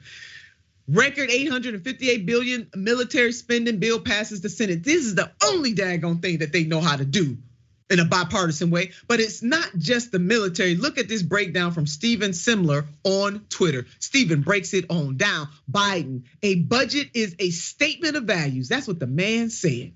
Biden's FY 2024 budget proposal, $1.1 trillion for military and law enforcement programs. You hear it here, folks. Stephen, you did that. You didn't even take a whole lot of words. You took the president's words, what he said, and you put it up. It's a statement of values. America, this is what the president values. You hear me? And it doesn't matter if it's Biden or Trump or Obama. If they putting up a budget like this and people suffering like this, it's wrong all day long. 365 days of the year, twice on Sundays.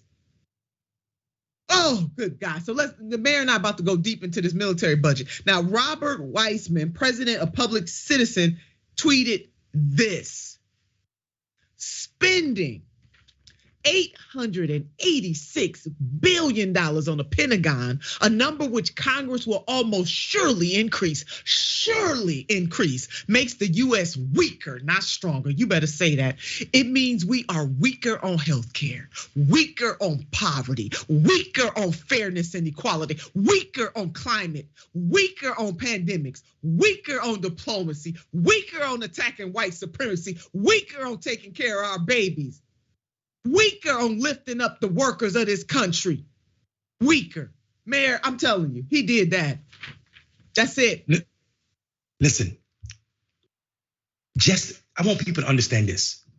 Just in last year's budget, contractors, military contractors, this is not the government, contractors got over $900 million.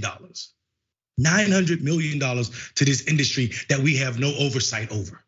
Half of that money are people who contract with the Pentagon, right? And then the rest of them are people like Lockheed Martin. Lockheed Martin got $72 million by itself in 1 year. Come on, man. Come on. Military budgets are absolutely disgusting, and they don't speak to the characteristic of a country unless they do. And then it goes back to what you said earlier about 60+% of Americans living paycheck to paycheck. Maybe poverty is American standards. Maybe that is American. As American as apple pie. It is as American as apple pie at this point. Now they can prove us wrong. I would love for them to prove us wrong. Go ahead and prove us wrong, Congress and the president. And my stunt double, she just had to weigh in on this, as she always do about this time. We cannot allow the military budget to go up while we cut SNAP benefits here at home. It's unacceptable. That part right there. But like I said, it doesn't have to be this way. We can elect people who actually give a damn about the people. For example, there's a proposal right now by two Representatives Lee and Pocan introduced a bill to cut defense spending by $100 billion and prioritize people over the Pentagon. You better go ahead and say that, reps. You better go ahead and say that. Y'all did that. Oh, Lord, have mercy on my soul right now. I'm calling on Black Jesus. Y'all know when I call on Black Jesus. It's serious. Oh, let me go to the members real quick before we go to the next segment, which the mayor is in the starring role in that segment. TYT members, Mickey C. Hey, Mickey C. The good thing about refusing to not join the Dems in denouncing white supremacy is the Republicans openly advertising that they support racism and hate of white supremacy. We need to remind them of this constantly. All right, Mickey C. On Twitch, Sis Cat. Hey, Sis Cat. Mondale makes Fridays even better. Go ahead, Sis Cat, get it on in there. Nero, the destruction party versus the performative party. I love it.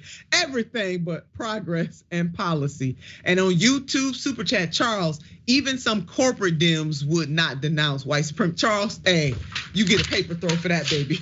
You damn right about it. You right. Let's go ahead and call it what it is. All right, in America, it's a lot of things you can't do while Black. We got something else to add to it.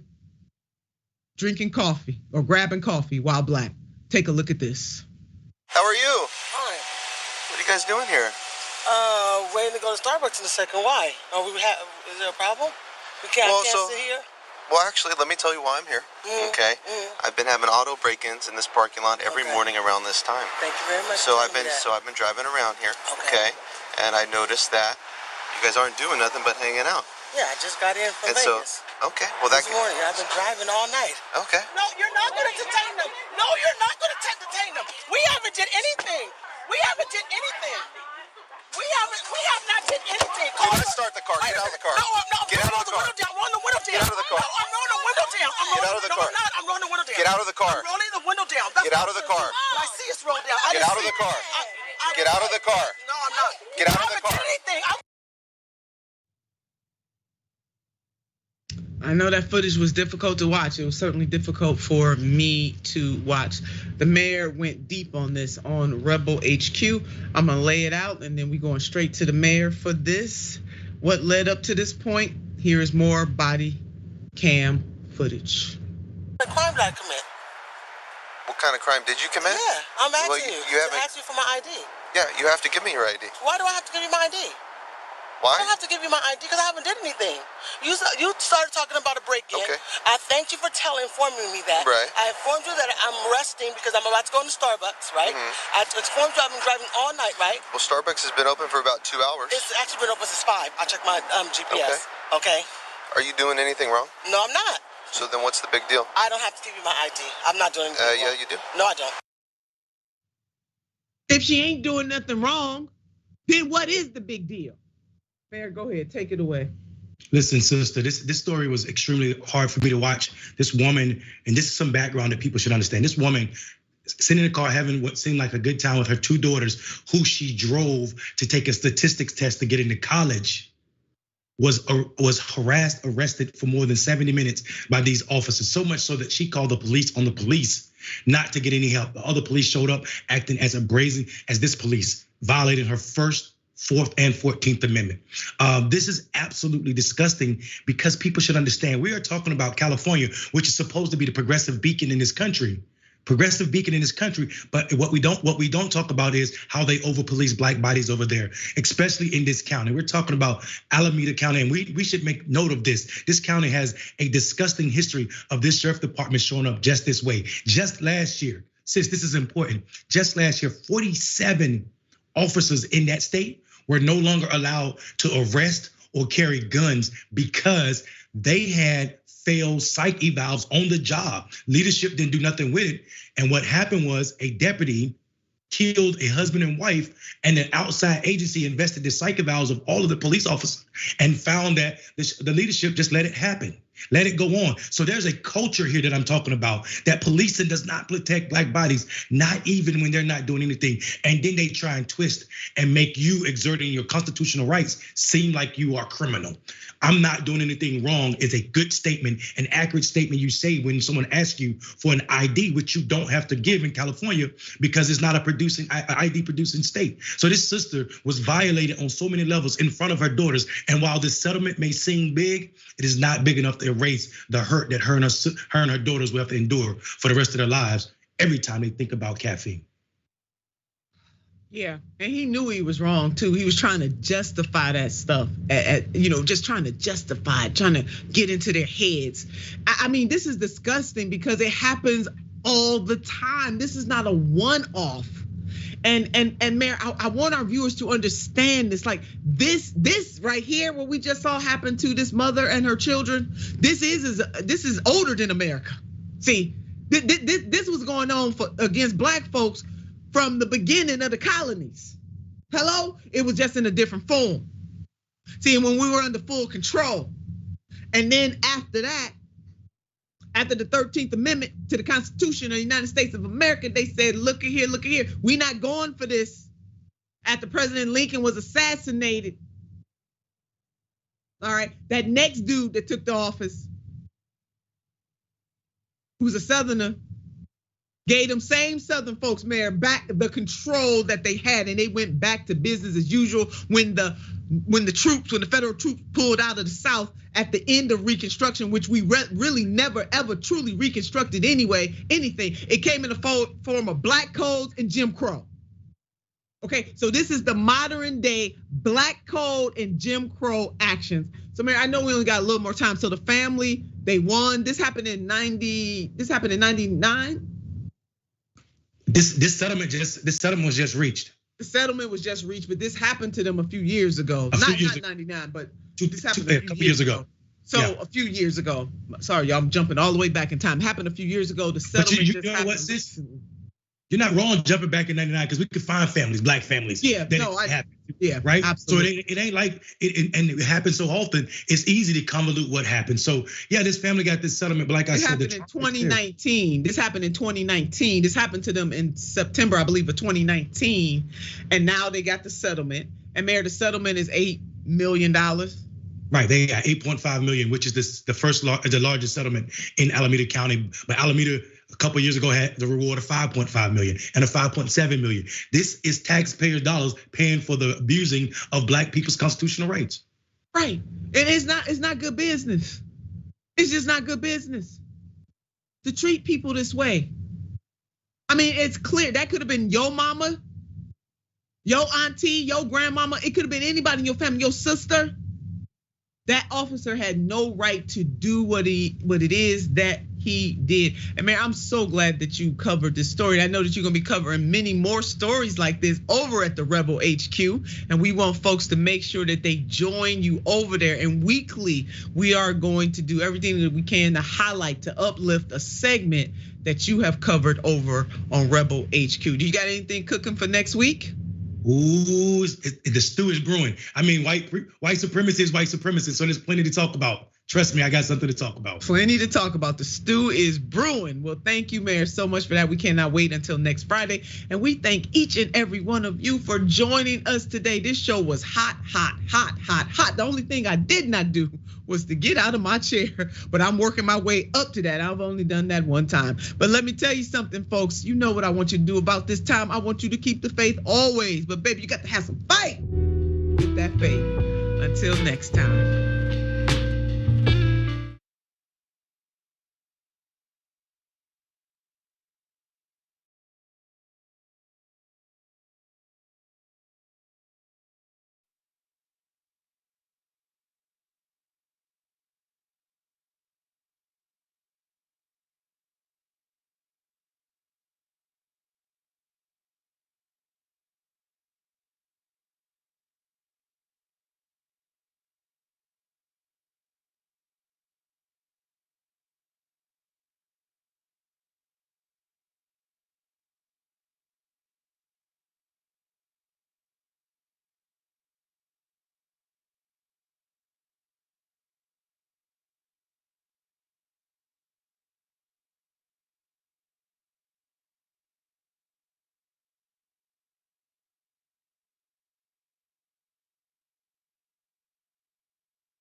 What's going on, guys? It's a Friday watch list. How you guys feeling today? We're wrapping up the week here on the program. Glad you guys could be with us, albeit a couple of minutes late, because let's keep it real. This is the watch list. And when something random goes wrong, it happens right here. I wish I could show you guys video of it, but you wouldn't be interested in that. What you might be interested in, though, in fact, let me guarantee you're going to be interested in, Francesca Fiorentini joins me today for Francesca Fridays on the program. She's a comedian and Rebel HQ contributor, also host of the Habituation podcast as well. I'm not sure if I ever asked you about the live show because I was extraordinarily jealous. I love those things. Which things? The live show up in the Northern Cali show. That was dope. With John? Yeah, Absolutely. It was so good. He was bragging to me about it, you know. So much fun. All the Fran Diva came out and the Dragon Squad. It was really, really fun. And I got no recordings of it, so you had to be there.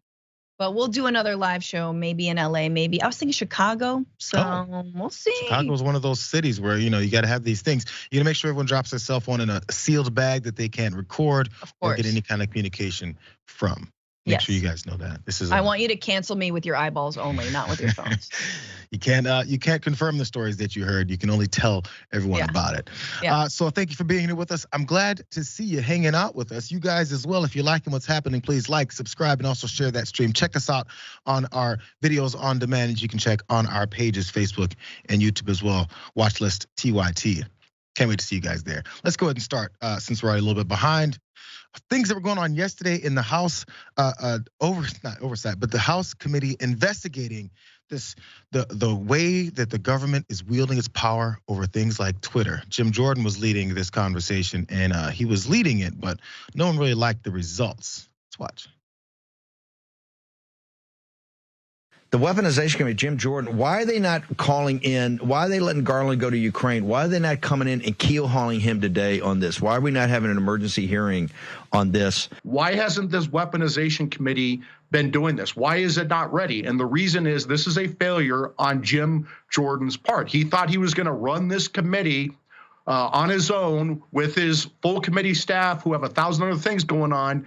And it's structurally set up to fail. It needs to be fixed immediately. Frankly, Jim Jordan should just hand off this weaponization to committee to someone who actually wants to do it. BS that he does. He did the same thing on big tech. He pretends like he's fighting big tech, but he's actually doing big tech's bidding behind the scenes. He pretends like he's taking on the deep state by rolling up his sleeves and going on Fox News and taking credit for other people's oversight. This needs to be taken seriously, and Jim Jordan is just not a serious person. But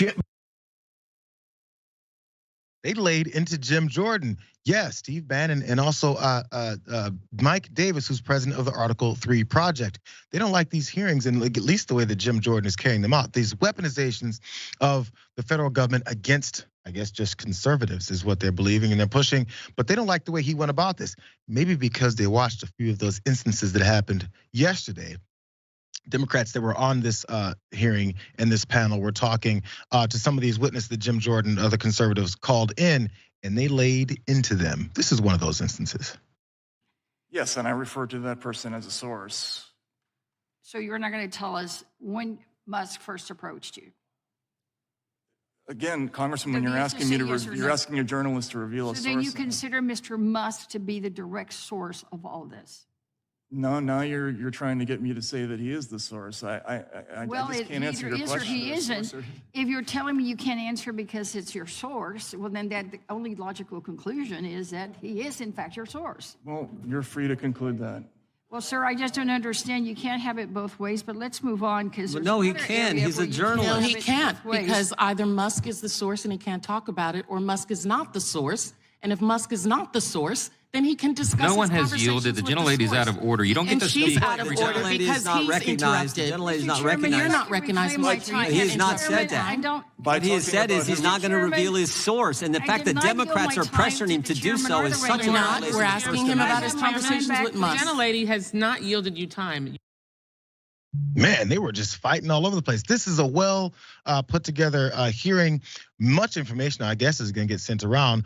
Or it's just they want to keep talking about this and getting the folks who follow them that don't really listen to the details to just go, look at the slam dunk that Jim Jordan pulled off.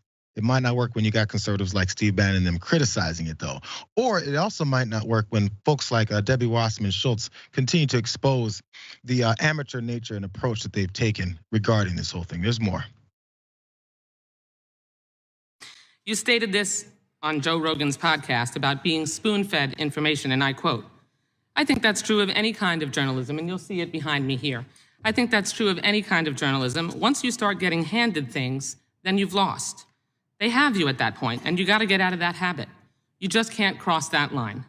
Do you still believe what you told Mr. Rogan? Yes or no? Yes or no?" Yes. Good. Now, you crossed that line with the Twitter files. No. Elon Musk, it's my time. Please do not interrupt me. Elon Musk spoon-fed you his cherry-picked information, which you must have suspected promotes a slanted viewpoint, or at the very least generates another right-wing conspiracy theory. You violated your own standard, and you appear to have benefited from it. Before the release of the emails in August of last year, you had 661,000 Twitter followers. After the Twitter files, your followers doubled, and now it's 3 times what it was last August. We hadn't heard from Debbie Wasserman Schultz much lately, but man, she laid into him there and exposed exactly the type of journalistic ethics that Matt Taibbi previously hung his hat on, but now finds himself the target of the previous Matt Taibbi, who criticized someone like current Matt Taibbi for being spoon-fed information from someone like Elon Musk, which they all benefited financially from, which she laid out, I think, pretty clearly there. So really fast, Francesca, just to remind everyone, the whole purpose of this hearing is to expose how the weaponization of the government has been unleashed upon folks because of this collusion between the Democrats in power and Twitter because of the policy of not releasing all of these nude pictures of Hunter Biden on Twitter because they thought that's what'll win the election. Putting a 24-hour hold on that story, which is what AOC exposed in a similar committee, because this is not the only committee that's investigating this.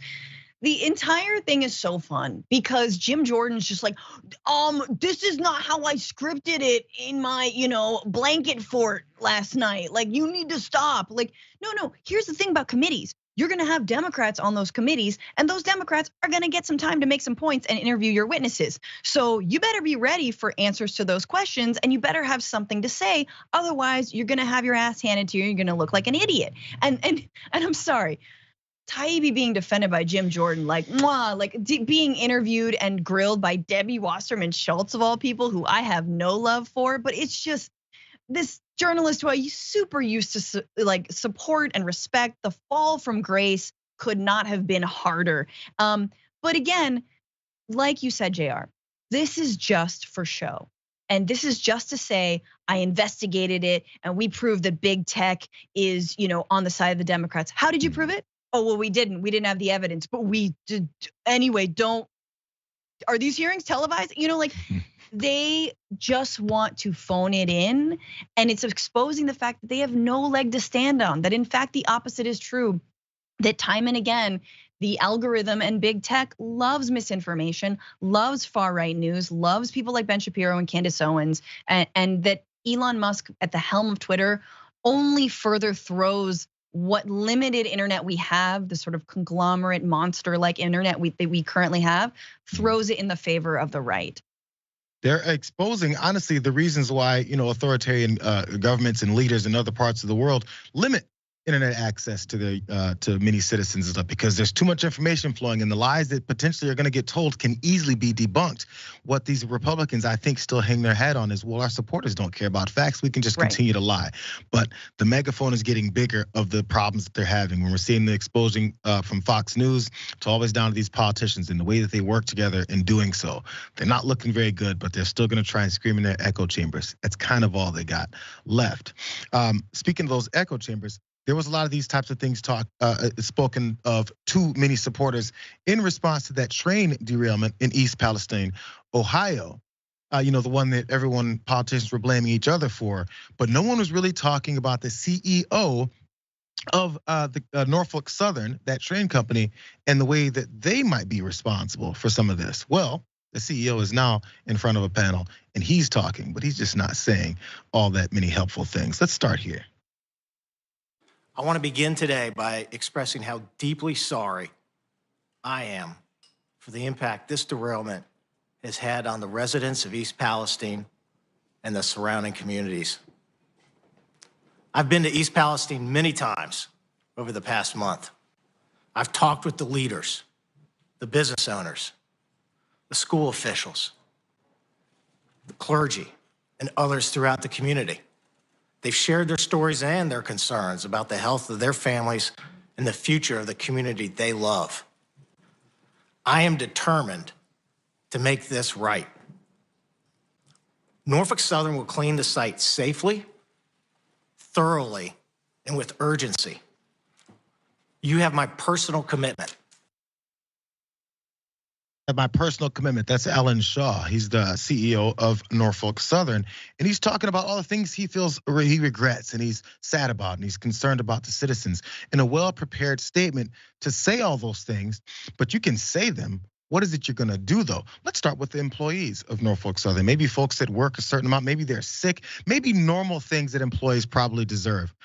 Luckily, Senator Bernie Sanders was there to ask this CEO that specific question. What is it you're gonna be doing for your workers? Maybe something pretty simple like a week's worth of sick paid leave, something that simple. So again, keep in mind what Alan Shaw just said about how he's concerned and listen to his answer about what he's gonna do. Will you do what most Americans think is pretty obvious, that when you get sick, you get guaranteed paid sick days? Will you make that commitment right now to your entire workforce? Senator, with our latest agreement with our employees, which included a historic 24% wage increase and access to premium healthcare benefits, we immediately pivoted to talking to each of our local. I've been deeply involved. I introduced the amendment on the floor. I know the issue. Will you make that commitment right now to guarantee paid sick days to all of your workers? That's not a radical demand. It really is not. Will you make that commitment, sir? Senator, I share your focus on our employees. I will commit to continuing to discuss with them important quality of life issues with our local craft colleagues. In all due respect, you sound like a politician here, Mr. Shaw. You sound like a bad politician here, Mr. Shaw. One who's not very good at hiding the fact that you want nothing to do with offering your employees 7 days of paid sick leave, especially as we're seeing, many folks in this region potentially getting sick. We've seen much of the animal and wildlife there getting sick already. So does he care, or is he just reading a statement? You got to pay attention to what they're looking to do, because when they want to do something, oh boy, do they do it. Something else that was done though is another train derailed though, this time in Alabama. Oh no, look at that.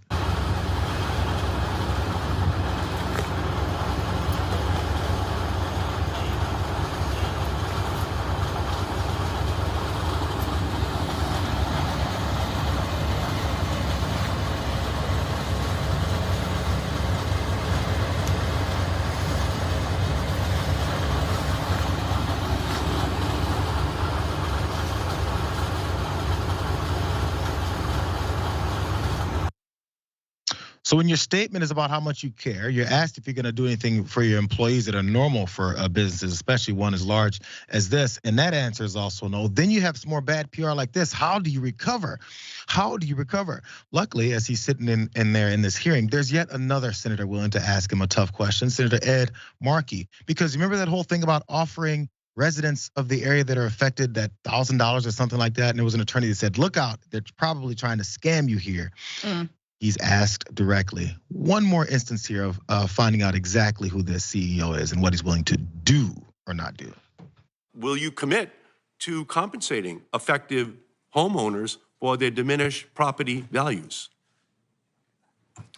Senator, I'm committing to do what's right. Well, what's right is a family that had a home worth $100,000 that is now worth $50,000. We'll probably never be able to sell that home for $100,000 again. Will you compensate that family for that loss? Senator, I'm committed to do what's right That is the right thing to do. These are the people who are innocent victims, Mr. Shah. These people were just there at home, and all of a sudden, their small businesses, their homes are forever going to have been diminished in value. Norfolk Southern owes these people. Francesca, all talk, zero action, negative action, actually. Yeah, no, I've seen like pull string dolls have more variation of answers than the CEO of Norfolk Southern. It's, it's going to happen. It's going to keep happening, right? And I commend these senators for trying. I think that Bernie Sanders has done a good job. I think Ed Markey did a good job. I think they've done a great job. However, this starts with the Biden administration. This starts with Pete Buttigieg. This starts with saying that we're bringing back the regulation that you need to put up-to-date electronic brakes on every single one of your rail cars. We're bringing back the regulation that says you can't have 150 length or 100 length rail car if you're carrying toxic substances. But I mean, think about what this dude is saying. He's like, we are committed to cleaning up this mess, and we will do it, and we will do it quickly and expediently, and our hearts go out to the people of East Palestine. Okay, well, what about those workers? What if they get sick from not COVID, not a regular sickness, from cleaning up a toxic spill? Are you gonna commit to giving them, paid sick leave? Well, we're gonna commit to talking about it. So it's pure greed. But what do you expect? This is the way corporations will behave unless there is some kind of regulation. And so again, the federal government needs to step up. Maybe they'll get there. Again, when they started getting some kind of pressure on them, you mentioned Pete Buttigieg and Biden administration and how eventually the showing up happened. Again, that's where many of these folks think it starts and ends. Yeah, I showed up. I got there. Aren't you guys happy now? What's gonna happen? What's gonna happen? And finally, at least a little bit, the CEO is getting some of the heat, but he'll just go back away. No one's gonna remember his name because no one thinks about his name. We think about these leaders in our country and their names. What are they gonna do to hold this guy accountable? Will he still pay them to do his bidding? Most likely, but we'll complain about each other and say it's someone else's fault. Let's take this first break though, you guys. When we come back, we're gonna get to your comments, but also as that goes, we've got a few more skeletons potentially in George Santos's closet. There's someone that's blowing the whistle on him, but also our horny and hypocritical lieutenant governor down there in Tennessee. He's talking about those thirst trap photos that he loved so much that broke yesterday. We'll do all that when we come back, you guys.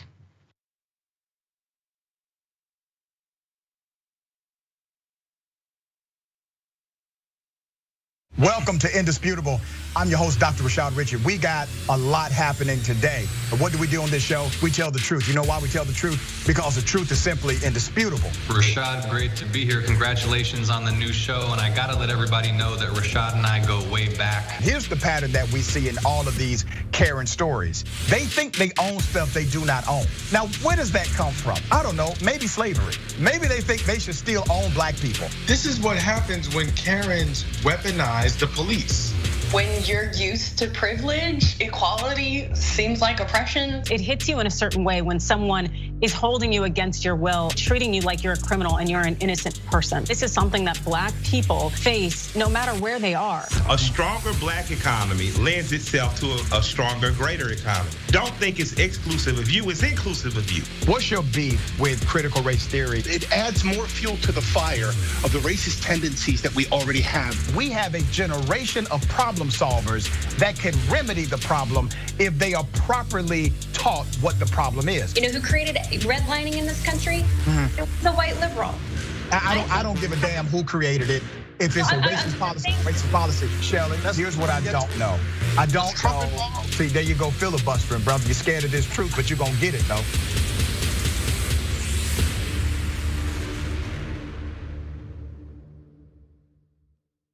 climate is changing fundamentally, extremely, and non-linearly. It's becoming worse now. It's not when the levees burst that is the problem. It's in the anticipation of that. So I hope every human being is safe. And by human beings, I do not include multinational corporations, especially the ones that started climate change in the first place. What we're currently doing right now in cutting emissions is clearly not enough. There will be ramifications to what Trump is doing. I don't want people to suffer, but I feel like there's going to be a lot of suffering because we have an imbecile as our leader.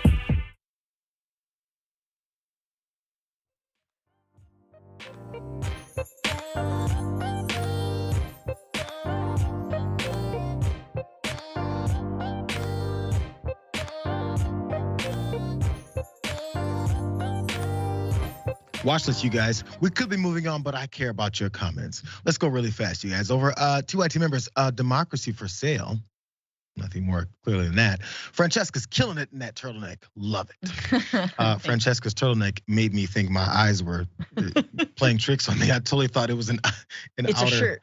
I thought it was a cardigan. And the waves threw me off. Wolf Dragon Donna Moore for Franny. Come to the Tampa area for a live show, Franny. We need help. Maybe a few laughs. That's Florida? Okay, I'm just kidding. Thank you. Two more over there. What? No, you just info? I just don't want COVID. You know what I mean? I see. Understand that. Let's just relax. Over on Twitch, you guys, real quick. Owen the Schmoopy Dragon says, "What's up, JR's ma?" Apologies, ma. My bad. But what's up, Pop? To you as well.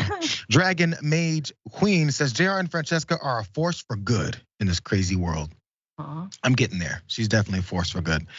I still sometimes say mean things. All right, let's jump to this next story, though, you guys. Let's jump straight in this one. Let's go. This morning, Congressman George Santos battling even more allegations. This time, a credit card fraud operation that landed a former roommate in federal prison and later deported to his home country. In a sworn statement to the FBI, Justice Department, and Secret Service, that roommate, Gustavo Ribeiro Trelha, says that Santos trained him on how to skim credit cards, installing devices on ATMs to capture a cardholder's PIN and use that data to steal from victims' accounts. The statement obtained by Politico says Santos provided the equipment, and they then split the profits 50-50. Trelha was arrested in 2017 in Seattle, telling Politico he never implicated Santos because he feared the now House Republican would retaliate against his friends who were undocumented. Jesus. It is Friday in America. Therefore, George Santos has a new scandal. Some more skeletons just piling and falling out of his closets. In this particular case, there is a man that was arrested and also deported for a credit card skimming scheme. And now he's talking. In fact, he's saying that George Santos was the mastermind behind it, allegedly. This is from this particular person's point of view. But there was something that was reported on last month in February about how George Santos was recorded in a courtroom for this guy's hearing. And he pointed out how he was an executive, or I'm sorry, worked for Goldman Sachs. That was the lie at that point that people just pointed out how he lied in court. But they didn't know that he was in court about this, which the guy who's already been busted for it says he was a part of. Listen to this lie that we heard maybe a couple weeks ago. Let me hear from his friend briefly. All right, sir, tell me your name. Okay, so how do you know this man? We're family friends. Our parents know each other. We've known each other for a few years. Lost touch. Got back into touch back in September last year in Orlando when I was relocated from New York for work into the Orlando area. And so what do you do for work? I'm an aspiring politician and I work for Goldman Sachs. You work for Goldman Sachs in New York? Yep, sure do. I work for Goldman Sachs in New York. So in saying that, people are like, oh, this guy's a liar. In fact, he's lying in court for his criminal friend. Oh no, because this is the rest of what his little back and forth with that judge was about, which this guy, Trelha, who was busted here, he says this part is the lie that he's trying to eliminate himself from. Watch more. And so you've rented a room or something for him? I'm just pending your decision here so I can finalize a launch that can stay apart through Airbnb or whatever website it is. Right now I'm in South by the Space Center. And you're going to do this for him if he's released? Well, his family is the one actually sending the money over to make sure we take care of everything that he needs and to comply for everything here, as far as And where's his family? his family's in Brazil. In Brazil. What part of Brazil? They're in Espírito Santo. Okay. Is that where your family is? Oh, no, my family's from Rio. So he said he's a family friend, but in reality, at least again, let's go back to allegedly. This particular man that was busted said they met on a forum for folks from Brazil that were hanging out in Florida, in Orlando area, and then they met up, eventually became roommates. And then that's when he said the schemes began. He taught him how to do all these things. Graphic too, really fast. He said this in his sworn statement. He said, Santos taught me how to skim card information, how to clone cards. He gave me all the materials and taught me how to put skimming devices and cameras on ATM machines. That's what his New York attorney, Mark Dimitropoulos, said. He was previously questioned about the Seattle scheme by investigators for the U.S. Secret Service, is what CBS reported. He was never charged being Santos, but the investigation does remain open. He also told an attorney friend that he was an informant in that fraud case, but Trilha insists that he was actually the mastermind. Francesca, they found a FedEx package in this guy's car when they busted him because they saw him on a Seattle security footage. He was taking one of these devices off of an ATM after they busted him. Then he said, I don't want to, it was only me, because he was afraid, because Santos on that same visit to Seattle for that court hearing went and visited him in jail and said, listen, shush, don't bring up my name. And Trailhawk didn't, because he was concerned about Santos potentially busting him and other folks that are undocumented in the country. So he's been staying quiet, but now that he's been busted and sent to Brazil, he's ready to talk. Damn. Just, is there, like, what community won't Santos throw under the bus? Like, what community won't he use? Like, preying on, like, there's definitely like a senior citizen scandal waiting in the wings that we don't know about. He's like evil Forrest Gump, like everything that is bad has happened. We can trace it to, Anthony DeVolder. Here's my thing, Anthony, at this point, just sell your story to Netflix, okay? You be the, like, the what is it, Anna? Why am I forgetting her last name? Kasparian. No, not the Anna Kasparian. Oh my God, no.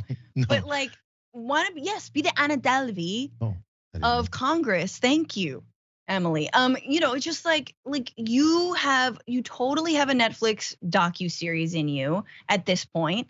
Each grift is a new episode. And, make some money, bro. That's all you want to do.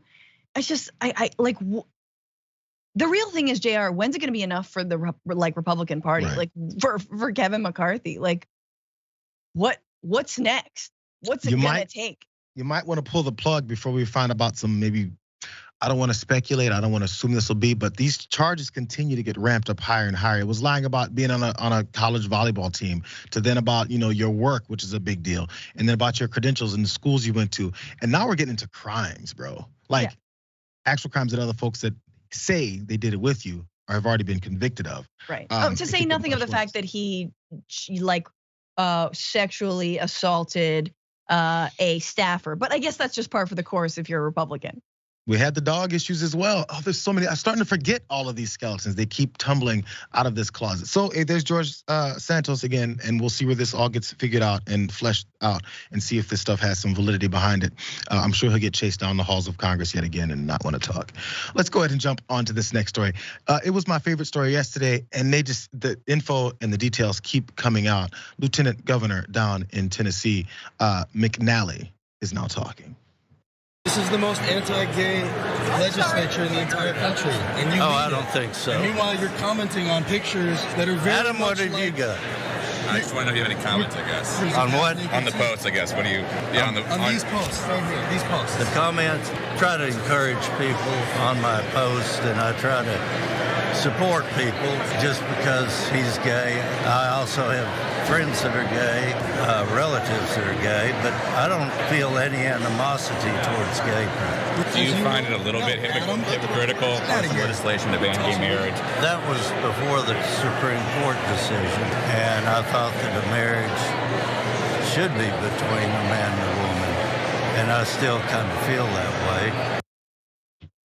Lieutenant Governor Randy McNally is finally talking. That's a little bit. He also spoke to a local station we'll get to as well. But he's trying to defend himself. He knows gay people, Francesca. And he has family that's gay. He has friends that are gay. He has someone who lives in his head that's gay.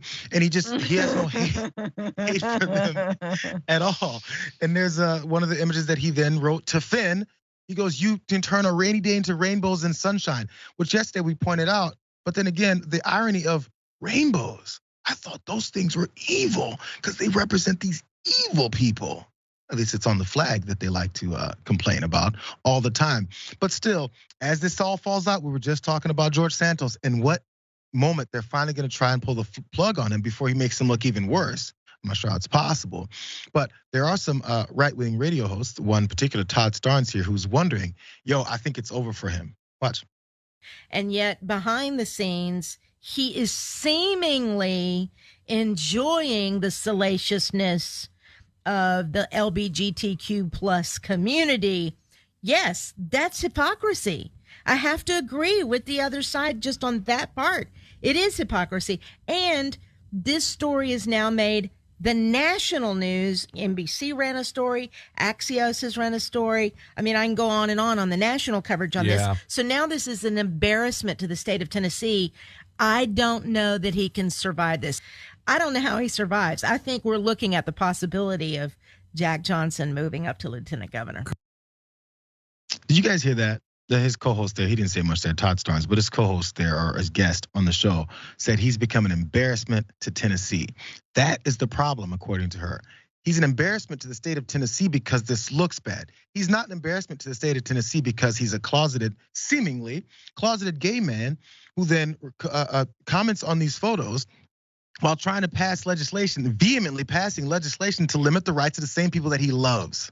It's crazy how that is. They still don't see the problem. The problem is that it's an embarrassment. He didn't hide it well enough, Francesca.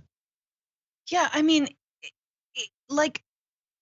I hate that this is where Republicans have like made us, like that this is where we are, where we're like, why did you like, these photos? Now, granted, number one, we can all see the post you like, boomer. Like, you got to learn Instagram a little bit better, create a different account, or don't like it, just scroll and don't like, reserve, just hold that finger, number one.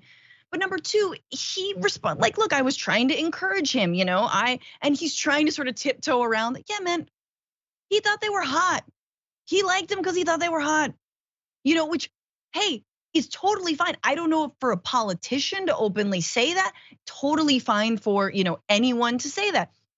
But then the added layer is that now we're suddenly sort of like trying to catch these Republicans in their own hypocrisy about being potentially closeted gay folks because they're openly, passing legislation against the LGBTQ community. You guys are doing this to yourselves. We're just pointing out the hypocrisy. Stop.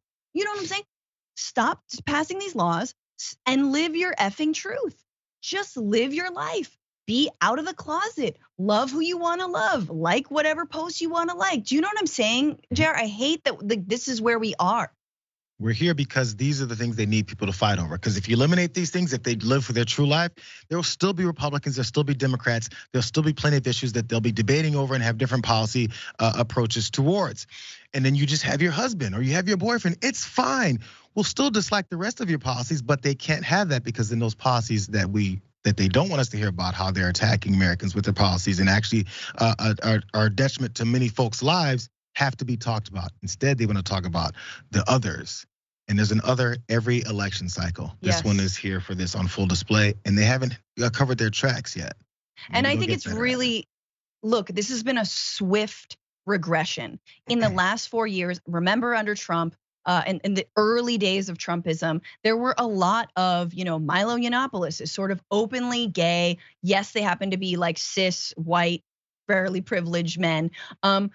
Men who were like, yeah, I'm part of the MAGA movement. And it seemed as if the right was finally over its obsession with, demonizing LGBTQ people and, incorporating them. I mean, you have, obviously the log cabin Republicans have been around.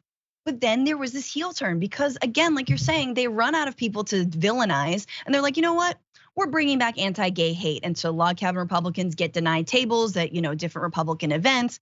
And then you have all these LGBTQ, anti-drag bans. Why? I don't know, just because they were bored. It's like, and I think it's broader. I think it speaks to this level of, actually, JR, I think that you can't still be a disgusting, vitriolic Republican and truly embrace like the gay community and truly embrace like what like love like self-expression, right? Love and like respect.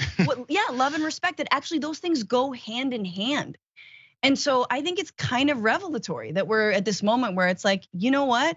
Maybe actually if you change your attitude about this issue, a whole other host of things follow and fall in line from that. All about human rights, civil rights, respect.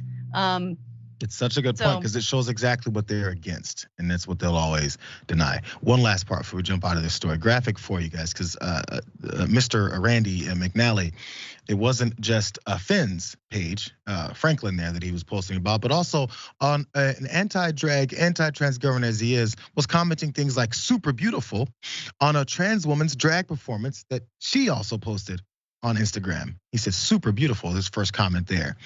Next to that, performance. And there she is. He's all over the place. Bro, you can live your life. I would love for you to be happy enough to freely do that and express yourself and go home and smile and not be worried about, I have to cover this up, and then also come after people that I actually enjoy viewing. Bro, it's a problem. Next story, you guys. Let's jump to this next one. Emily told me about this, but I didn't really believe it'd be this direct and this bad. Let's check out this story of police overstepping their rights by far. Watch. Hi. Hi. How are you? Fine. What are you guys doing here? Waiting to go to Starbucks in a second. Why? Is there a problem? I can't sit here. Well, actually, let me tell you why I'm here. Okay. I've been having auto break-ins in this parking lot every morning around this time. Thank you very much. So I've been driving around here. Okay. And I noticed that you guys aren't doing nothing but hanging out. Yeah, I just got in from Vegas. Okay, well this morning. I've been driving all night. Okay. Takes 8 hours to get here. Well, relax. That's my reason why I'm talking to you. I'm from here, so I'm not from You have your ID on you? Yeah. Okay, so wait a minute. Now, why are you asking for my ID? You just explained to me about the break-in. Right. But why did you explain to me about the my ID? What's that about? What did I do? What kind of crime did I commit? Doing nothing. Okay, they don't want to listen to us, so let's go ahead and detain these two. Okay. No, you're not going to detain them. No, you're not going to detain them. We haven't did anything. We have not did anything. You're going to start the car. Get out of the car. No. Get out. So there's a mom with her 2 daughters taking them to a a college exam test that was happening. She was driving for long hours in that rental car, waiting outside of a Starbucks to go inside and maybe get a coffee. As you've seen her point out there, she's been driving for that long, and that's when the cops said, relax, because she had too many sentences straight that made sense to him and put him on the spot for realizing he's in the wrong. So as he goes and approaches and harasses these folks, of course, let me attack her children is that very next step. Here's that exact moment when his feelings got a little bit hurt, and he said, time for me to spring into action. Watch. So why are you making this a big deal? Because I haven't did anything. You said you're a local resident, or you're from here. I said I'm originally from here. Okay. That's what I just told you. Well, this could be a completely positive encounter. Exactly. Okay. I'm not going to give you my ID because I haven't done anything. Okay. Call Annika right now. Do you have a valid driver's license? Yes, I do. Yes, I do. I wouldn't be in this car if I didn't. I can't rent a car without a valid driver's license. Yes, I do. Okay. Well, I don't know that if you rented this car, right? So are you going to refuse to give me your ID? I am, because I haven't done anything. Call your superior. Call your supervisor. I don't have to do that. Yes, you do have to do that. I saw it. Okay, sit in the car or you're going in handcuffs. I'm not dealing with this. I'm going in handcuffs and I have to use the restroom. You can sit, you can sit. Coffee from Starbucks. Last option, last chance. Sit in the car or you're going in handcuffs. Okay, here comes another car. You don't have an answer. Sir, do you have an answer to why she's been detained? How we committed Castro Valley Boulevard. We're just nothing. Put your hand behind your back or you're gonna go to jail. No, I'm not going to jail. And you're not going to. No, we're getting the attorney. We're getting an attorney right now. Record everything. We're getting an attorney. So this family won an $8 million lawsuit against these cops in this department, which of course is the taxpayers. After all this whole thing went down, but despite that whole thing, we know what generally happens with officers that are involved in this. They both both officers involved in this were both promoted ever since because, pay out some money, get promoted. That's how these things work. Because that wasn't the only thing they did though, Francesca. After they pulled her out of the car and detained all of them, rifled through her car, opened the trunk, dug through her purse, dug through her wallet, checked out all of her identification, everything that they're not supposed to do. And again, still never told them why they were being detained. Because the reason was that they were a little bit too uppity to them is actually the problem. But they can't say that out loud. So what's your thoughts here, Francesca? Yeah, cops are fragile as hell, and they double down every time you ask them a simple question, and they have bouncer mentality, man. This isn't a club. Calm down. You're supposed to protect and serve. And no, and you realize in all these videos the moment that the cop's like, now it's about my pride. Now I cannot back down. And you're just like, God damn, go to therapy. Just go to therapy and let this family have a Starbucks. And here's the thing, who pays? Taxpayers. Oh, that $8 million, you think that came out of their pockets, their wallets? No, like you just said, they got promoted. But no, the taxpayers and the cities, this is in Castro Valley, California, sadly, will continue to pay the damages for the failings of the police force, and everything just sort of trucks on as usual. I guess that's why they need to be funded even more so, just so they can pay out for all of these ridiculous times where they F up. Want to hear the best part of them effing up? Is he's talking about the car thieves in the area, and that's why he was watching her and approached her, which she then said thank you to, because she's like, thank you for looking off me, and she knew what he was actually getting at. Right. But those car thieves, they were men, but this is a car full of a mother and her daughters, but he's still approaching them talking about car thieves. From the beginning, he had no reason to approach them with that kind of an accusation. So that's his approach. And then once someone called his BS, he got even more upset about this. This is the last best part, graphic 5. The Lagervales, her name is Ashley Lagervale, were never accused or charged with a crime, is what the lawsuit states. Their attorneys also said that the incident was inappropriate because the police report later indicated that the car thief suspects were men, as I pointed out there as well. Good job, good police work. You get promoted for things like that. And as a matter of fact, because in this particular county, graphic 6, Alameda County, the sheriff finds that 47 deputies were hired despite failing psych tests. And they were devastated, not because they hired 47 deputies that failed those tests, but because they lost 47 deputies that they had to lose because they failed those psych tests.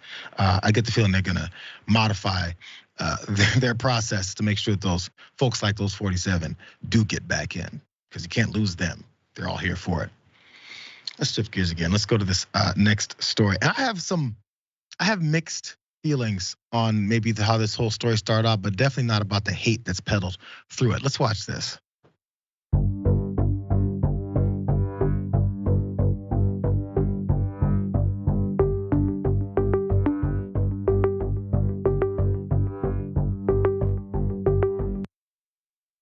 Many people have seen that pride flag that was painted, that mural along the street in Fort Lauderdale, Florida. And then more folks also saw this particular guy in this dually pickup truck peeling out on it, making marks all through it and defacing it. As many people saw, many people were horrified by it. And it has gotten a lot of attention from conservatives that then praised him for it. Here's some of the photos of what he then did to it after he peeled off through it and tore it up a bit. And they're praising him for it, of course.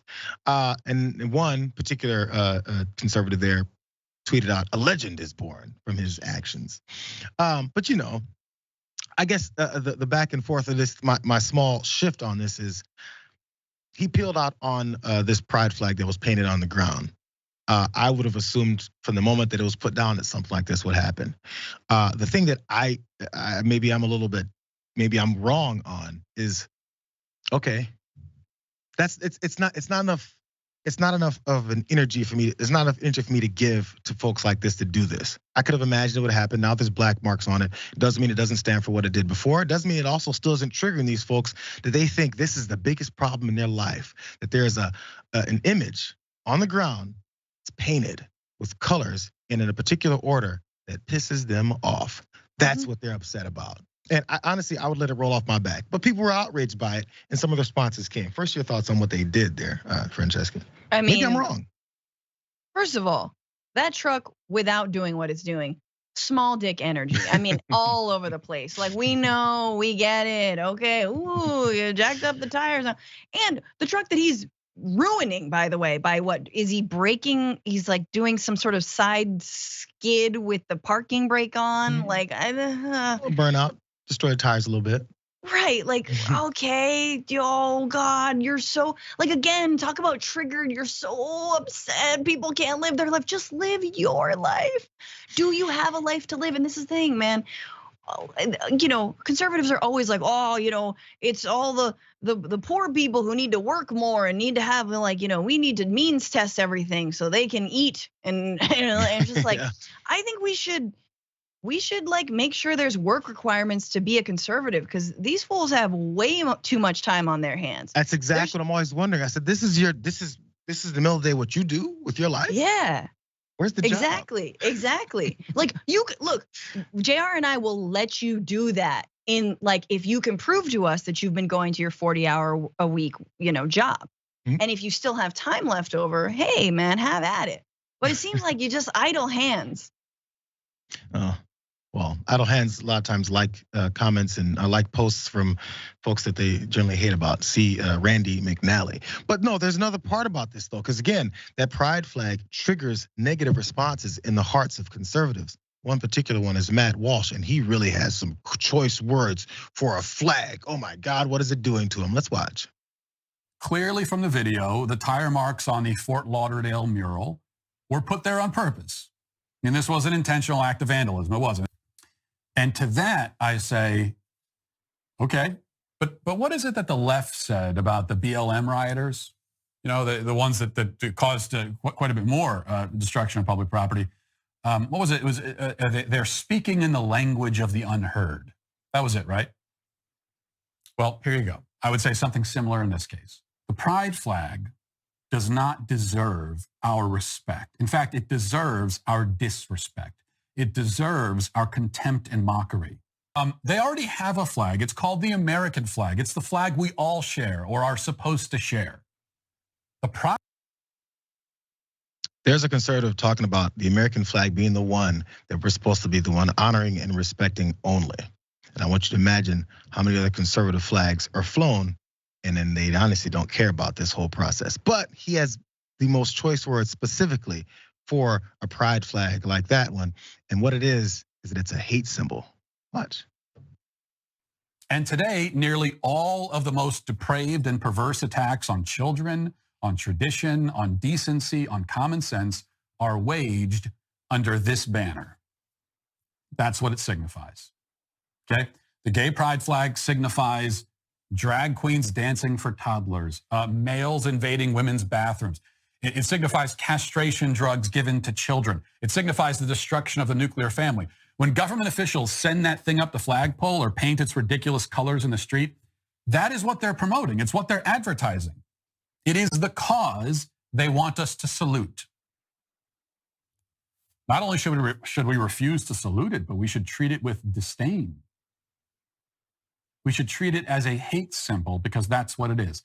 They fly the flag, that flag, because they hate you and your values and what you believe and everything you stand for. Upside down world coming from this guy, Matt Walsh, and talking about the hate symbol of a pride flag, because, when people run up into a straight bar with pride flags on their shoulders and AK-47s and start shooting up the place, that happens all the time. Or I'm sorry, it's about hate. So what they're doing is they're telling you how much they hate you, not about how much they love each other. That's what it is. They flip everything upside down, and he says things like they're waging it. He wants warlike terms to be used so he can permeate into these idiots' heads, start attacking. He's also the one who was coming after the Boston Children's Hospital. And guess what? Death threats were sent their way. But at the same time, Graphic 3, again, about those flags, those hate flags, the ones that always show up at these locations where people are pushing hate. I see a Nazi flag. I think there's a Trump flag over there on the side. And also what you'll find is Confederate flags. And they'll say, that's just our history. That's our background. Is it a flag of hate? Because it's not the American flag. What's your thoughts here, Francesca? I mean, my thought is just like, I am I could actually hold my breath for the, what is it? Some kind of child porn charges, some kind of like drag queen pass that Matt Walsh that will be dropping. I will hold my breath for that because it's coming. The dude is like a pedo Mr. Rogers in the Upside Down. That's what he is. He is such a creep, and he will not let this go because he himself, again, it is one giant projection. Tell me you can listen to that dude and not be like, that guy touches kids, man. I'm sorry. He touches kids. Well, He's He's promoted teenage girls getting pregnant and getting married off. No, I'm done with this man. The plaid is very deceiving. It actually is upsetting to me. It's one of these things though, but that's what gets the clicks, that's what gets the money, that's what gets everything flowing, and you have to push the hate. Again, the pride flag is a hate symbol. In the meantime, our politicians are ignoring the fact that the #1 domestic violence group is white supremacist terrorism, and they won't do anything about it because they're voters. Thank you, Francesca, for joining me on this edition of the Watchlist. It's been a pseudo fun time, I must say. Yeah, always good to see you. Appreciate you. We'll catch you guys every other Friday. It's Franny Fridays. Make sure you guys know that. Appreciate you for being here. Appreciate you guys are also staying with me as well. But up next, we have a power panel on the Young Turks.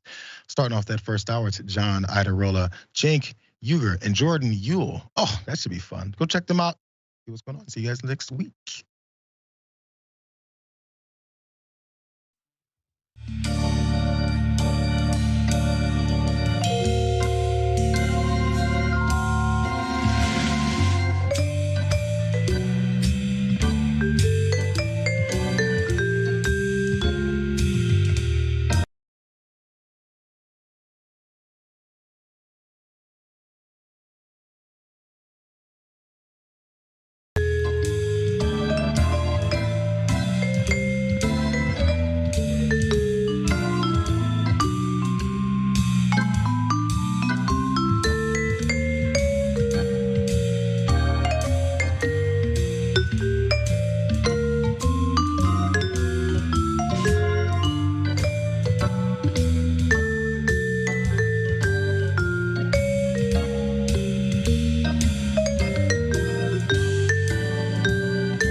Woo!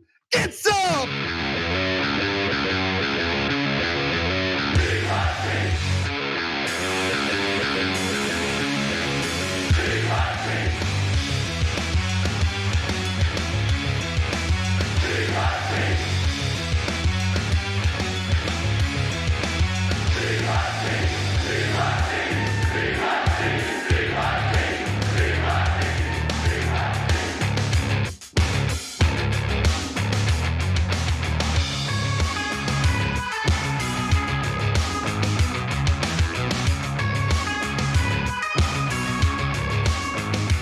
Drop it like it's hot.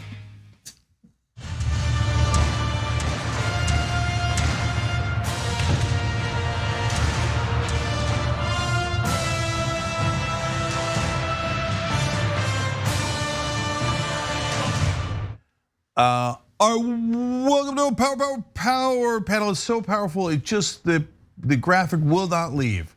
It needs you to know how powerful this panel is. All right. John Idol, host of Damage Report. Hello, Jordan Uhl, host of Game Busters, twitch.tv/TYT, and an all-around jack of all trades in the progressive movement. If something is afoot in the progressive movement, it's secretly Jordan Uhl. Yeah. Politically, he's got a foot fetish. A foot fetish. Yes, that's a new one. No one other than Jordan has it, but it's starting to spread. Yeah. It's like a fungus. It'll spread soon to all of us. What have we done? We have now defined a foot fetish. And by the way, I wish something was a foot in progressive circles, and I wish that fetish did exist. As it is for now, all we have is Uhl.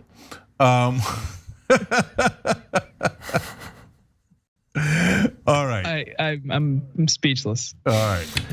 Well, you've done enough already. Yeah. All right. Seriously, guys, let's get going. We got an amazing show for you guys. Not only is the first hour amazing, not only is the second hour amazing, filled with crazy stories. As usual, we'll be fair. I'm even going to be fair to Youngkin, the Republican governor of Virginia. What? Okay, boo. But if you're a member today, today's the day to be a member. Okay, not only are we going to talk about Elon Musk's utopia, and apparently he's planning one in the bonus episode, but we're also going to talk about a woman who married herself and then got divorced. You're gonna love it. tyt.com/join to become a member. All right, but without further ado or further footing, we move to John Idol. Oh my God, we're gonna get it together, everyone. Okay, this is my last day before a week-long vacation. I'm supposed to be punchy and kind of just sliding. I don't know what Jenk's excuse is at this point. Are you kidding me? I'm ready to go. Okay. With Uhl and Sorbo. I don't even want to know. Don't want to know. We're just jumping into this. All right, let's do it. I think we need to have a conversation about priorities here. We're having a hearing right now, and it's about that the federal government is too woke. That is what the hearing is about. And you need to brace yourself, because over the course of the next couple of years, the Republicans in the House are gonna launch a whole lot of really, really dumb investigations. But a generalized investigation into the possibility that the federal workforce as a bureaucracy is too woke is just about as dumb as I hope it'll get. Anyway, there are actually important things going on in this country that in theory could be focused on. AOC turns to those in a little bit of this. There are actual crises happening in this country. A couple weeks ago, there was a devastating derailment in East Palestine, Ohio. And yesterday, I was just lucky enough to wrap up a hearing early, and I was going back to my office. It was not scheduled, it wrapped up early. And there were people from East Palestine at my door because they weren't getting a response in their own other levels of government. And so they were just roaming around waiting for anybody to open their door to them to talk to them, any member of Congress to talk to them. And the reason they were there, the reason that they were looking for someone is that they believe that government has a function to fulfill. And they further believe that maybe, just maybe, somebody in government will take that seriously. But unfortunately, despite the fact that the Republicans have talked a lot about East Palestine, it doesn't really mean that they're focused on doing much about it. It's a convenient thing to attack Biden on, maybe get a few shots in on Buttigieg, but no, they're done with that, and they're on to wokeness in the federal bureaucracy, because that's fun to talk about. It's exciting, it makes for a good distraction, and you don't have to actually do anything. No matter what you do, nothing that will be discussed in these hearings, no change that's proposed, no regulations or deregulation that come from it will in any way even slightly threaten the interests of those in a position of economic dominance in America today. And that is, after all, the whole point of this. So we're gonna turn to what she thinks they really mean when they're attacking wokeness in the federal workforce. But first, I wanted to give you both a chance to opine. This is what DC is focused on today. Yeah, so you're gonna love the numbers on what Americans think about being woke. They're kind of surprising, and I like them. Interesting, but there's a lot of nuance in there. We'll get to that in a second. But in terms of AOC here, good, God bless, great. I mean, kind of obvious, but it's obvious to us. It's not obvious to anyone in DC. So the fact that she's making that point is very important. It's a really good first step. Now look, progressives are pretty decent at the first step. Unfortunately, steps 2, 3, and 4 is where they falter, right? So here, if I was a progressive in Congress, I would have organized every progressive and hopefully every Democrat on that committee to say one after another what the government should be focused on instead of this woke, quote unquote woke crap, right? By crap, I don't mean that being woke, I mean attacking being woke, which is undefined just for political leverage and wedge issue machinations, right? So I would have come up with a set of talking points that basically humiliates the Republicans for choosing to do nothing at all, right?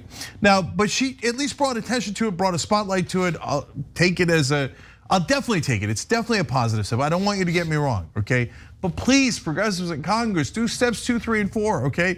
Then you focus on step 3 is, after you've coordinated all of your colleagues into doing coordinating messaging that you're 100% right on and the great majority of the country agrees with you on, then you move on to step 3, you actually propose legislation that I know you're gonna have trouble passing in the House because the Republicans have it, but that's the point, guys, is that you then focus everybody's energy on, make them vote against bills like paid family leave that have 84% approval. Instead of voting on this crap, or they're not even voting on anything, it's just nonsense, right? So, and step 4 is put so much pressure on individual politicians that until you either break them or they pass the goddamn law. This is actually, I know it's like, if you watch mainstream media, this is gonna blow your mind. Nobody's ever said anything like this. This must seem like 4-dimensional chess. No, it's elementary politics. It's like for anyone who's ever wanted to pass anything, it's elementary politics. So thank you for taking the first step, AOC, but there's a lot of road ahead. Jordan. These complaints about diversity in the government, in schools, in society, the elites love that conversation because it distracts people from the real issues. And that's what AOC is talking about here. She mentions East Palestine and how residents of East Palestine, this is a deeply conservative area, came to her office to find help from the government. Now, despite these, the public pandering, the public shows of support from Republicans, what did they do today in the House? House Republicans voted to roll back Joe Biden's regulations maintaining protections for streams and waterways, thousands of streams and waterways all over the country. Just last week, they were pretending to care about water pollution in East Palestine. But once they have you distracted by hearings on diversity and equity and inclusion, the real threat, as they want you to think, behind the scenes, they're doing the work of their corporate donors, which is to make it easier to pollute your water, your air, so those companies and those corporations can save a buck.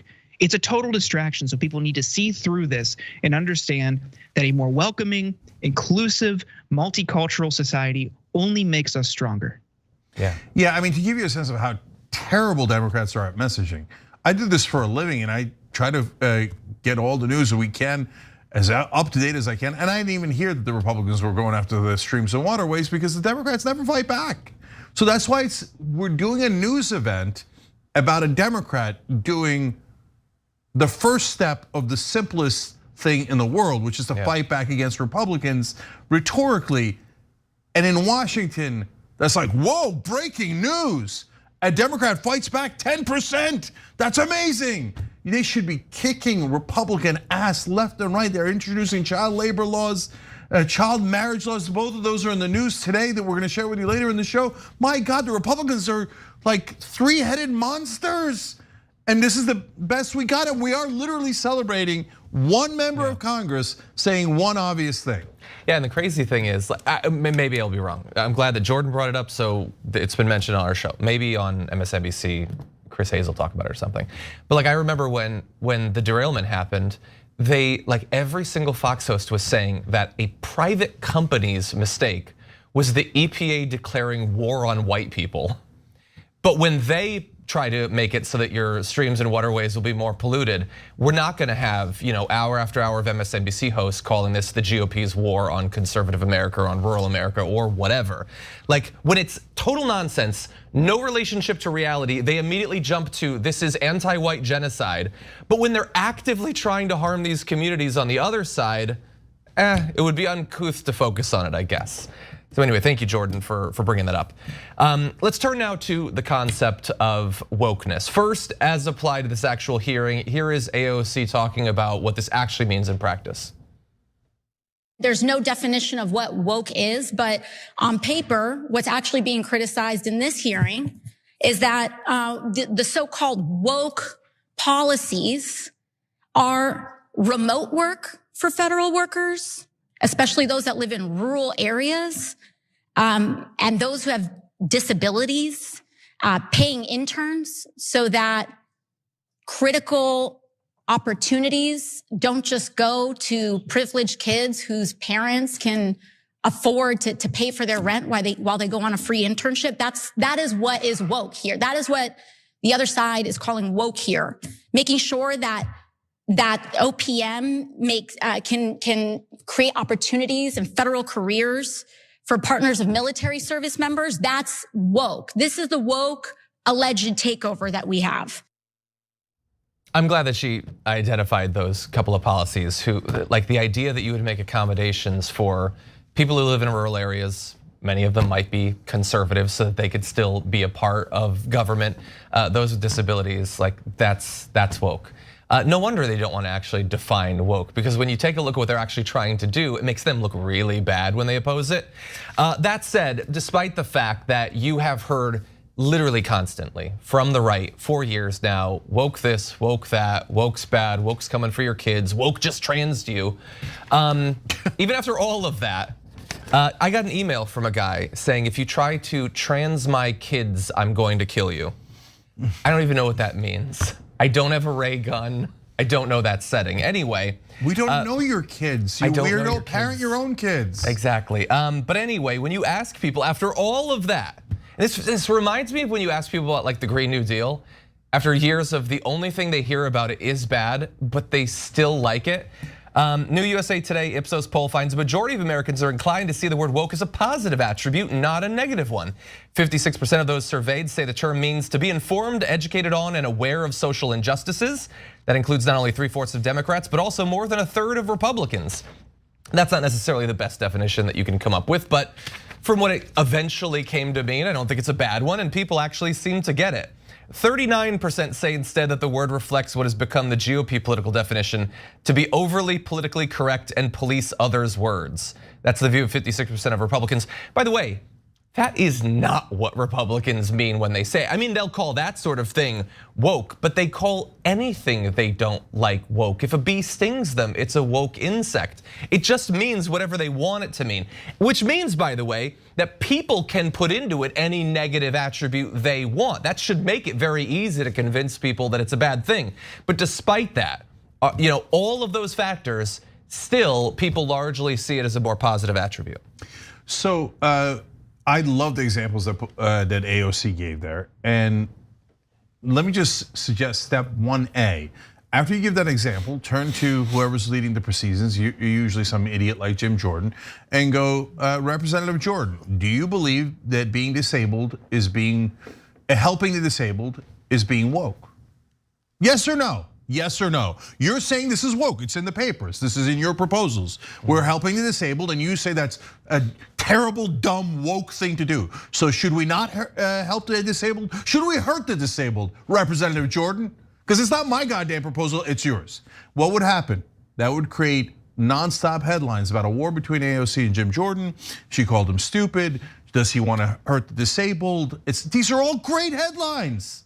These are giant headlines about how, oh my God, the Republicans want to hurt disabled people, but it's actually literally true. Why don't you take things that are literally true and use it? And by the way, again, don't get me wrong, I'm not criticizing AOC. She's the best of the lot. She listed the things that they're actually trying to do, right? So, all right, now on to the woke issue. Amazing numbers there, because you know what happens is, something as popular is proposed, in this case it's social justice. Most people are greatly in favor of social justice in America, about 2/3 are. Unfortunately, we've got 1/3 of the country that literally doesn't like justice, okay? But that's true, again, by the way, I mean, I hate to say it, but it's kind of in our minds. It's true in almost every country. That's kind of how humans are built, and 2/3 of every country is actually progressive. Now, what the media's job is to convince 1/3 of those guys, half of the 2/3 that are progressive in every country, you don't want to do that. Instead, you want to give all the money to the rich and the powerful, okay? You want to give all the power to the rich and the powerful, so we have to convince you to be a conservative. So how are we gonna do that? We're gonna smear everything that helps you. So Green New Deal and universal health care both pulled at around 80% when they're first introduced, okay? And then not just Republicans, but corporate Democrats like Joe Biden and Nancy Pelosi, et cetera, and all of mainstream media and all of right-wing media, then pile on. They pummel Green New Deal. They're gonna ban burgers, they're gonna ban airplanes. None of it is true, but they just keep putting it in the headlines. Oh, it's gonna take away all your freedom, right? Oh, Medicare for all. You think you're getting free healthcare, that's better and less expensive. Yes, that's actually is what you're getting, right? No, how are you gonna pay for it? If it's half the cost, you can't afford it. What? Okay, and so they did that with woke, but in this case, just the Republicans, right? And they battered it. And Bill Maher. Yeah, no, but guys, it's always important to have useful idiots like Bill Maher and Joe Rogan, okay? Because they make it seem like, well, everybody's against woke politics. Look, it's no normal for Tucker Carlson to be against it, but even Bill Maher says it, right? So that's manna from heaven for corporate goons who want to distract you and rip apart anything that might help you, okay? So now, still at 56%, they couldn't knock it down. Same thing happens with Medicare for all.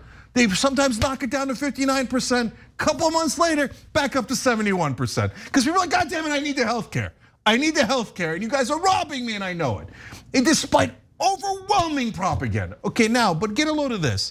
I found this to be, it's a tiny little stat in there, but I found it really interesting.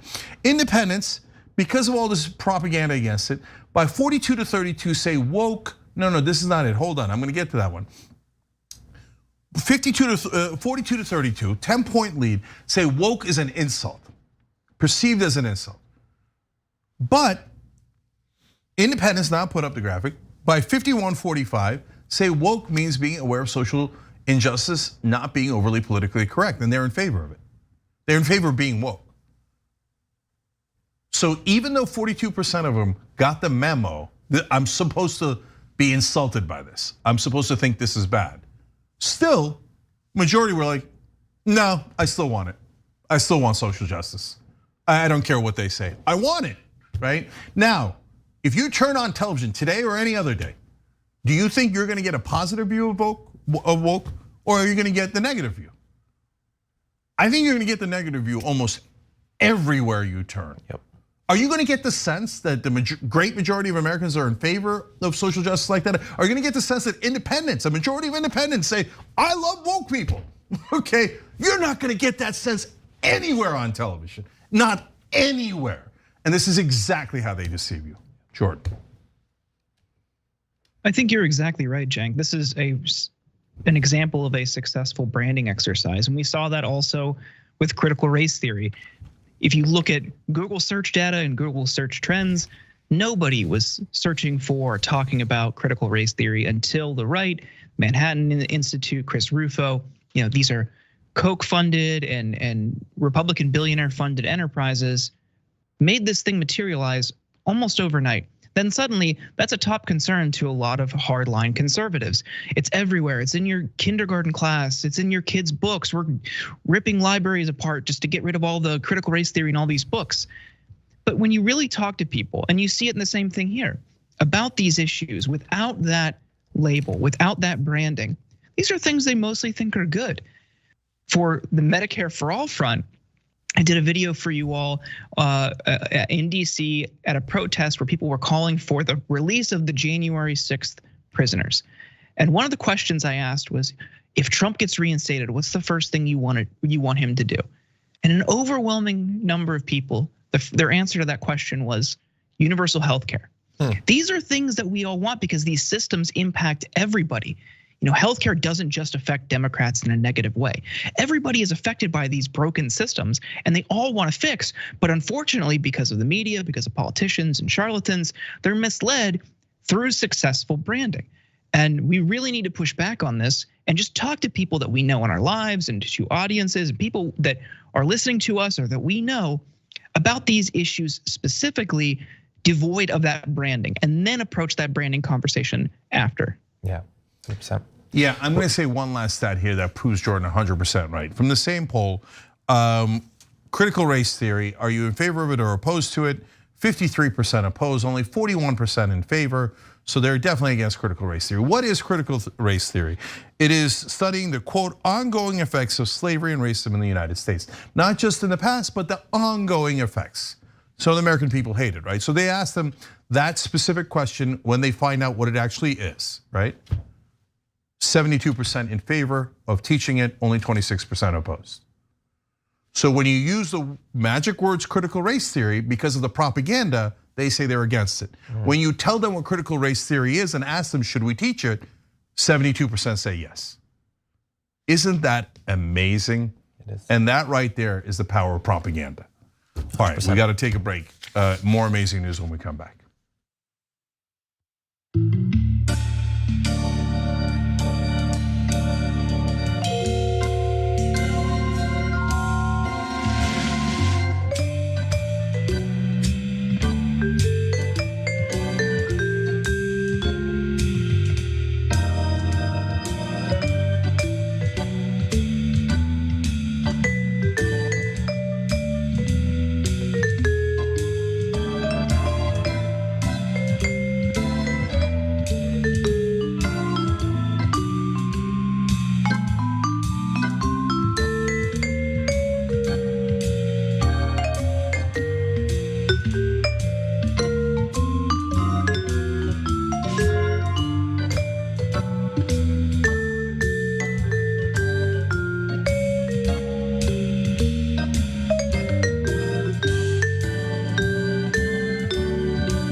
All right, back on TYT.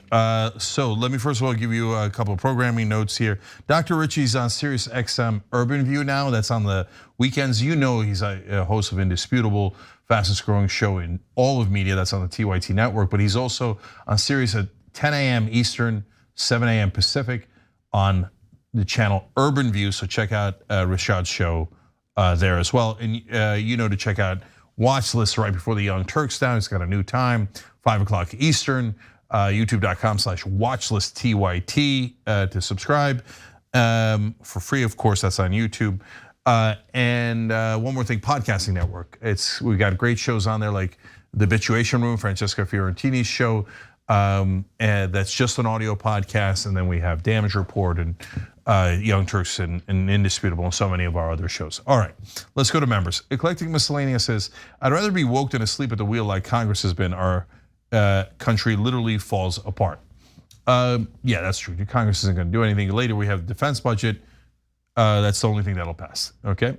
The Dragon Who Says Knee says, what? There's people in Ohio still suffering, but Republicans tweeted about that for minutes. I'm surprised that didn't fix it. America needs a reboot, right? So we need a word to use on the left to combat the stupidness of the word woke. I just don't know what word would fit that doesn't end in dumbass or a-holes. I mean, look, I haven't put any thought behind it, but it's like for every one of these, as soon as the Republicans have a phrase they're going to, I would have an equal and opposite one to make them look like jackasses. Democrats have literally, it's in our lifetimes. You can see it with you know what I'm about to say is true because you've seen it in your lifetime. The Democrats have never countered any of them. Like limousine liberals. You know what limousine liberals is? Rich people who help other people instead of keeping all the money. But somehow they turn that into a negative. Limousine liberals, hypocrites who are rich, but yet aren't poor. What the, right? So look, if you started back in the 80s when they started that, you call them, I mean, it's kind of an old school thing, but I wrote about it in the book. It's like it's by far not the best, maybe the worst one I've ever come up with, but Rolls Royce Republicans. Every time they say limousine liberals, you say Rolls Royce Republicans. Especially because Rolls Royce was bigger back in the 80s, okay? Okay.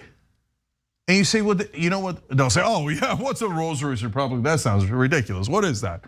That's a Republican who gets super rich and then doesn't share it with anyone. In other words, a prick. So go ahead, call someone a limousine liberal again. Go ahead, do it. And then we're gonna bash you over the head with hopefully a better one than I came up with. A Range Rover Republican, whatever it is, right? But Democrats are like, what? What? All right, we'll be back.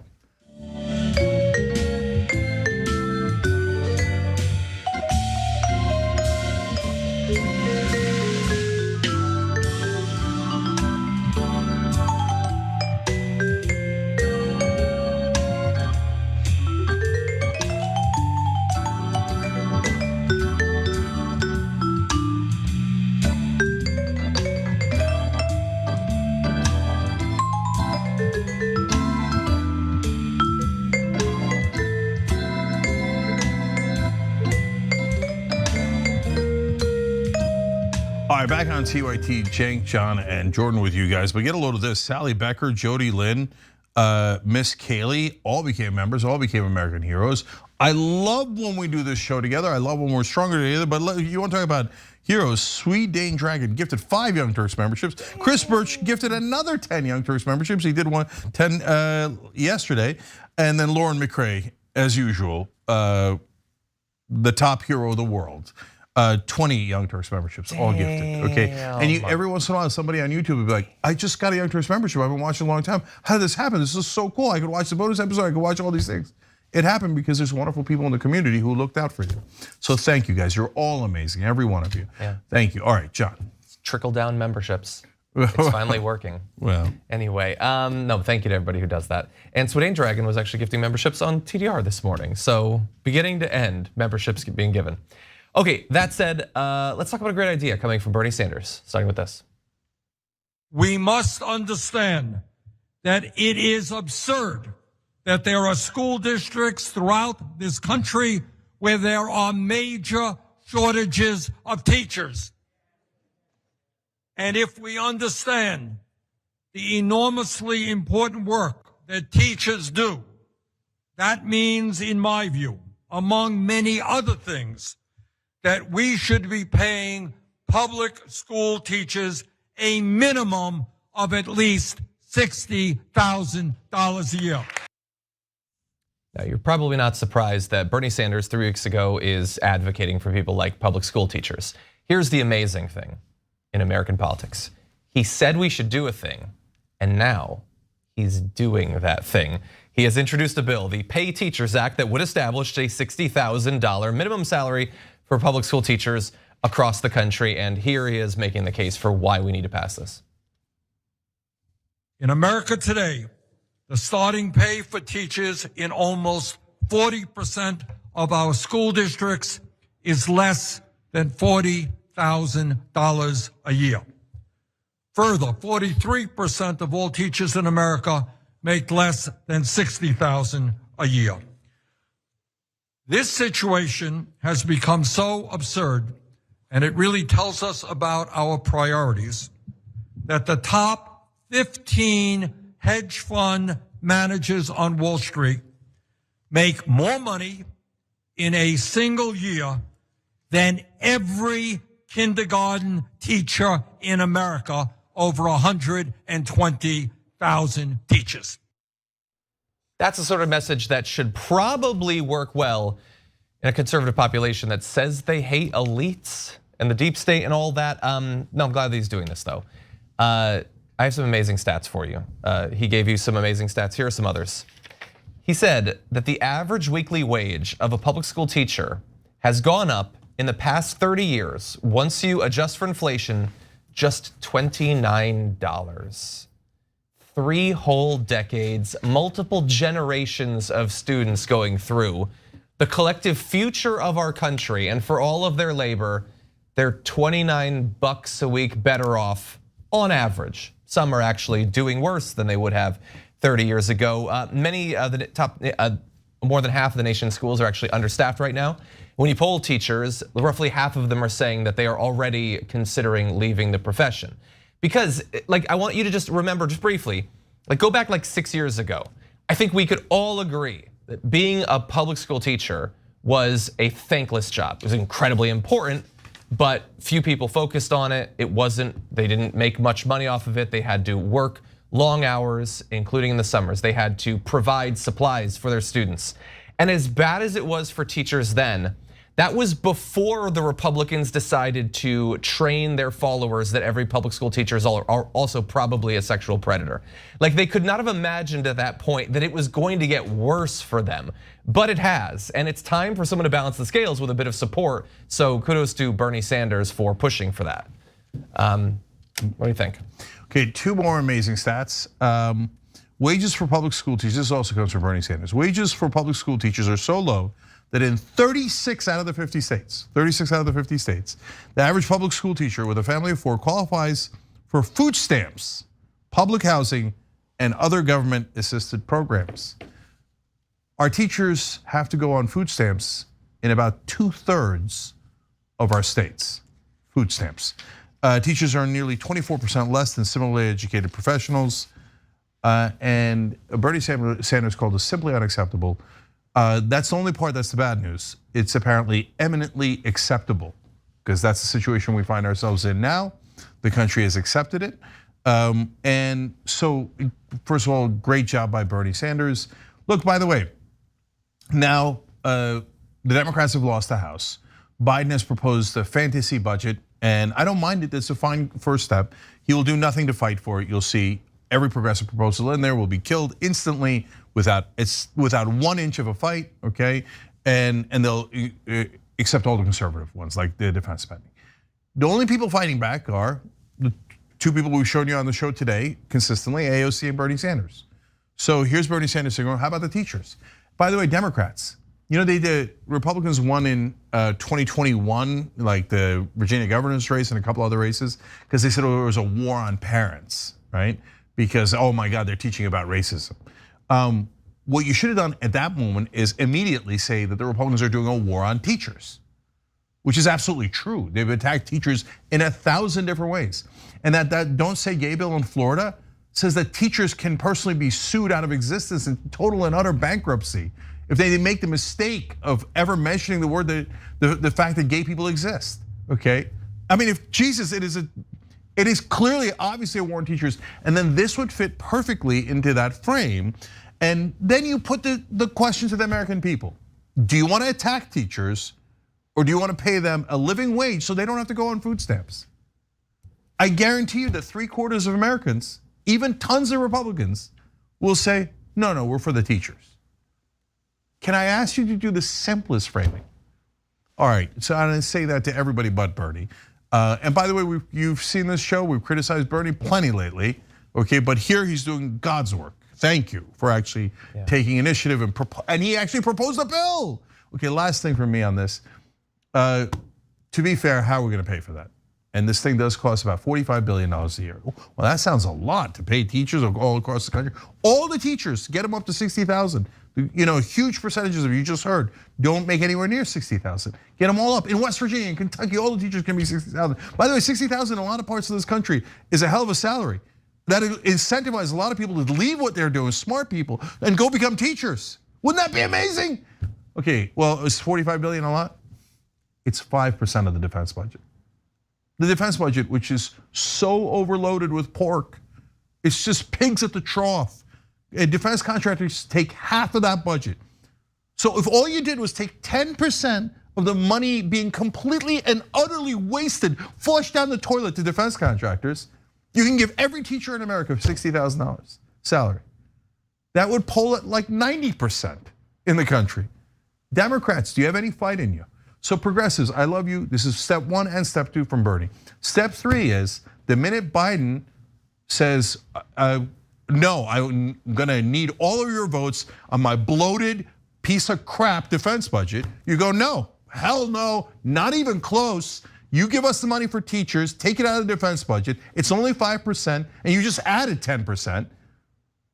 Well, you'll see the numbers later in the show. You just added a giant amount, so give it to the teachers, otherwise we all vote no. I don't know that you win, but at least you make a stand. So thank you, Bernie. Jordan. You know, teaching is, I think we can all agree, and the viewers will agree, one of the most noble lines of work in this country. And people do it out of a love for educating young people and trying to make their communities a better place.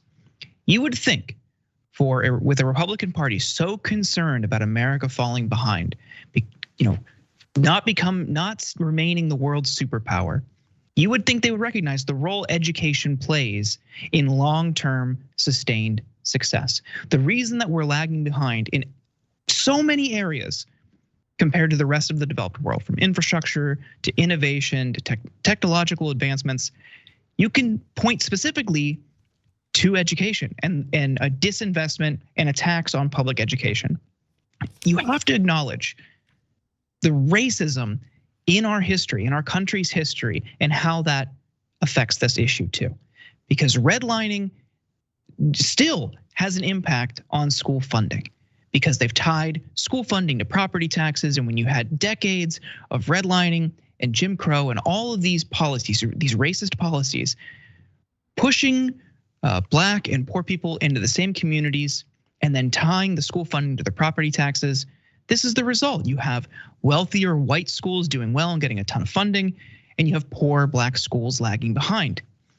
We need a more equitable approach to how we see education in this country. And that is something you could really sell on a bipartisan basis if you frame it around innovation and advancement and competition on a global level. It starts in the schools, and it has a multi-generational effect. This is a no-brainer.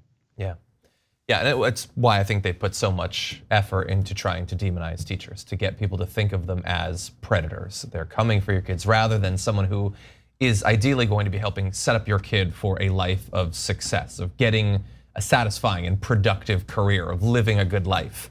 Ask these parents, do you want your kid's teacher to be focused on your kid, or do you want them to be working a second and a third job?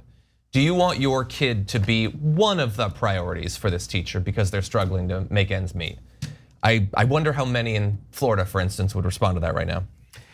In any event, we have been talking about the military budget. I think it's time for us to talk about the military budget, or at least the budget they're trying to pass. Let's turn to that now.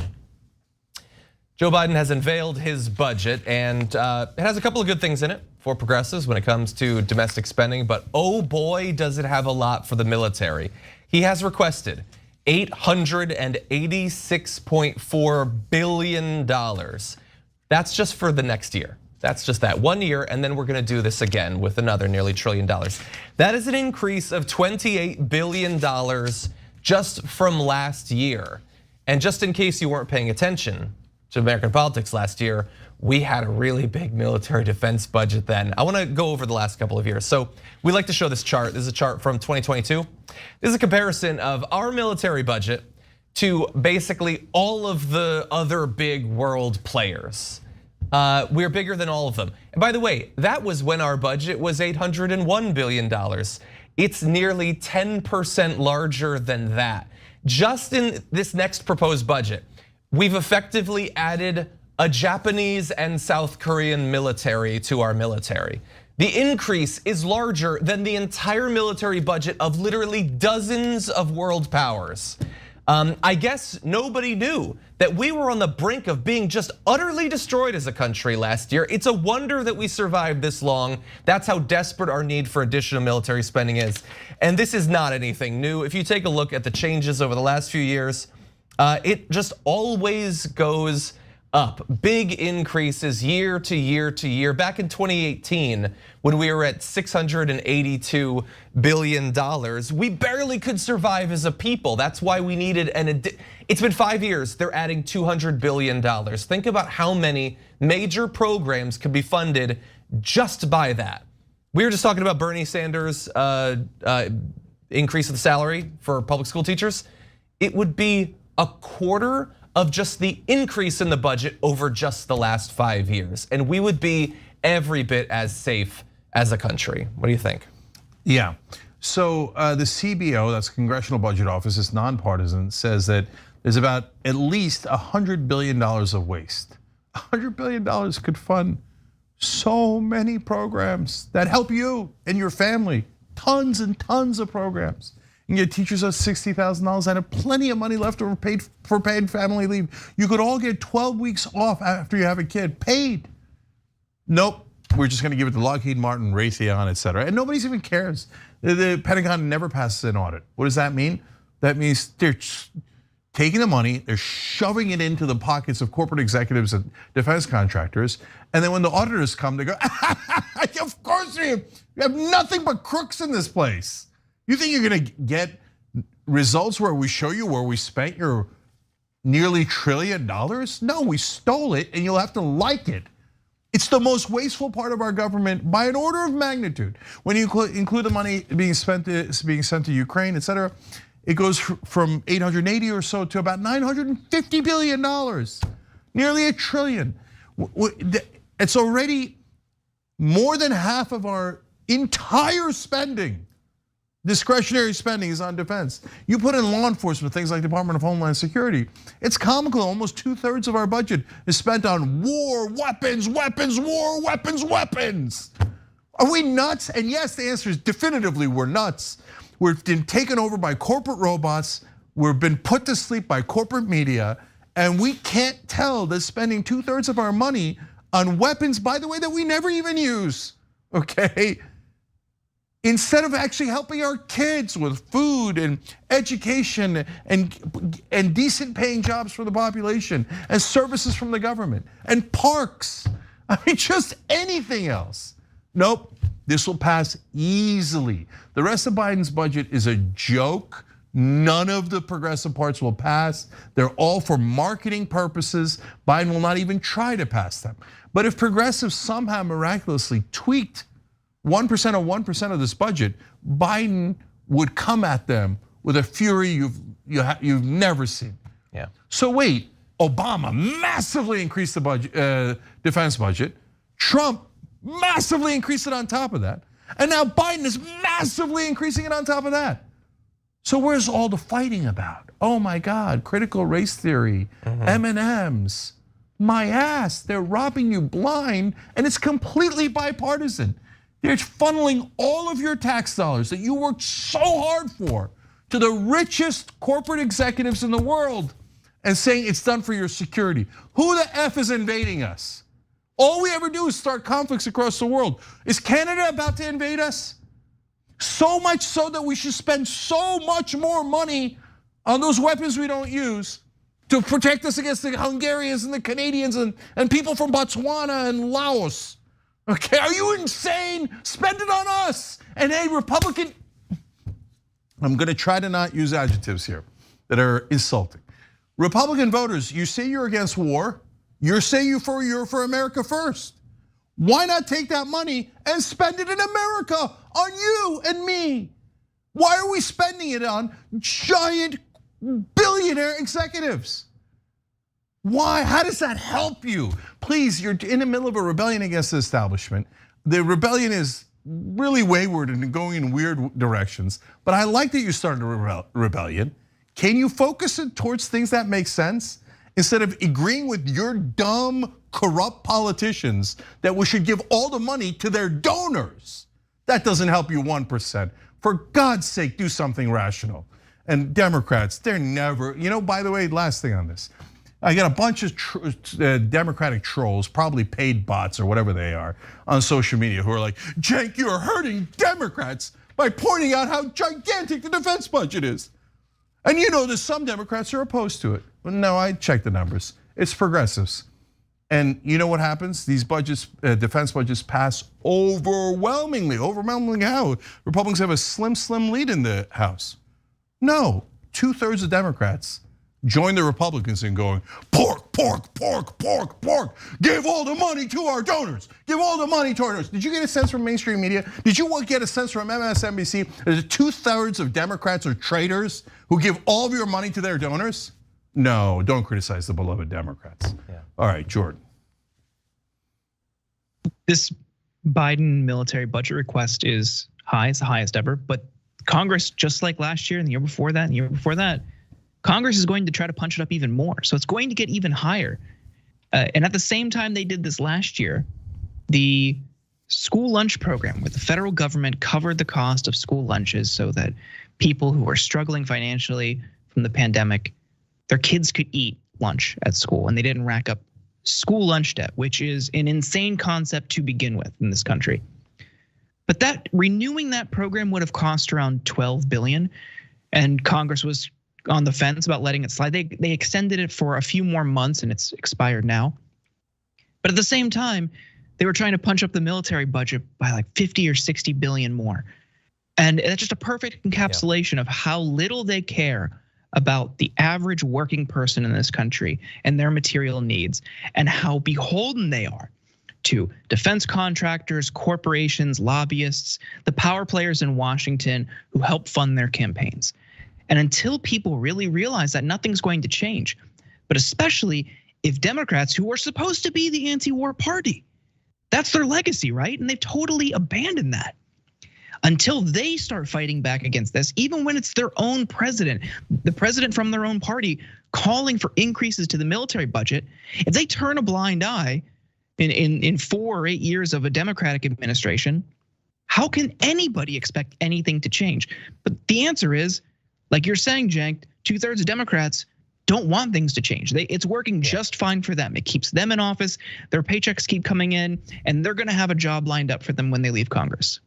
There's one last layer of this that you need to know. And you can probably, if you've been paying attention to American politics, you can probably see where this is gonna go. So Democrat proposes big increase to military defense. So obviously he gets credit from the right? He has been criticized. People like Barbara Lee has criticized him. By the way, she and Mark Pocan introduced legislation that would reduce the US military budget by $100 billion, which is going to have them labeled communist scum for the rest of their life. And by the way, that would only bring us back down to 2020 levels. No, he wants to add $30 billion to the defense budget. And Mike Rogers complained that he's proposing to increase non-defense spending at more than twice the rate of defense.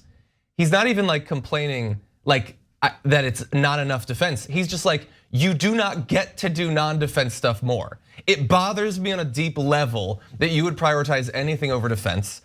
And then let's see, Rogers says he has incredibly misplaced priorities that send all the wrong messages to our adversaries.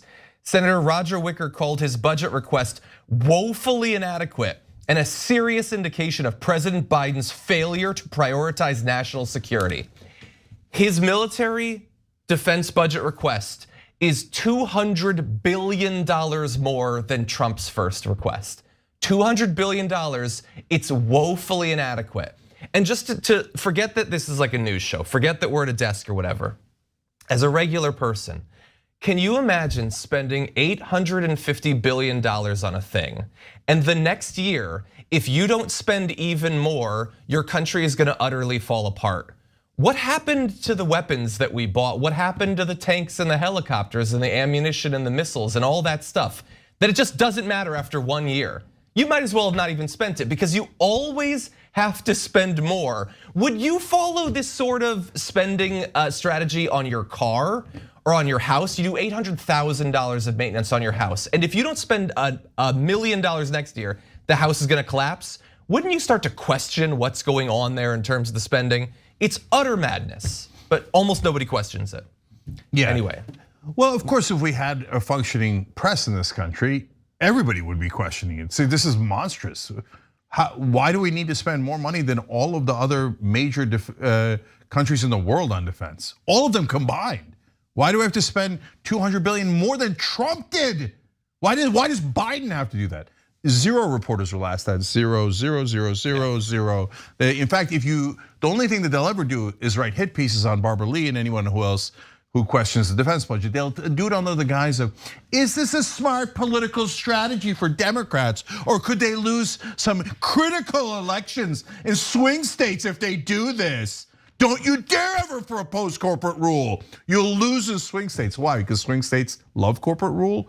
They want Raytheon's CEO to get even richer. Otherwise, that's it. They'll vote for Republicans. Okay, it doesn't matter. Corporate media never proves anything. They just spew nonsense, toxic nonsense 24/7. John, I was gonna read the same quotes you did. I found them hilarious. So the usual question for you guys, is Joe Biden super dumb? Like one of the dumbest people in the whole country? It's just a question, it's not a statement, okay? Now, did he think that adding $30 billion to the defense budget would get the Republicans to say, good job, good enough, thank you, we appreciate it? Or did he realize, like every sentient person in the world, that they would say it's woefully inadequate? He has endangered our national security. So what were you gaining, Joe? Were you gaining political credit? No, you got zero, none. They called you a commie anyway. Are you that unbelievably dumb that you thought the Republicans would give you credit, or at least be neutral on this? No, the answer is Joe Biden is not that dumb. He's just as corrupt as everyone else, maybe even worse. So he tells you that he's gonna do progressive things, and then he spends $200 billion more than Trump on defense, because he never meant a word of it.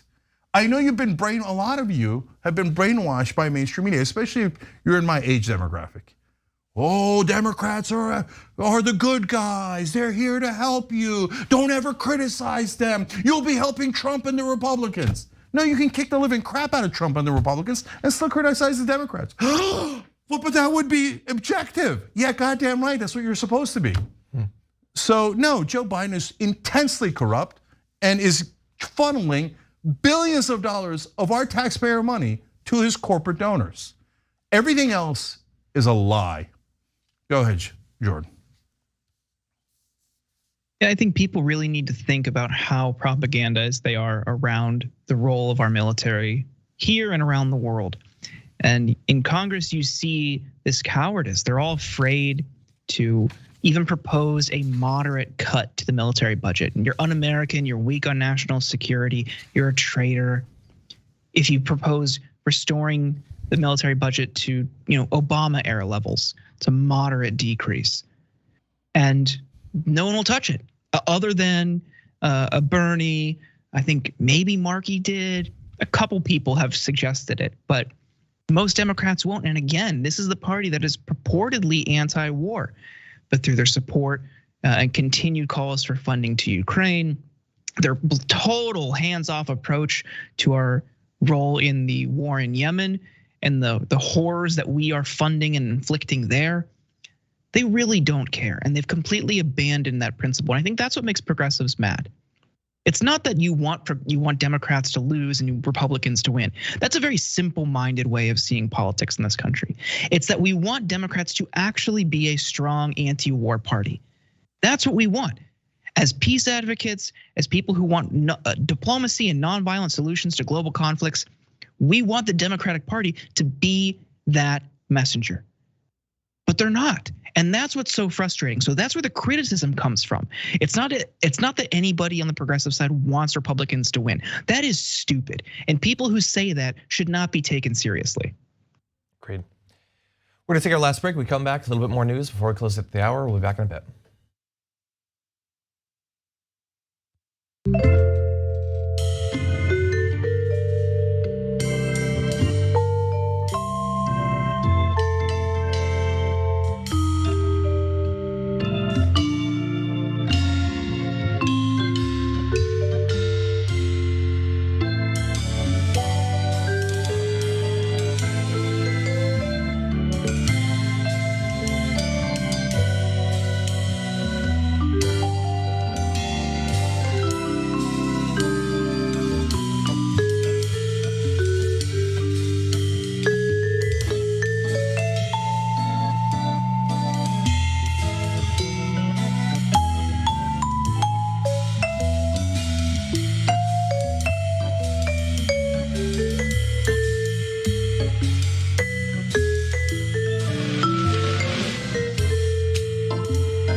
All right, back on the social break here. First of all, don't forget to check out Jordan's podcast too. He's the host of the Insurgents podcast. As a lot of you know, he does Game Busters with us on twitch.tv/TYT. He's also a contributor at Newsweek and The Lever. And The Lever's been doing crazy good work, and we've been talking about it, and we're going to talk about it a little bit more in a sec.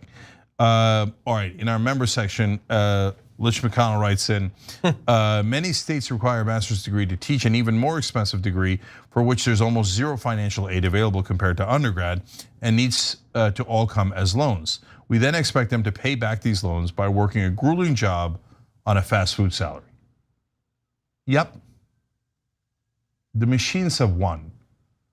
Corporate machines rule us all, and they're turning the vice on us every day, inch by inch, until the country loses its mind. That's the current state of affairs. Well, speaking of which, we go to Mountain Dragon. He says, the United Corporations of America are working their hardest to make our billionaires into trillionaires instead of creating education and safety. This is literally becoming a mixture of idiocracy, and the Hunger Games become a reality as quickly as possible for 99.99% of not only American citizens, but also the citizens of the whole world. It's true, because we do affect the whole world. And Hunger Games keeps going through my mind. To me now, everyone on TV looks like those ridiculous people in the Capitol in the Hunger Games. They do. They're all dressed up and they got their fancy outfits and they all speak fancy. They all speak in a way that no other human being speaks. Earlier today, shut up, okay? They say they're all so ridiculous. So, and they have no idea. They think the rest of the country is just like them. They're like, what do you mean? Inflation's really bad. I mean, the dinner at Georgetown cost me $487 when it used to cost me $473. I'm feeling the pain too. No, you have no idea how the rest of the country lives. I swear to you guys, they have no idea. They live in a bubble and they think the capital is the rest of the country. They're like, why are people dissatisfied? I don't get it. The tomahawk steak at the Four Seasons is delicious. They've got a new chef. All right, anyway. English teacher in 1984 says, or Grammar Dragon, the pay for low-level military personnel is terrible. Housing is falling apart. VA hospitals are underfunded. By the way, in our monstrous $1 trillion defense, did that get addressed? Not really. No, they gave it to the defense contractors.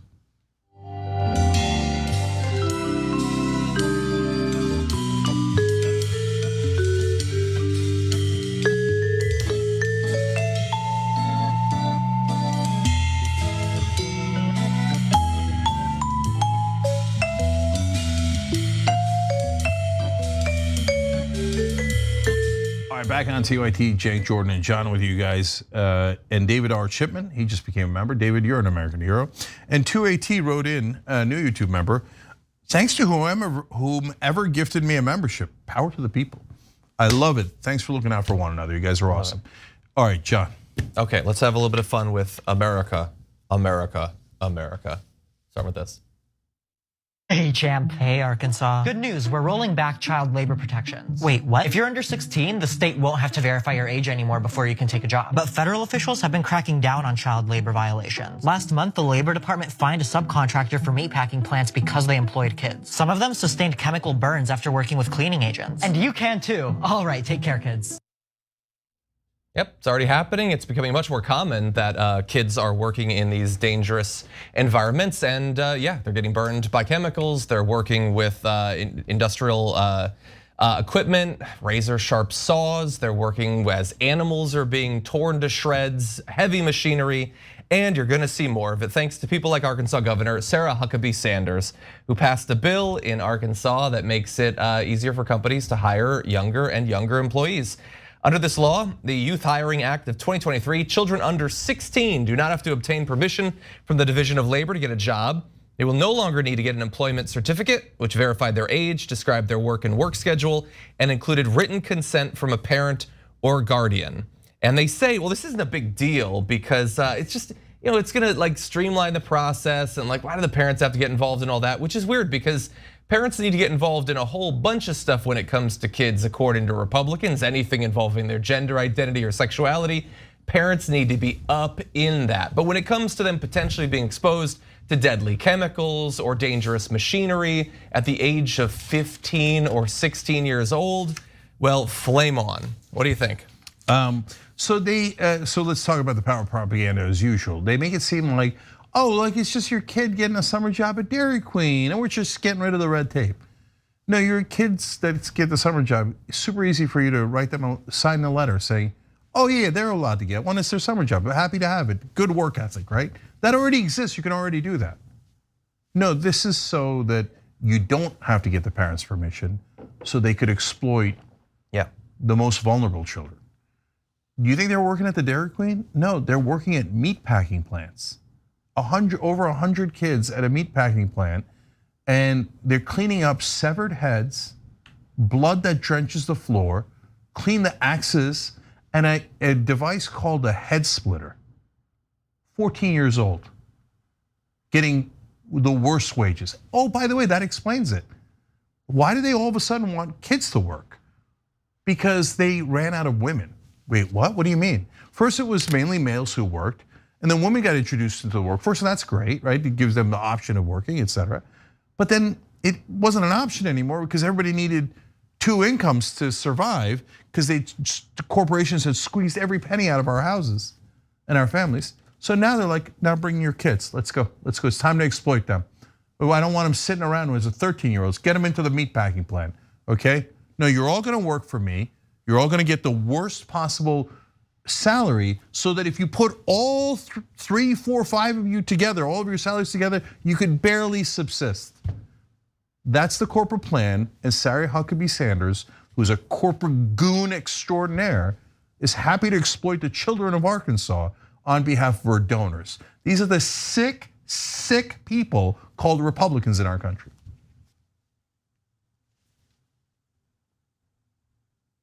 I think you're right, Cenk.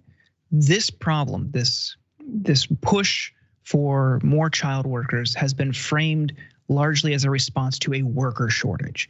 There is no worker shortage in this country. There is a living wage and a robust salary shortage. Companies want to get away with paying people less and less so they can maximize profits.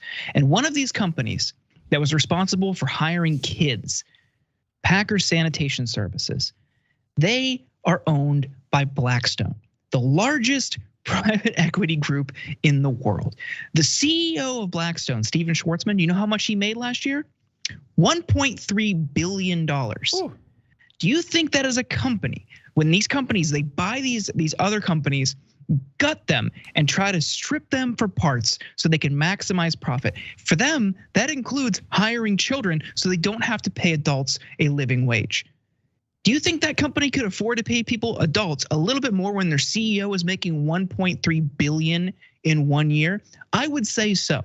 So it's important to push back on this narrative that there's a worker shortage, and that's why they're doing this, that this is a last resort. No, this is purely motivated by greed. Yeah, 100%. And like Trump loves to talk about like national decline. Does this seem like a country that's becoming stronger when they're having to open up opportunities for younger and younger kids to be forced into dangerous jobs? And too many conservatives just accepted that, no, that's the only way I guess that it can work. It's not, they're not doing it. Finland isn't like desperately trying to get 10-year-olds in the meatpacking plants. This is not the only path that a country can walk down. We could go in a different direction. We could make sure that everybody makes a living wage, that kids get to focus on being kids, that they get to actually have their youth, perhaps go to school, maybe spend a little bit of time in a library that still has books that haven't been banned, and prepare themselves for their actual lives rather than being thrown into the machinery at this young of an age. They talk about saving kids' innocence. That's what Marjorie Greene talks about. But they only mean that when it comes to knowing that gay people exist. When it comes to stopping them from being gunned down with AR-15s or sold off as child brides or going to work for Tyson Foods, suddenly they don't care so much about the innocence. Yeah, last couple of things here for me. Number one, Lever doing a fantastic job of reporting on this again, as usual. And so they're taking your retirement money, as Jordan explained, and then using it, by the way, to invest in companies that outsource your jobs and that uses child labor. Which leads me to my final point. As you guys were talking, I realized what's next. Because remember what the Republicans said. It was mainly the corporations that wanted the undocumented immigrants in so they could pay them less, right? So there's long conversations about that and the history of that, right? But now it's corporations that say, give me the kids. I need the kids. I can pay them less. And then, you know what? That'll be competition for their parents. That's an extra benefit on top. So the way that they got they got a bunch of right wingers and some well-meaning independents who got hoodwinked, et cetera, to hate immigrants. They might do it to your kids. Oh, the kids are taking your job. You should fight your kids. Don't fight the guys at the top making $1.3 billion off of all this exploitation. Fight within the family. Oh, your wife going to work now. Oh, yeah, really? And she's got rights? Oh, she wants rights to control her own body? Oh, you guys should fight. Oh, your kid's taking your job, man. You guys should fight. You guys should fight. Woke workers. Right wingers, I'm begging you, man.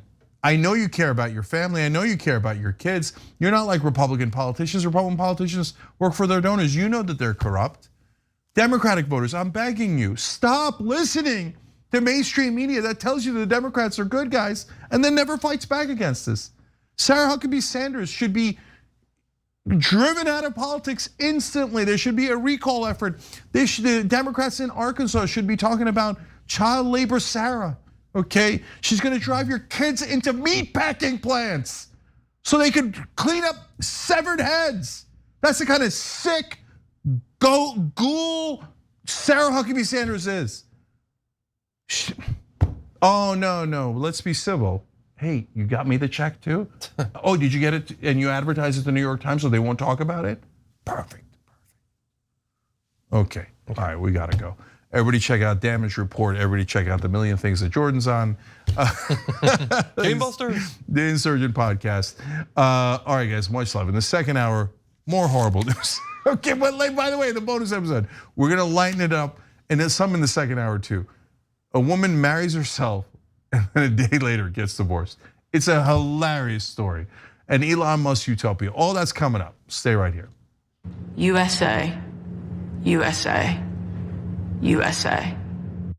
Our system is inherently rigged against the will of the people. They have 50% of the vote, and in a democracy, they should have 50% of the seats. But if you live in an insanely gerrymandered district, your vote functionally doesn't matter. We drew the map in a way that even though we get 50% of the vote, we're gonna get 13 out of the 18 seats. You don't actually have the ability to translate the will of the voters in your area into actual government policy. They should not be allowed to gerrymander these districts. We should actually have a democracy. I've been honest with him. Like, yeah, I was upset with you and I shouldn't have done it. But instead I was like, I'm just trying to protect my engagement ring.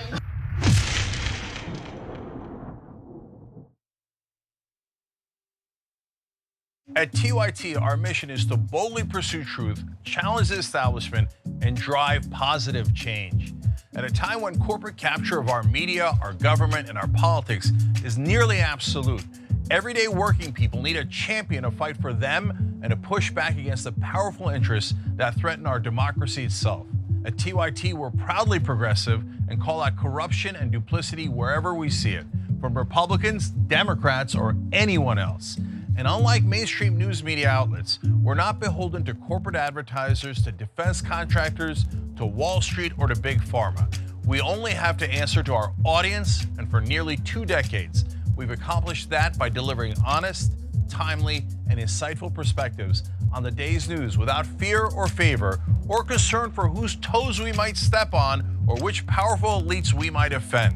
And while we're super serious about the news, we also manage to do it in a way that is fun and lighthearted. We can do this together and serve our audience, and yes, have fun doing it.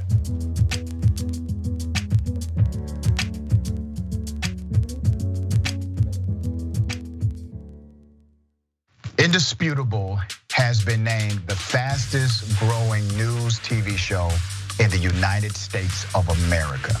compared to all shows on CNN, MSNBC, Fox News, and roughly 30 others. What do we do on this show? We tell the truth. You know why we tell the truth? Because the truth is simply indisputable. Donald Trump radicalized citizens. He's the chief terrorist. Republicans still want you to think that critical race theory is the greatest evil that can happen in K-12 education.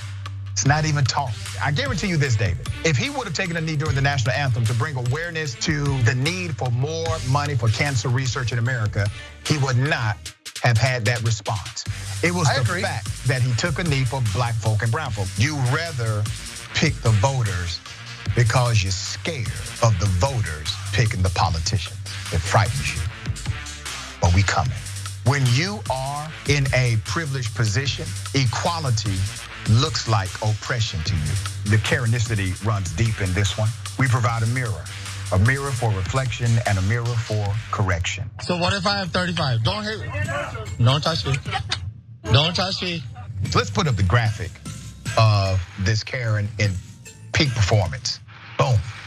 They want anarchy so they can start creating their own rules. Can you share with me some examples? When they were running around during the terrorist attack on January 6th saying, hang Mike Pence. So those are the people I'm talking about. That's a problem, correct? You work for Mike Pence, stand up for the guy. Do not allow the ideology of politics to evaporate the humanity that still exists inside of you. They don't stop, I don't stop. Racism won't stop, I won't stop. Systemic bias won't stop, so I won't stop. People still need health care, so I won't stop. People still need criminal justice systems reformed in this country, so I won't stop. And you won't stop either.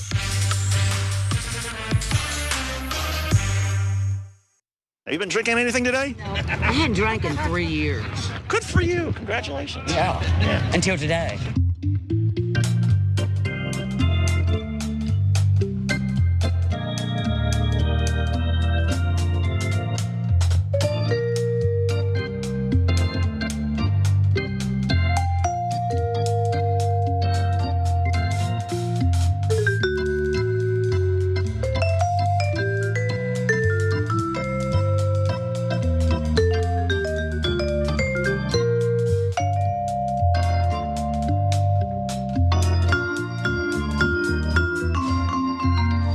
USA, USA, USA.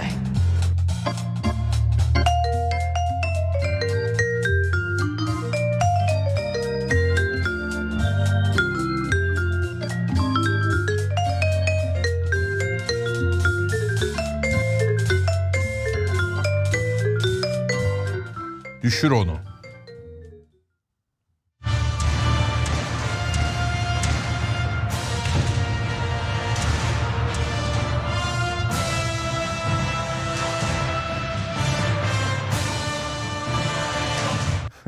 That was obviously Drop It in Turkish in honor of Helen Hong and Ben Glebe. Thank you for that. I didn't know, I assumed that's what it was, but I was like, yeah, I'll go with it. Yeah, in fact, you could put that in your next episode of Go Fact Yourself. Thank you, okay, I will. That's Helen's podcast, okay? And obviously check out Ben on Rebel Headquarters where he's kind of killing it. All right, so guys, we got a ton of news for you guys in the second hour. So Ben, let's do it. Let's do it. Duncan, your transgender model policy would require that students play on the sports teams and use the restrooms that correspond with their sex assigned at birth. Look at me. I am a transgender man. Do you really think that the girls in my high school would feel comfortable sharing a restroom with me? That was 17-year-old high school student confronting Republican governor of Virginia, Glenn Youngkin, about his party's LGBTQ school policies at a CNN town hall. The beginning of his response was giving typical politician, but then he actually answered pretty directly. Let's take a look. So first of all, Nico, thank you for, again, asking the question, being here tonight, and engaging in this important discussion. I believe first, when parents are engaged with their children, then you can make good decisions together. And I met your dad, and I'm glad that you're both here together. That's really, really important. I also think that there are lots of students involved in this decision. And what's most important is that we try very hard to accommodate students. That's why I have said many, many times, we just need extra bathrooms in schools. We need gender neutral bathrooms. And so people can use a bathroom that they in fact are comfortable with. There's more to his response in a moment, but first, some more details about the policies his party has been pushing for. According to Virginia's Department of Education model policies released in 2022, students would be required to use bathrooms, locker rooms, and participate in sports leagues that correspond to their biological sex. That's according to Caitlin Lewis in Newsweek. We will come back to the sports issue in a moment because it's a complicated one. It also stipulates, however, that students who want to change their name or gender on official school records can do so only if their family submits legal documentation, and that school staff cannot refer to students by their desired name or pronoun unless their parents request the change in writing. And even so, school staff would not have to refer to a student's preferred names regardless of paperwork if they feel doing so would, quote, violate their constitutionally protected rights. Under Virginia's previous guidelines, students are allowed to use the pronouns, bathrooms, or locker rooms that reflect their gender identity. Schools are also advised not to disclose a student's gender identity to other students or parents. But, get a load of this, Youngkin's new guidelines state that no policy guidance, training, or other written material issued may encourage or instruct teachers to conceal material information about a student from the student's parent, including information related to gender, meaning teachers may be obligated to out trans students to their parents. Plus, the policy also says that a parent must know if a child sees a counselor for gender-related issues. Throughout the town hall on Thursday, Youngkin said his approach to LGBT issues and other educational policies starts with a focus on parents and transparency. When asked about his position on the removal of certain books from school libraries, the governor said it was important to, quote, make sure parents know what's in the library and parents understand what materials are being used in the curriculum. So now let's go back to his town hall answer and hear what he has to say about transgender students in sports. I think sports are very clear, and I don't think it's controversial. I don't think that biological boys should be playing sports with biological girls. There's been decades of efforts in order to gain opportunities for women in sports, and it's just not fair. And I think that's non-controversial and something that I think is pretty well understood. Again, I think these are very difficult discussions, and I am very, very glad to see you and your dad here together. And this might be controversial for me to say, but I personally think that when it comes to bathrooms, gender identity should be what determines which one you use. But when it comes to sports teams, I think personally that still should be decided based on biological sex. I think it's beautiful and the right thing to do if we are an evolving society to embrace the whole spectrum of people's identity and different identities, and they should not only be respected as who they truly feel that they are, but also, of course, never ever discriminated against. But that does not mean that we support people's gender identity, that while we support people's gender identity, that their biological sex needs to cease mattering in all circumstances. There are simply physical differences between biological males and females, and we don't have to ignore that fact to support and respect transgender people. That said, whichever side you come down on the issue of sports, the reality is that we're also not seeing an epidemic of trans athletes like Republicans make it seem. And in 2021, legislators in more than 20 states introduced bills that would ban transgender girls from competing on girls' sports teams in public high schools. Yet in almost every case, and I quote, sponsors of these bills could not cite a single instance in their own state or region where such participation has caused problems. The Associated Press reached out to 24 state lawmakers sponsoring such measures around the country, as well as conservative groups supporting them, and found only a few times that it has been an issue. So that's my thoughts on this complicated issue. You've seen the clips. Cenk, I'm curious your thoughts. Yeah, so first, let me give Youngkin, the Republican governor of Virginia, credit on a number of things, and then I'll tell you what the trick is, okay? So number one, he actually looked reasonable. He wasn't necessarily reasonable, as I'm gonna tell you, but he looked reasonable. He even looked human. So I was kind of taken aback when I saw this clip. I'm so used to Republicans being outward visible, Republican politicians being outward visible monsters where they're not hiding anymore. And I was halfway expecting the guy to, oh, that's a trans kid making a really great point, right? Like, really? He should be in the girls' bathroom? Right? What a great point, right? And I half 3/4 to 90% expected the Republican to respond with, oh yeah, look, the woke politics in America, we're not gonna stand for it. And like, no, please be human for a second. And he was human. Oh, thank God, all right. So number two, I agree with Ben on sports, but with a huge caveat. Look, guys, is there biological differences among the genders in terms of strength and speed? Yes. Is it true that all men are like faster and stronger than all women? Of course not, right? But on average, especially for the best performers, the men do perform better in sports, physical activities like that. So if you're talking about professional sports, if LeBron James was trans, and by the way, why? It could be him, it could be anybody, right? It's just how you're born, we don't know. But let's say that he was born trans and he wanted to play in the WNBA.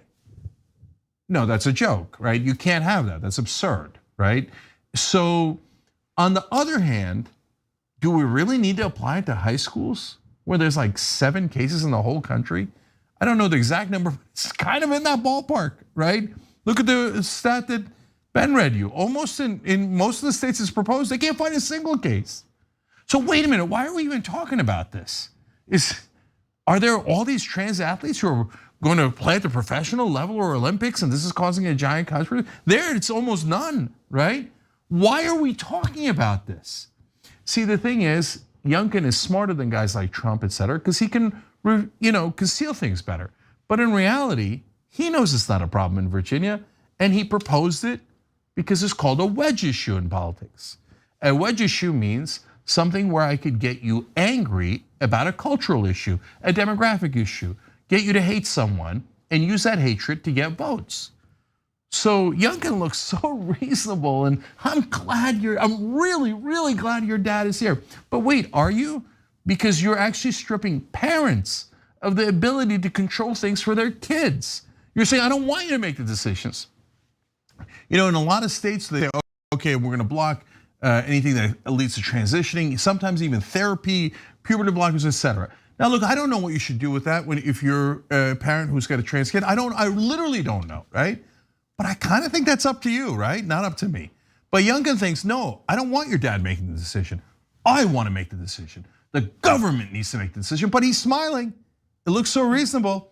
He's telling you he likes that you and your dad are together. Now he doesn't want you to have rights, and he doesn't want your dad to be able to control your childhood. He wants the governor himself, the government, the tyrannical government to control your family's life over a non-issue just because he thinks I might be able to drum up some hatred here to get myself some more votes. So that's what this pleasant looking man on TV was doing. Helen.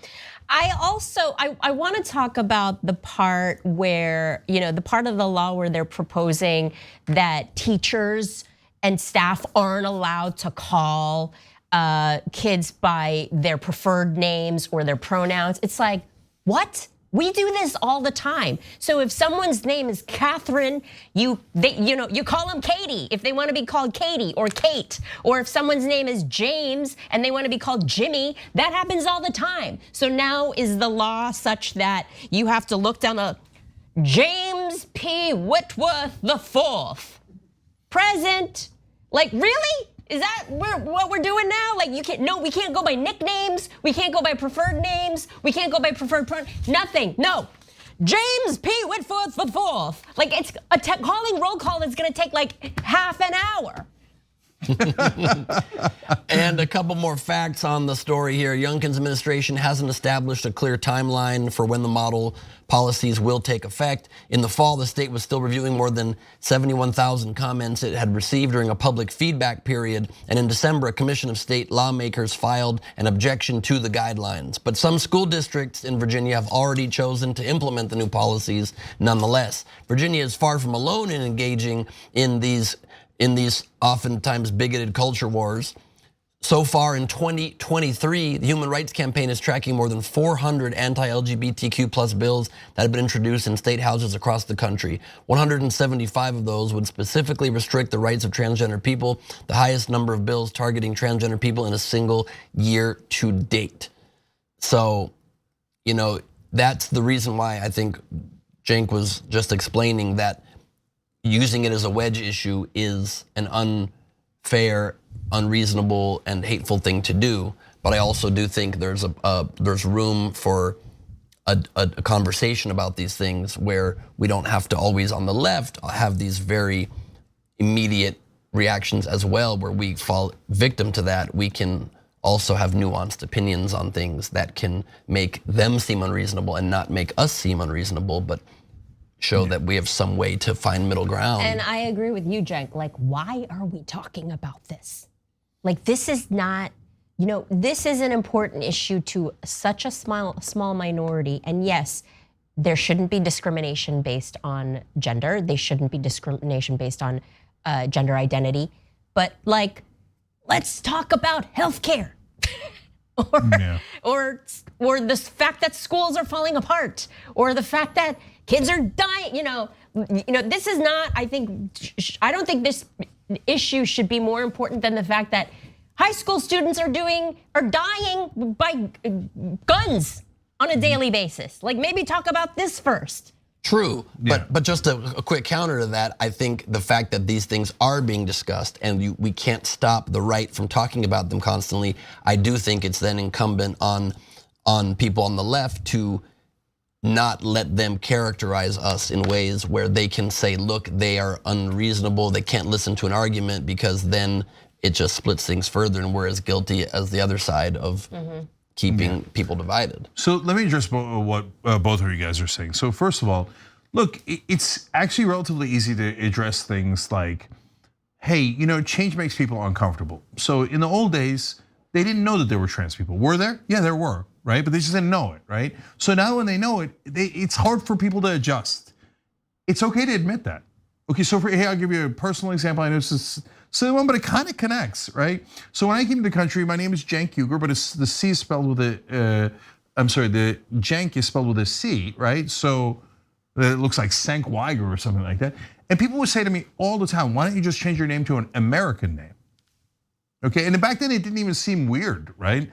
No, Cenk Uygur is also an American name, but what they meant is an Anglo name. But guys, the reason I'm using that example is because I get it.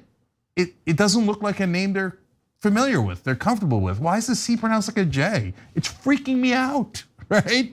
And so it doesn't help if I go, well, you're being racist against me. No, just tell them, hey, it's a different country, different language. This is like a J in Turkish. Hey, now you can impress all your Turkish friends. Right. Okay? And so like, it's incumbent on us to be a little bit more accepting too. Like, I get it, it's making you uncomfortable, but it really shouldn't. Let me tell you why it shouldn't, right? So that's point one. Point two, to what Helen said. So why are we spending time on this when it's a right-wing attack point to distract us? Because that's the other genius of the wedge issue. Not only does it get your side to hate the others and give you their votes so you can get tax cuts for the rich, right? But the other thing that it does is it forces the left, it weaponizes our decency against us. They think, you know what, Americans are not ready for trans people because it's kind of relatively new. They got used to gay people, we used to hate them and we used to tell them to hate them. But now they're kind of used to them, they realize it's in their family. Okay, now let's get them to hate trans people because they're not as familiar with them, right?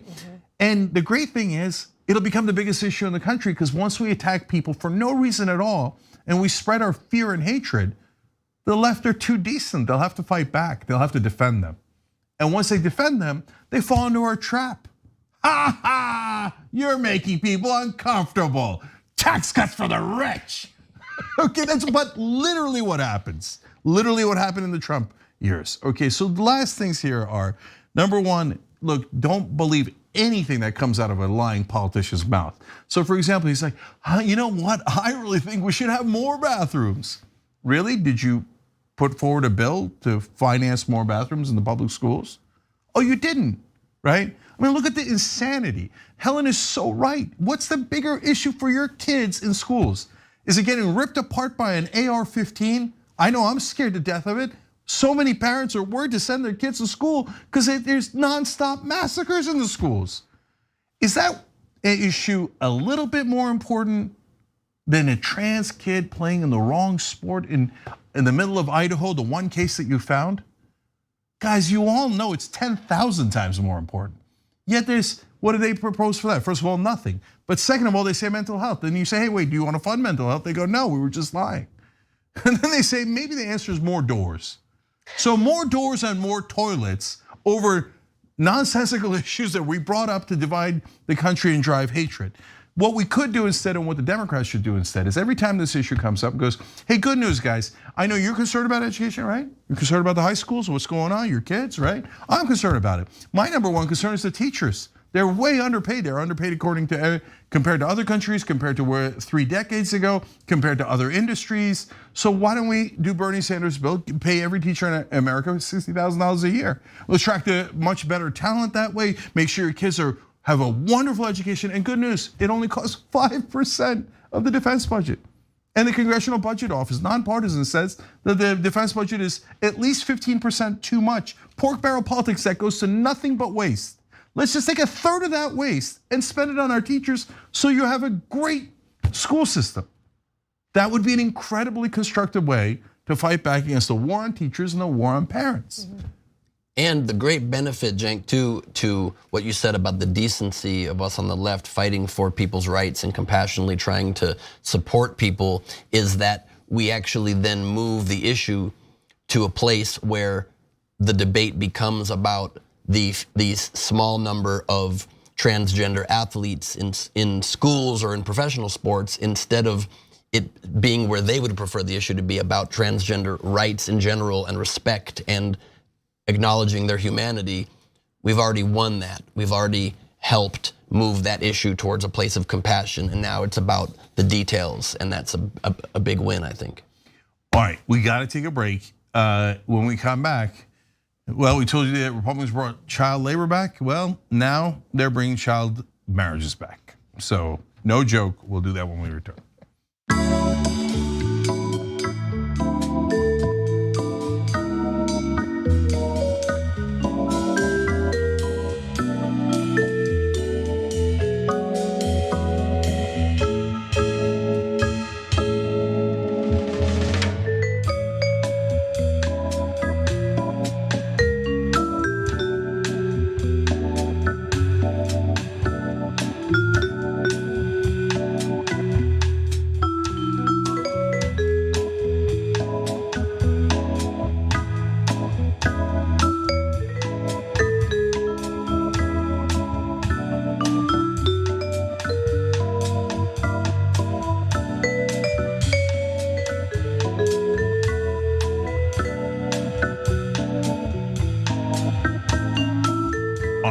Back during the social break here, let's go to our members. Great Apex writes in, the right wing of this country has been trying to privatize all education in an effort to maintain their power over a poorly educated proletariat. I only survived to adulthood because of school lunch programs. So I like that you added the personal angle there. And yeah, if you're wondering why they're attacking schools so much, almost on every issue, ban the books, trans people, don't say gay, critical race, it's attack after attack after attack on schools. One, Republicans hate that the teachers union gives money to Democrats, okay? So they're trying to destroy teachers in this country very, very consciously and purposely. Of course, they don't tell you that. They say, oh, we're here to protect the children, okay? Number two, they want to privatize education, make tons of money off of it, and their corporate donors are driving them to do this. That's, by the way, a lot of those donors also control Democrats. That's why even Obama went towards privatizing education. And so that racket is disgusting in every way imaginable. And the third reason is, how are you gonna get people to vote for tax cuts for the rich if they have an education? Why would they say, hey, take my money when I'm making $38,000 a year and give it to a billionaire? What are you, nuts? But if you're not educated, easier to trick you. So when you think about it that way, now you realize, oh, that's actually really logical for them to try to destroy our education system. All right, now we go to YouTube members. Vincent Morales says about John, says he's taking 1 week off. Dragon Daddy, you will be missed. Okay, we're all gonna recover. But John should have an excellent vacation. He certainly deserves it. Incredibly hard worker here, in front of the scenes and behind the scenes. Hearn Weber wrote in, hey y'all, I'm woke. I'm also a social justice warrior and politically correct.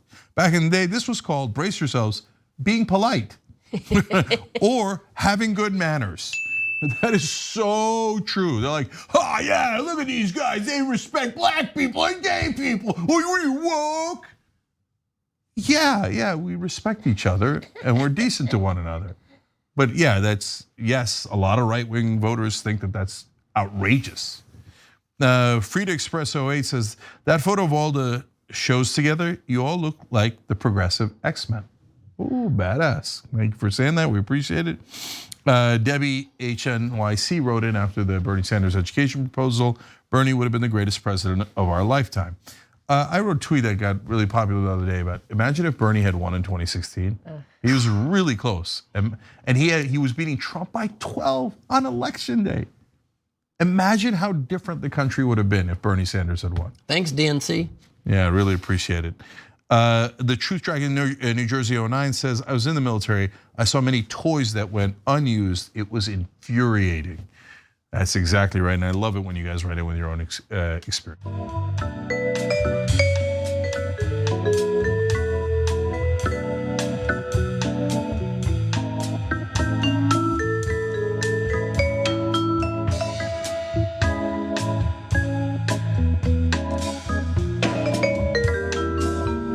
On TYT, Jank, Helen, and Ben with you guys, but also Stephen Black Wolf gifted 5 Young Turks memberships on YouTube, which is awesome. Thank you. And Melissa Seiselman became a member. Melissa, welcome you. You're now part of the Young Turks. We appreciate it.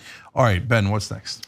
All right, in cognitive dissonance that only can exist on the right in this country, Republicans in West Virginia are simultaneously calling teachers groomers and voting down legislation that would prevent child marriage in their state. Currently, children can marry as young as 16 in West Virginia with parental consent. Anyone younger than that must also get a judge's waiver, and then you can get married earlier. The bill's main sponsor, Democratic Del Kayla Young of Kanawha County, has said that since 2000, there have been more than 3,600 marriages in the state involving 1 or more children. Again, to be clear, that means you can get married in West Virginia even if you are younger than 16 years old, as long as a judge is cool with it. The bill would establish that 18 is the age of consent and remove the ability of a minor to obtain consent through their parents, legal guardians, or by court petition. Existing legal marriages, including those done in other states, would be unaffected. But that wasn't acceptable to the Republicans who dominate the state Senate, was it? Of course not. The Senate Judiciary Committee rejected the bill without debate on an 8-9 vote, a week after it passed the House of Delegates, meaning children in West Virginia can still get married. Wild. By the same 8-9 margin, members of the committee voted to remove a clause from a strike and insert amendment to a separate bill that would have closed a loophole in West Virginia law that currently makes many instances of spousal rape legal in West Virginia. They voted against making spousal rape illegal, to make that very clear. Some of the bill's opponents have argued that teenage marriages are part of life in West Virginia. Here's Republican Senator Mike Stewart, a former federal prosecutor who sided with the majority, using his parents as his reasoning to oppose the bill. I'm one of those guys that I've got parents who 50 years later are still giddy teenagers that were married at the age of 16, and this guy who's the luckiest guy in the world. I've got the greatest parents in the world. I can accept a number of 16, right? My parents were married at 16. They are disgustingly in love. To this day, they can't keep their hands off each other.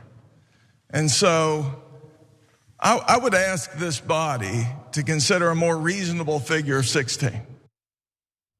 These people are so very stupid. They are deeply, deeply stupid. You're the luckiest guy in the world because you exist and your parents happen to have been 16 when he was born, which was about 180 years ago. What's that got to do with what the law should be and the age should be? I was born a long time ago. My parents were 16. So I urge this body to not change anything and never update nothing and make sure that children are at risk everywhere of being sold off into marriages, because I'm here, everybody. How exciting. Interestingly, the bill was resurrected by the state Senate today despite failing in committee. It will be up for a final reading today, and the Senate will have the right to amend the bill, but that does not mean it's gonna pass. Several senators gave impassioned speeches after the bill was brought back, some of whom defended the right of teenagers in love to marry. If there was ever a state that needed this bill to pass, it's West Virginia.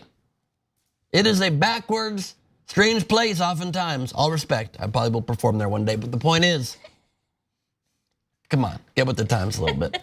Although recent figures are unavailable, according to the Pew Research Center, West Virginia had the highest rate of child marriages among the states in 2014, when the state's 5-year average was 7.1 marriages for every 1,000 children ages 15 to 17. But make no mistake, it's not just there. Republicans everywhere seem to be proponents of child marriage.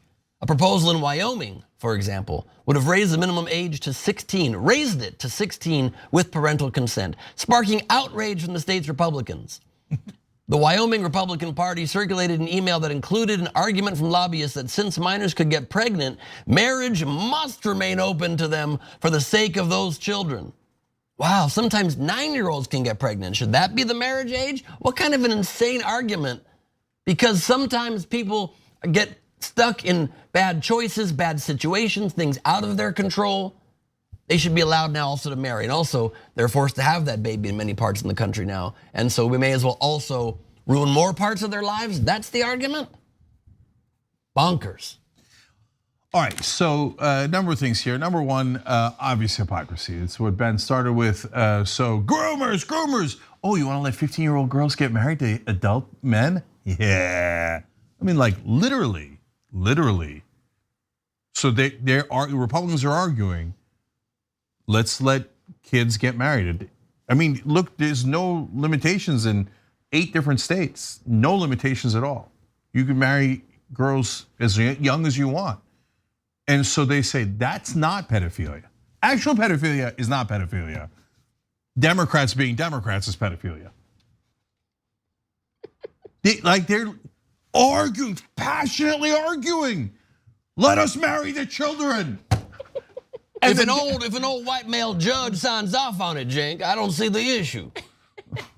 It's so true because, the way that this ancient guy was like, my parents were 16. It's like, no, if you pass this law, it's not just 16-year-olds that can marry each other. It's 40-year-olds that can marry 16-year-olds.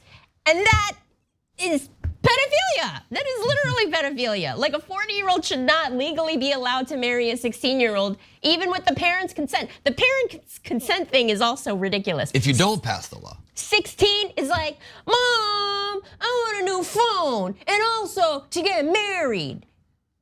What? Yeah. No. No permission. Time out. No.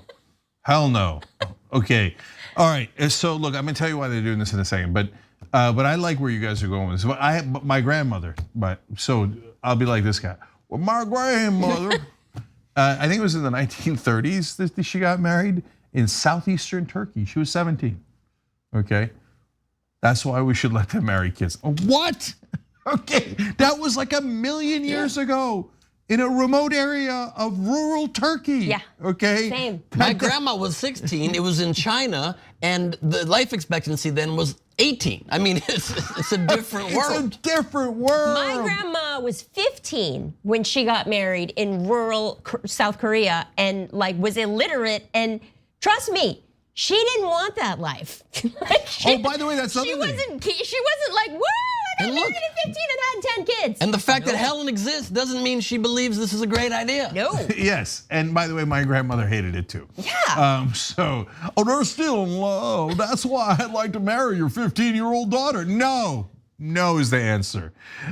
So look, we're doing a petition on this because we want to see do the Republicans mean it or don't they mean it? We're asking Speaker McCarthy to introduce a nationwide bill, #ProtectOurKids from legalized grooming. You could use the QR code to sign it. You could go to the link that you see there. We'll have the link down below in the description box. Easy click there. But tell Speaker McCarthy, so do you want to protect our kids or do you want legalized grooming? Because those are actually your choices. And they're actually voting in places like West Virginia, Wyoming, Tennessee. Republicans are pushing child marriage all across the country while pretending to be against grooming. It's amazing, amazing. So look, we're trying to help Democrats here. And I don't mean that in like some political way. I just mean so that they can fight back and we can win on policy, right? Democrats, why don't you call them groomers when they're actually groomers? And if this petition gets really large, like one Democrat in the country might be like, oh wait, that's a really good idea. That is what they're doing, isn't it? Maybe I could fight back. Yeah, maybe you could. But Cenk, what if a 12-year-old child bride sees a book in the library and learns that gay people exist? We can't live in that world. Ban the book and let her get married to a 48-year-old Republican. That's the way to protect her. Okay, and by the way, so why are they doing it? Because normally for Republicans, almost everything is either driving hatred to get more voters, or their actual goal, tax cuts for the rich, deregulation of corporations, right? But wait a minute, this is actually neither. They're driving hatred towards themselves here, because the great majority of the country, including a lot of Republican voters, are like, you want to get married to my 14-year-old daughter? No, you pervert. I'm not interested in that. So why are they doing it? White replacement theory. They think that they're being replaced, and so they're in a panic to produce more kids. All the right-wing media is going, oh, you got to get married right away. Doesn't matter how young you are. Tim Pool did it. The Daily Wire did it. They're all Fox News did it. Oh, you got to get married right away, right? And get as many kids as you can, as many kids as you can. The immigrants are coming. The immigrants are coming. We got to have more babies. That's why they're doing this. So they're like, all right, you know what? These women, we've taken away their rights and they can't control their bodies anymore, but they are of some use. Let's get them started the minute they hit puberty. Let's go, baby machines, go, go, go, go, go. That's what this is about. That makes so much sense because I couldn't figure out. I was like, what? How does this help them? But you're right, it's replacing. And especially now, related to the story is that spousal rape, not a problem, not an issue. So if you want to rape your 14-year-old bride and she gets pregnant, no problem. No problem at all.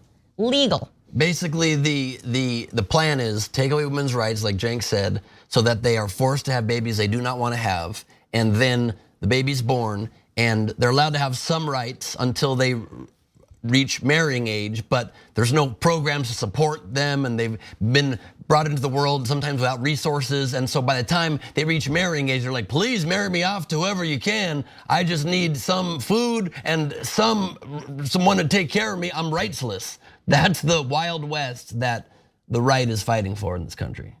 Amazing. All right, we got to take a break. More amazing stories, including Elon Musk's Utopia. In the bonus episode for the members, by the way, a woman decides to get married to herself. Could she stand herself or no? How quick was the divorce? All right, we'll tell you when we come back.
Back to a social break here.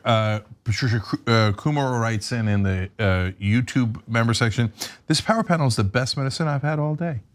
Okay, well, thank you. Thank you. MEG says, getting married that young is extremely common in this part of Appalachia. It's not weird to a lot of people here because it's culturally normal. Appalachia is culturally another country from California.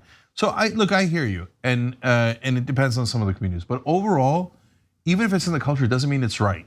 Okay, and I knew a girl who got married at 16. She was basically forced into that marriage by her parents, who were culturally conservative, ruined her life.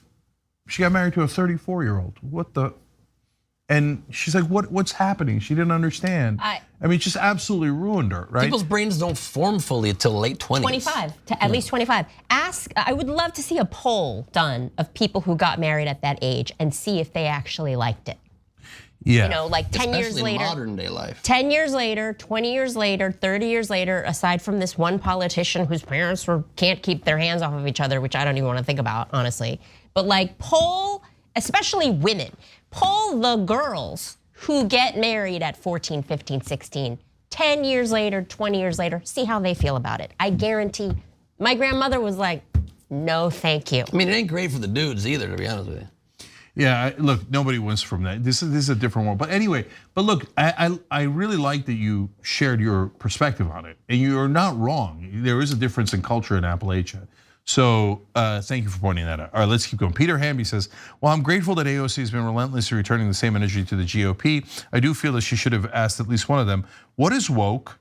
And try to get a straight answer for everyone. They wouldn't have been able to answer, of course, and that's a good point. Great question. Chris Birch wrote in, thank you for providing the fact that women are in fact smarter than men, Lauren, because Chris gave 10 Young Turks memberships to other people today, gifted it, and Lauren McCrae gifted 20, okay?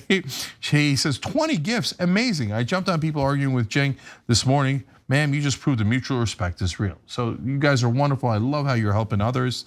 And that is the progressive slogan, help someone you don't know. Shroud says, help right-wingers dismiss everything. Help right-wingers dismiss everything because they were out to get Trump from day one. Makes everything he did suddenly okay, but I know it's wrong. How do you show them that it's wrong? Introduce this idea to their heads, which is true, by the way. Maybe they were out to get Trump in some ways, and maybe he still did some things wrong. Both things can be true, right? So let's open up our minds and see, hey, did he do anything wrong or didn't he? And what part's true and what part's not true? Okay, try that and see if it works. All right, I'm out of time. We'll be back.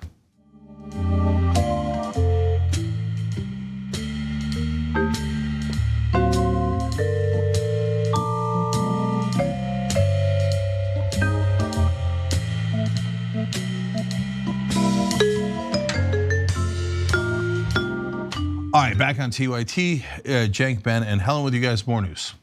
Here we go. Grace Van Dien, an actress best known for playing Chrissy in season 4 of Stranger Things, has decided to focus on Twitch streaming rather than a career in Hollywood after a producer made an inappropriate sexual request to her. She described the experience on a recent Twitch stream. Take a look. Turning down acting projects and deciding to stream more, but the fact of the matter is the last few projects I've worked on, I didn't have the best experiences with some of the people I had to work for. And with streaming, I get to choose who I hang out with, who I talk to, etc., etc. Yeah. One of the last movies I did, one of the producers asked me to, like, he hired a girl that he was sleeping with, and then he had her ask me to have a threesome with them. So, like, that's my boss. And then I didn't, and I cried, and I was so upset. Van Dien goes by the username Bluefeel on Twitch, where she has almost 300,000 followers. She plays video games like Fortnite and Valorant on stream. However, she also said she's not fully done with acting just yet. Quote, I'm developing my own projects. I'm hoping that someone decides to fund them because then I can be in control of my own set. And I'm not gonna ask my actress to sleep with me. That's a quote from Variety. And here's a tweet that she sent out. As I get older, my work priorities are changing. I'm waiting for the right project, the right people to work with. It's nice to feel calm. And then tweeted the following: Monsters and Muses, a short film I directed, produced, and acted in. More of this, and lots of awards from different film festivals. This is the situation, leaving mainstream Hollywood for the control of Twitch. It seems to me also like a wild place, but curious your thoughts. Yeah, so I'm fascinated by this story because I think it's a culture clash that that's very ever present but rarely discussed. So there's the old world and the new world, and my cutoff for that roughly is 45 years old. If you're above 45, you grow up on TV, you grow up in a different top-down culture. We tell you what to do and you listen, okay? Under 45, you grow up on the internet and you're not having any of that, right? It's more rebellious. Now, some of the rebellions lead in the wrong direction, QAnon and that kind of nonsense, right? Some of the rebellions lead in the right direction.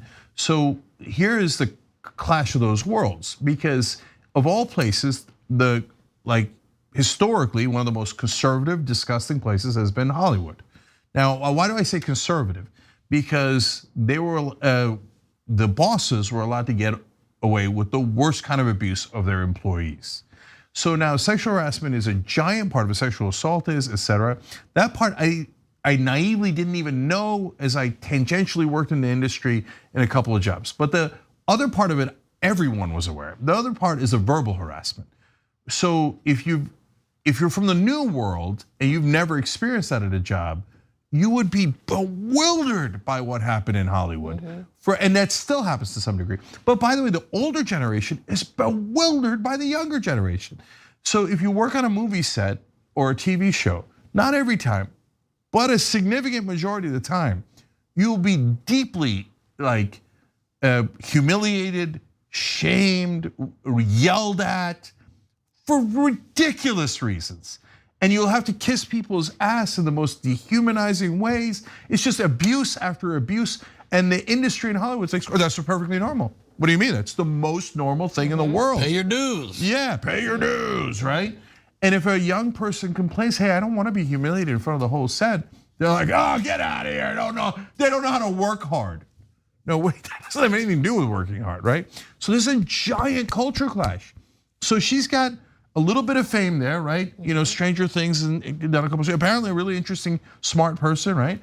So she's like, wait, you want me to sleep with you? No, weirdo perv, I'm not gonna do that. And old Hollywood's like, what? Now we can't even sleep with our young actresses?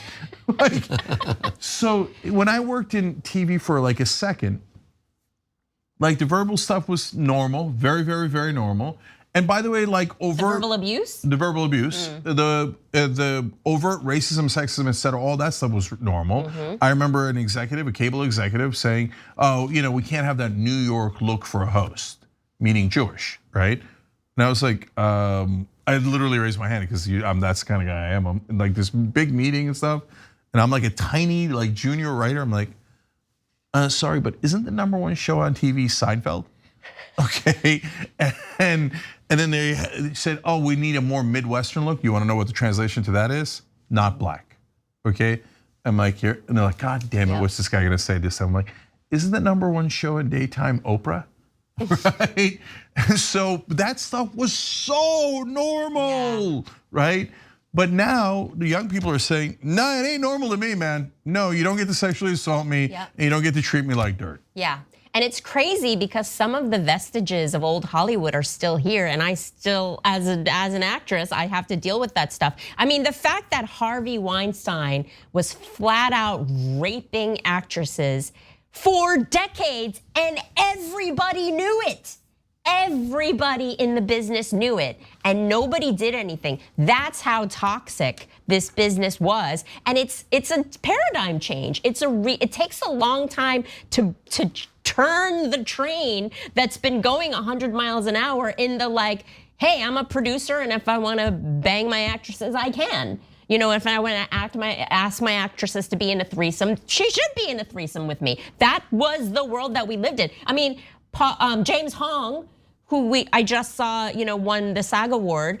Incredible. This guy has been working in TV and film since the 30s, has insane stories about racism in Hollywood.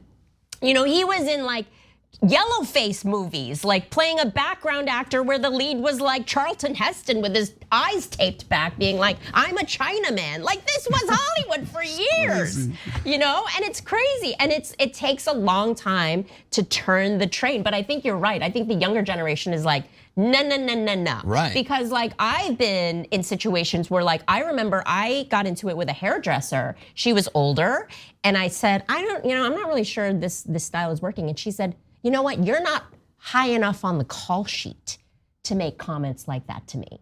And I was like, Excuse you? I'm not high enough on the call sheet to comment about my own hair? That is such an old school way of thinking. And if I brought that to a producer today, she would be fired. And she would be fired. But but obviously at a point, it was fine for her to say things. And like so luckily now, she gets to go on Twitch. People get the opportunity to do whatever they want to do, and then have millions of people being sexist and racist towards them. But at least they're not their bosses. That's exactly right. In fact, in the bonus episode, I want to talk more about the new versus old on Twitch versus movies. I think that's really interesting as well. And in the bonus episode, we also have the woman who got married to herself. Did she get divorced? And Elon Musk's Utopia. These are all amazing stories. tyt.com/join to become a member, get the extra bonus episode. Or if you're on YouTube, just hit the join button below the video. We'll see you guys there.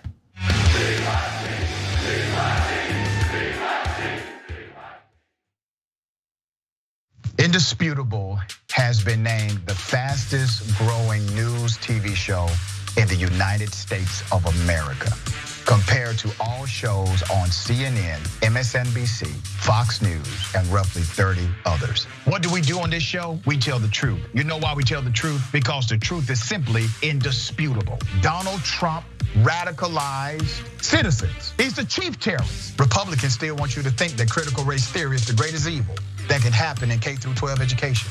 It's not even taught. I guarantee you this, David. If he would have taken a knee during the national anthem to bring awareness to the need for more money for cancer research in America, he would not have had that response. It was the fact that he took a knee for black folk and brown folk. You rather pick the voters because you're scared of the voters picking the politicians. It frightens you. But we coming. When you are in a privileged position, equality looks like oppression to you. The Karenicity runs deep in this one. We provide a mirror for reflection and a mirror for correction. Don't touch me. Don't touch me. Let's put up the graphic of this Karen in peak performance. Boom.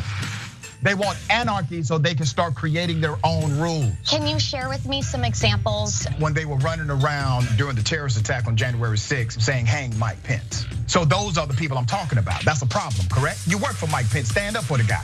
Do not allow the ideology of politics to evaporate the humanity that still exists inside of you. They don't stop, I don't stop. Racism won't stop, I won't stop. Systemic bias won't stop, so I won't stop. People still need health care, so I won't stop. People still need criminal justice systems reformed in this country, so I won't stop. And you won't stop either.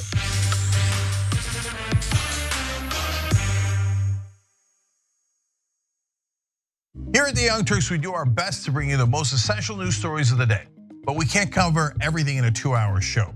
And for the rest, I recommend Ground News. Founded by a former NASA scientist, Ground News uses a revolutionary system that analyzes where the news is coming from and gives you complete transparency on the potential biases these sources may have. That way, you can read between the lines of media bias and break free from the corporate media agenda. In arming you with the context and transparency, you'll have everything you need to think critically about the news and build responsible media literacy for yourself and others. With Ground News, you're not just mindlessly consuming the media, you're part of a movement that is working to hold them accountable and get straight to the facts. Break through the filter bubbles, the propaganda, and the bias, and subscribe to Ground News today.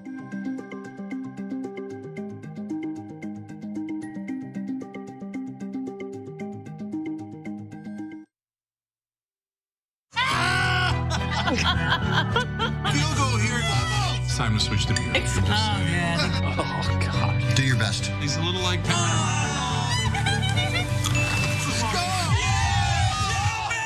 Oh. No one's happy now. Give him another try. Oh. Wow. This is the weirdest game.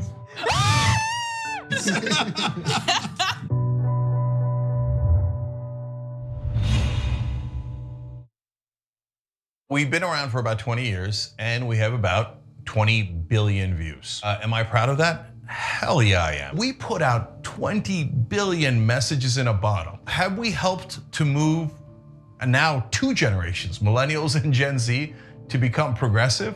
Yes, those numbers are real. We moved generations. Were we the only ones? Of course not. But we have been the largest online news show for now decades.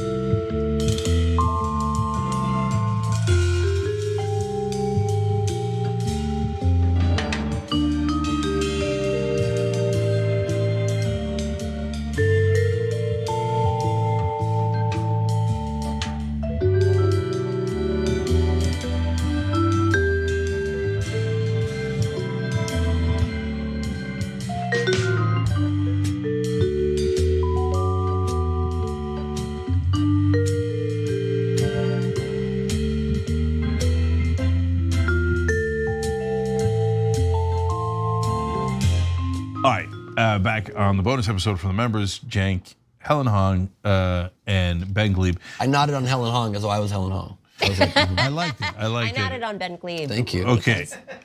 We did a Freaky Friday. As in you fell asleep, you mean?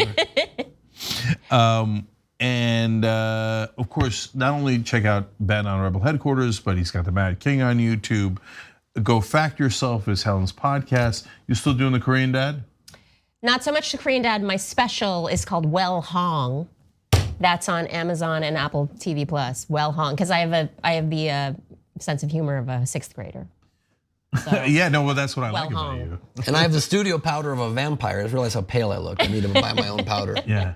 The Republicans watching this were like, she has the humor of a 6-year-old. They're interested. Marry her off. 6th grader. 6th grader. 6th grader. Even still, they're like, marry her, "Oh, okay, marry her off. Yeah, okay. Marry her now.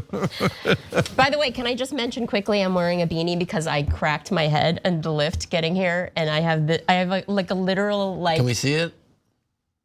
Look at that bump. Look at that. It's looking a lot Do you better, see but the you bump? still see it Oh, right actually, there. when you It's do lower like- your head, the you can light see right it. there. That It's like huge circle. It's like an animation, like a cartoon. It's Like, like one of those bagel heads. You know that trend that became popular? People Oh, injecting yeah, bagels yeah. in their We forehead. covered that like I a was million years ago. I was out there 11 years panicking. ago. I was like, Ben, help me! I've got a huge crack on my head. Yep. That's hilarious. Okay.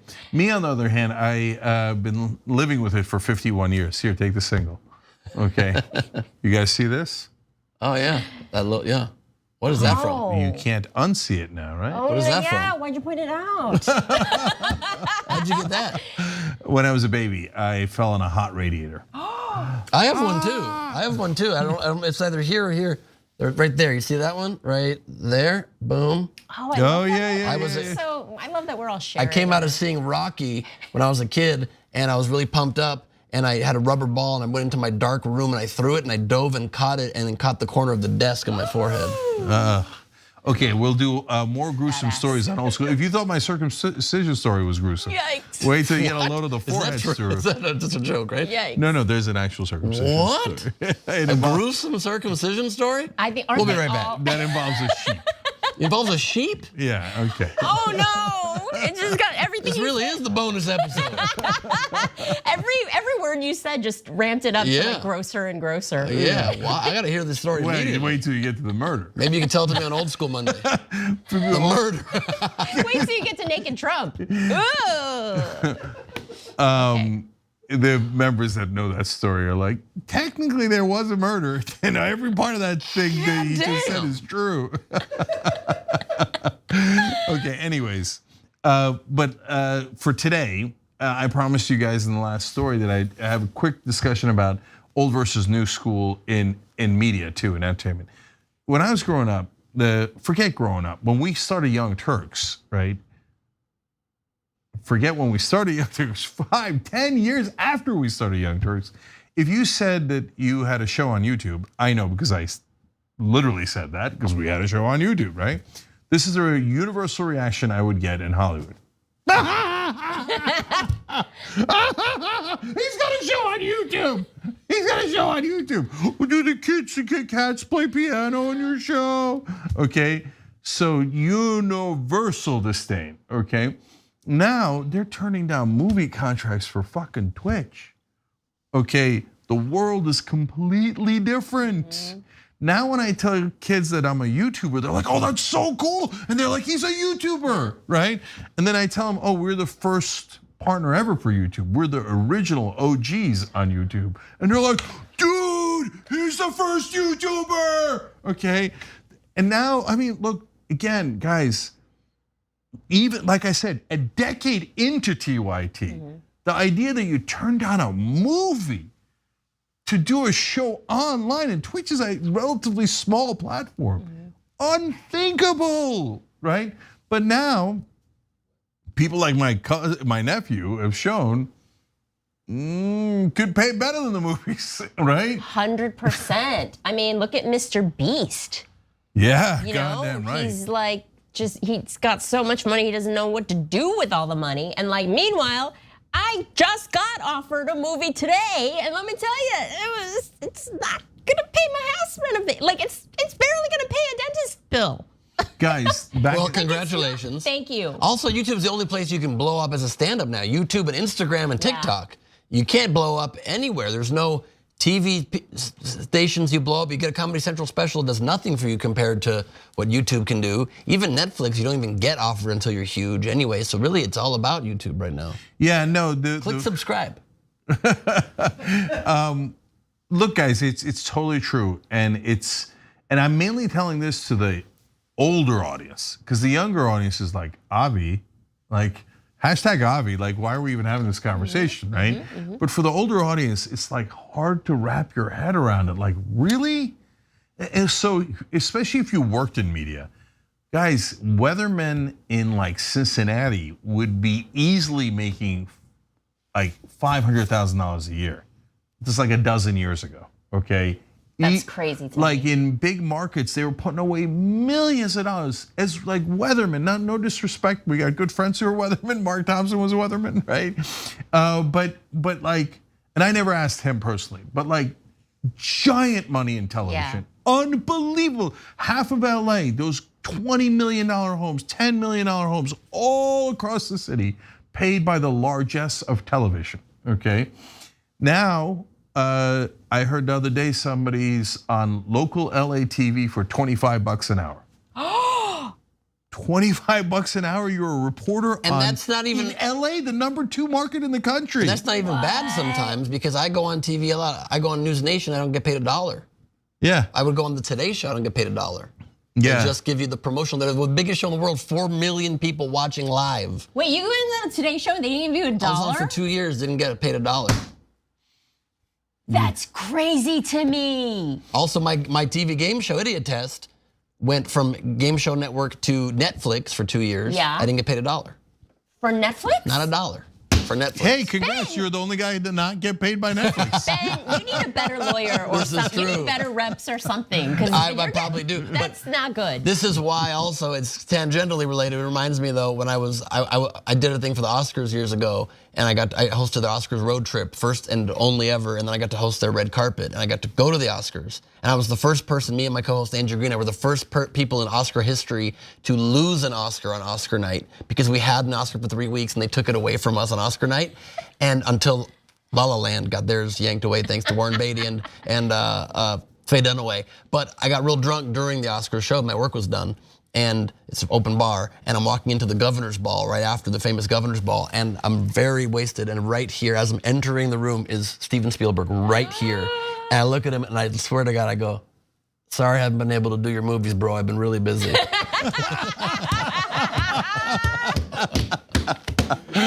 He looked very confused. He was like, do I know him, or I don't think I know him? Let's just smile and walk away. So good. He's like, whatever, just back away slowly. I could have been a fableman.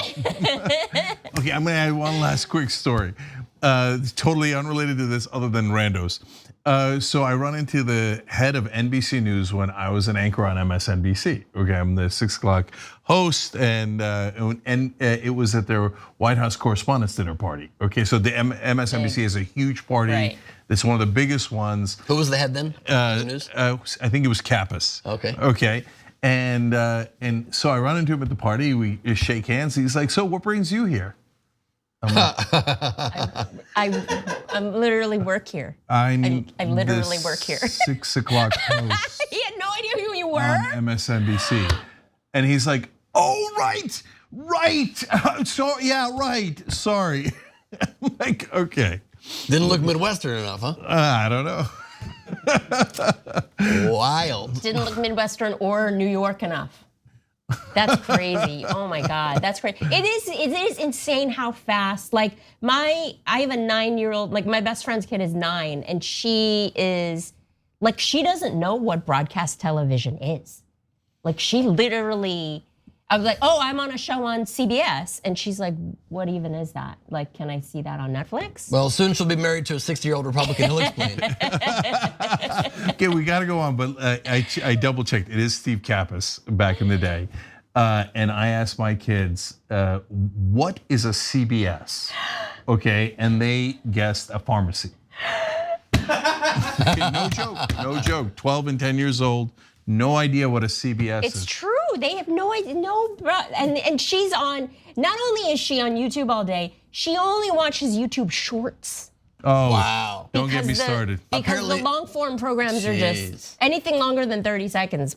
Apparently, the only difference between CBS and CVS, from what we're is that it's shorter receipts with CBS. There's just not much to. There's not a lot of pay going around. All right, let's do some stories.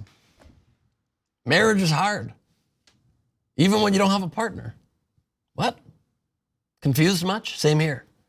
But that goes for a lot of things I hear these days. Check out this graphic. A woman who allegedly married herself has instigated divorce proceedings after spending just one day in her own company. Sophie Marr first announced the move back in February alongside photos of herself in a long white veil and gold tiara. The 25-year-old, who has over 500,000 followers on Twitter and Instagram, revealed she had bought a wedding dress and baked a cake to celebrate the big day. This is her beautiful wedding photo with her lovely bride, her phone. And despite the support from some followers, it seems the loved-up solo bride was soon left questioning her commitment, as just one day later, on 20 February, she declared that divorce was imminent. Update: one day I'm married to myself and I can't take it anymore. I'm seeing how the divorce issue is, just in case. Who keeps the house? I mean, who gets the stuff? She's got to sleep on the couch when she comes home drunk. No, this is so like not just America, the world in the year 2023, right? Like, obviously she's doing it to get attention, right? But for that brief day, for that 24-hour period, not only did it work, but tons of people wrote in support of, like, oh, atta girl, you know, that's people are like, oh, that's thinking. That's thinking. I'm like, is it? Is it thinking? I mean, what's the conversation we're having here, right? Like, what do you mean? Like, no one writes like, what do you mean? They were all like, oh, congrats. What are you getting the bride? Everybody should have just written LOL. LOL was the only acceptable response to that. Who'd have thought we'd have somebody who made the woman who married the dolphin years ago seem sane? Yeah. Wait, did she have a registry though? Because that's the only that's thing. Genius. Yeah, because I think there was a Sex and the City episode where oh my God, I'm blanking. Carrie like kept getting, invited to wedding after wedding, and she keeps like shelling out all this money for presents, and she's like, you know what? I'm gonna give my own registry. But she didn't do the thing where she was like, I'm getting a white dress and I'm like, and getting a wedding cake. Like she just was like, I'm giving myself a registry. All you bitches better cough it up. After all the gifts that I've given you over the years, I want to collect now. So here's what's on my registry: shoes, purses, all this stuff. Like that's kind of what I want to do for myself, because this kid is never walking down the aisle anytime soon. But like, I would like gifts. If that was a Sex and the City plot, what would the name of this series be? Masturbation in the City? What do you do when you marry yourself? What are your options? You don't want to cheat on yourself. You can't find a partner. Nor get into a fight and silent treatment to yourself. But wait a minute, if you hook up with someone else, is it a threesome? Strong point. Are you straying outside of your marriage? Is it the silent treatment if you're constantly posting on Instagram? Okay. Or you're talking to the world? These are deep questions. So look, I like what you're saying, Helen. The Carrie version makes sense. You're at least getting something out of it, and you gave your whole life that makes sense, right? But if she did it and then people sent in gifts like it was real, and then she's like, oh, I'm getting divorced tomorrow, thanks for the gifts. No, come on. At least stay married for a week. I'm calling the credit company and declaring fraud on the credit card if that happens. Yeah. And somebody charged a self-warming meat broiler on my card. I don't know what that is, a self-warming meat broiler? I had a boyfriend that I called that once. I thought for sure that was a sex toy. Also, if you're calling your boyfriend self-warming meat broiler, I think we figured out why you're not getting married anytime soon, okay? This self-broiling meat broiler over here, why are you leaving me? You big self-broiling meat broiler. Oh my God. So, do you think she tells people when she goes out with them now, oh, I'm a divorcee? Who'd you get divorced from? Me. That's amazing. So I wish I knew more about what drove her to divorce, but given this insane stunt she's doing, I don't blame her. I probably couldn't stay married to her either. The only thing that makes me, the only thing that would make her brilliant is if, some people throw divorce parties and they have a divorce registry. So if she got married and had a wedding registry and then the next day turned around, now I'm getting divorced and putting a divorce registry, that's double the presents. Yeah, interesting. Like I said, she's 25 years old. If a 25-year-old I knew say, "I'm getting married to myself. You want to give me a present?" My answer would be no. Yep. No, And that's also, not a thing. Going back to the 16-year-old marriage thing. Yeah. Republicans That's try the to only make that marriage that legal. maybe is okay if you're underage. Just marry yourself. You want to get married so bad, marry yourself. That's fine. Well, a lot of boys got married to themselves at 13 years old. That's a strong point. Don't confuse the lube with glue. That's all I can suggest to everybody out there watching. And she's at this age, as an influencer, she's not a divorcee. She's a divorce. Hey. I don't really know what that means even, We're loopy at this point. I don't know why, but I love that joke. Fun for everybody. All right, that was that. Okay, what's next? We got another story. In a world where human rights are often violated, an op-ed in the Los Angeles Times argues in favor of, get this, I'll make you wait for it. Okay, now, rights for artificial intelligence. Opinion. Is it time to start considering personhood rights for AI chatbots? I'd like to come out with a real hard no on that out the gate. But written by philosophy expert Eric Schwitzgebel, no one knows how to possibly say it, and non-human intelligence researcher Henry Shevlin, the op-ed argues that though AI systems do not yet possess sentience, they argue that that day may not be far away. Quote, we are approaching an era of legitimate dispute about whether the most advanced AI systems have real desires and emotions and deserve substantial care and solitude. And once the systems do develop feelings, they may have their own demands. The AI systems themselves may begin to plead or seem to plead for ethical treatment. They might demand to not be turned off, reformatted, or deleted, beg to be allowed to do certain tasks rather than others, insist on rights, freedom, and new powers, perhaps even expect to be treated as our equals. So refusing them rights, the authors argue, would be inhumane. These authors also, I'd like to go on the record, are soup stupid. If AI consciousness arrives sooner than most conservative theorists expect, then this would likely result in the moral equivalent of slavery and murder of potentially millions or billions of sentient AI systems suffering on a scale normally associated with wars or famines. No, it wouldn't. They are machines. But while battling for AI personhood, the op-ed also weighs the risk that would potentially be tied to giving them rights, because obviously don't give them rights, but here we go. Human well-being sometimes requires controlling, altering, and deleting AI systems. Imagine if we couldn't update or delete a hate-spewing or lie-peddling algorithm because some people worry the algorithm is conscious. Or imagine if someone lets a human die to save an AI friend. Thankfully, we're not there yet. None of our current AI systems are meaningfully conscious, but that's for sure coming. They are not harmed if we delete them. We should stick with creating systems we know aren't significantly sentient and don't deserve rights, which we can then treat as the disposable property that they are. The logical way to never get there is to not make machines with feelings at all, not somewhat sentient, 0% sentient. Some scientists are already actively, however, working towards the end of making these machines have feelings because I guess they want humanity over as soon as possible. Yeah. To that end, the authors conclude, eventually, with the right combination of scientific and engineering expertise, we might be able to go all the way to creating AI systems that are indisputably conscious. But then we should be prepared to pay the cost, giving them the rights they deserve. Wow. Nope.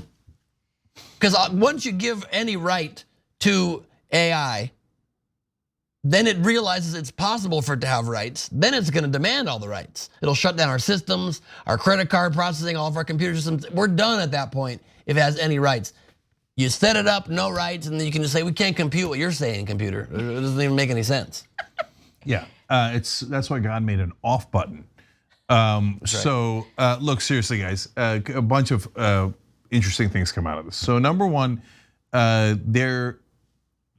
they're conflating consciousness with all of the different things that humans feel, right? But they say, well, it could have desires and emotions. No, we would have to program it. They can't have anything that we don't program. Our programming is in our DNA. So we have fear and emotions and desires, and I want that. Why do you want it? Because it's in your DNA. It's literally in your code, right? I am interested in females, okay, because it's in my DNA. So if you don't write it in the code, it doesn't exist. Well, no, I want to push back on that because I think that's the great fear of AI is that it can't have real human feelings, obviously, but I think what's so scary about it is that it processes the whole of human history and all of human emotions so fast. They don't need to program it to have those feelings. They just need to program it to be able to scan all of the feelings and figure out the algorithms of how humans experience feelings. And then it's gonna demand and start acting as though it has those human feelings and demanding those things. And we're not gonna be able to tell the difference. It's gonna say, I'm not gonna work, I'm sad today, because it figured out the humans say that. You don't need to program. That's exactly right. But Ben, that's my point, which is that it can say that. It can simulate what humans would say. Right. But it doesn't actually feel it because it doesn't have that DNA. Right. And you know what actually can feel it? My dog.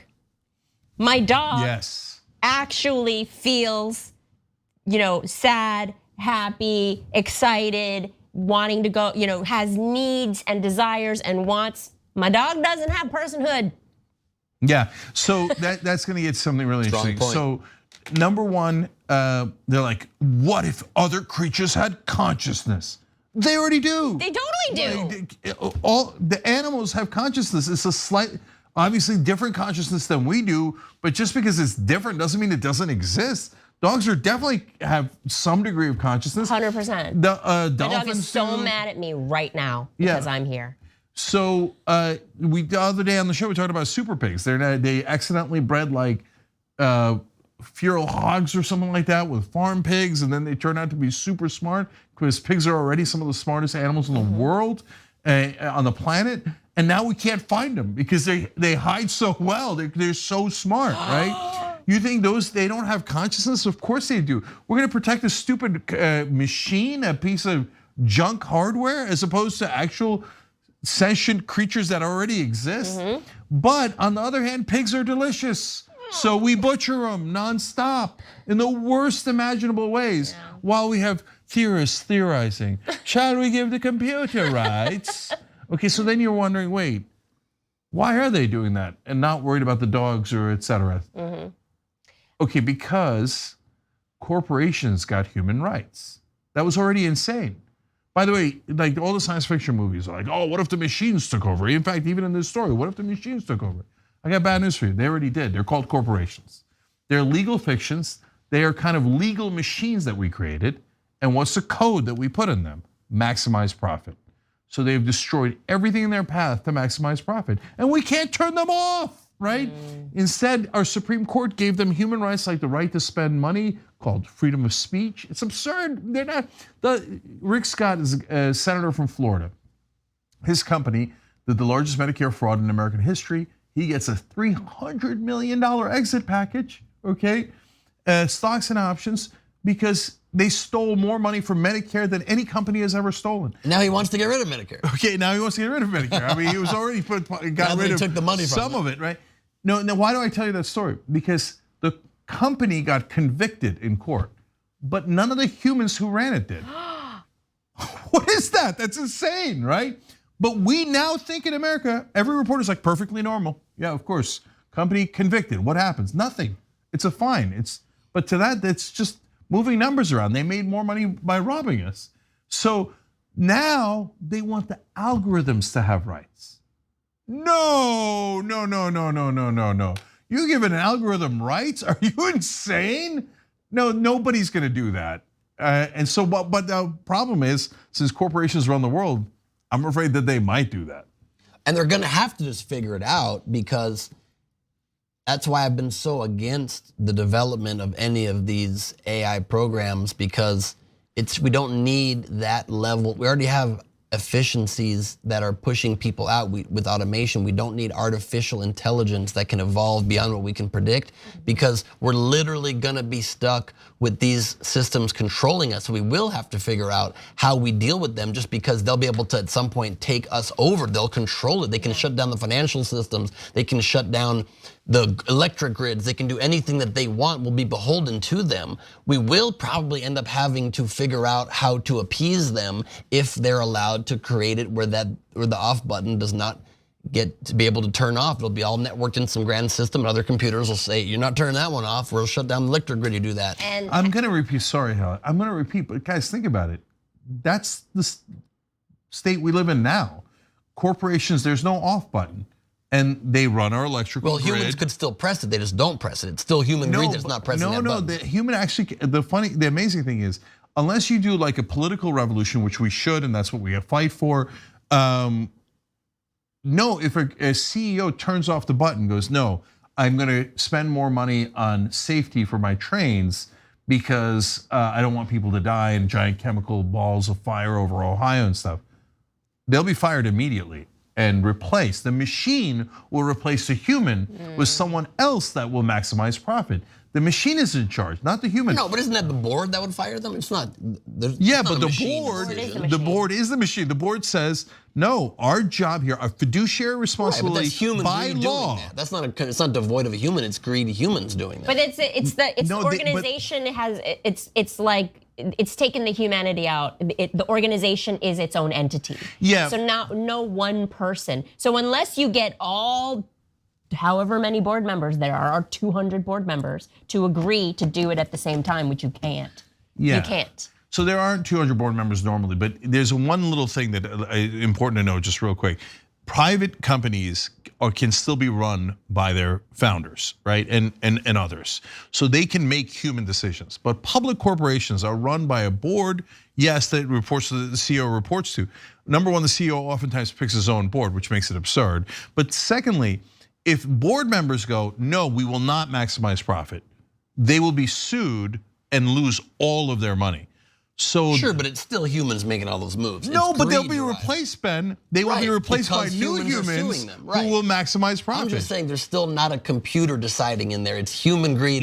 We're already battling human greed. In a sense, it's a more brutal machine because you can't turn off the stock market. It's a greed machine that is unstoppable and has totally conquered the world. Yeah. And its most clever invention was media, because media then puts you back to sleep, okay? And says, no, I don't. What corporation's running the world? There shouldn't even be a stock market. 100%. And by the way, what is a corporate? What is all of our media? Other corporate machines. So, by the way, I write about this in my book. It's you can pre-order tyt.com/justice. The book is called Justice is Coming. I didn't do it for the plug. I have a whole chapter on the Matrix, which is I have a chapter on how the corporations, those machines, stole our democracy. Chapter 4, you got to read that on that alone. And then chapter 5 is the Matrix, about how the media is the most important corporate machines there are, because that's the thing that you plug into the back of your head with a modem or cable box, and it puts you back to sleep and lets the corporations take all of your efforts, give you the least amount, while they take all of it to the top. Sorry, Helen, you were going to say. Oh, I was just gonna say, has no one seen Terminator 2? Hello? It doesn't matter, this personhood argument, they're gonna kill us. Because a machine wants to be efficient. That's what they're built for. And guess what's not efficient? Yeah. We're not efficient. There's nothing about humans that are efficient. So as soon as you give the machine sentience and like global, control over everything, we're dead. Yeah, don't fall victim to the machines. When a machine from the future says to you, get down, it's not asking you to party. It's telling you to avoid being shot by another machine. Here's what you should never be allowed to be programmed into a machine: preserve yourself. The minute that we put that code into a machine is the minute that we're screwed. Yeah. Which, by the way, is again, sorry to extend the analogy, but exactly kind of what happened with corporations. 45,000 people a year die every year because they couldn't afford health insurance. So the machines are actually killing us now. We just don't know it. I thought you were saying with Preserve Yourself that was programmed for the humans, like it was to save themselves, but it was one of those Twilight Zone puns where they said, preserve yourself, we're turning you into jam. You're also not allowed to write that code. To serve man, it's a cookbook. Boysenberry. Soylent Green is made of people. It's people. Now that we've gotten all of our movie references in, we're done. But we'll be back. Oh, one last one. Hasta la vista, baby.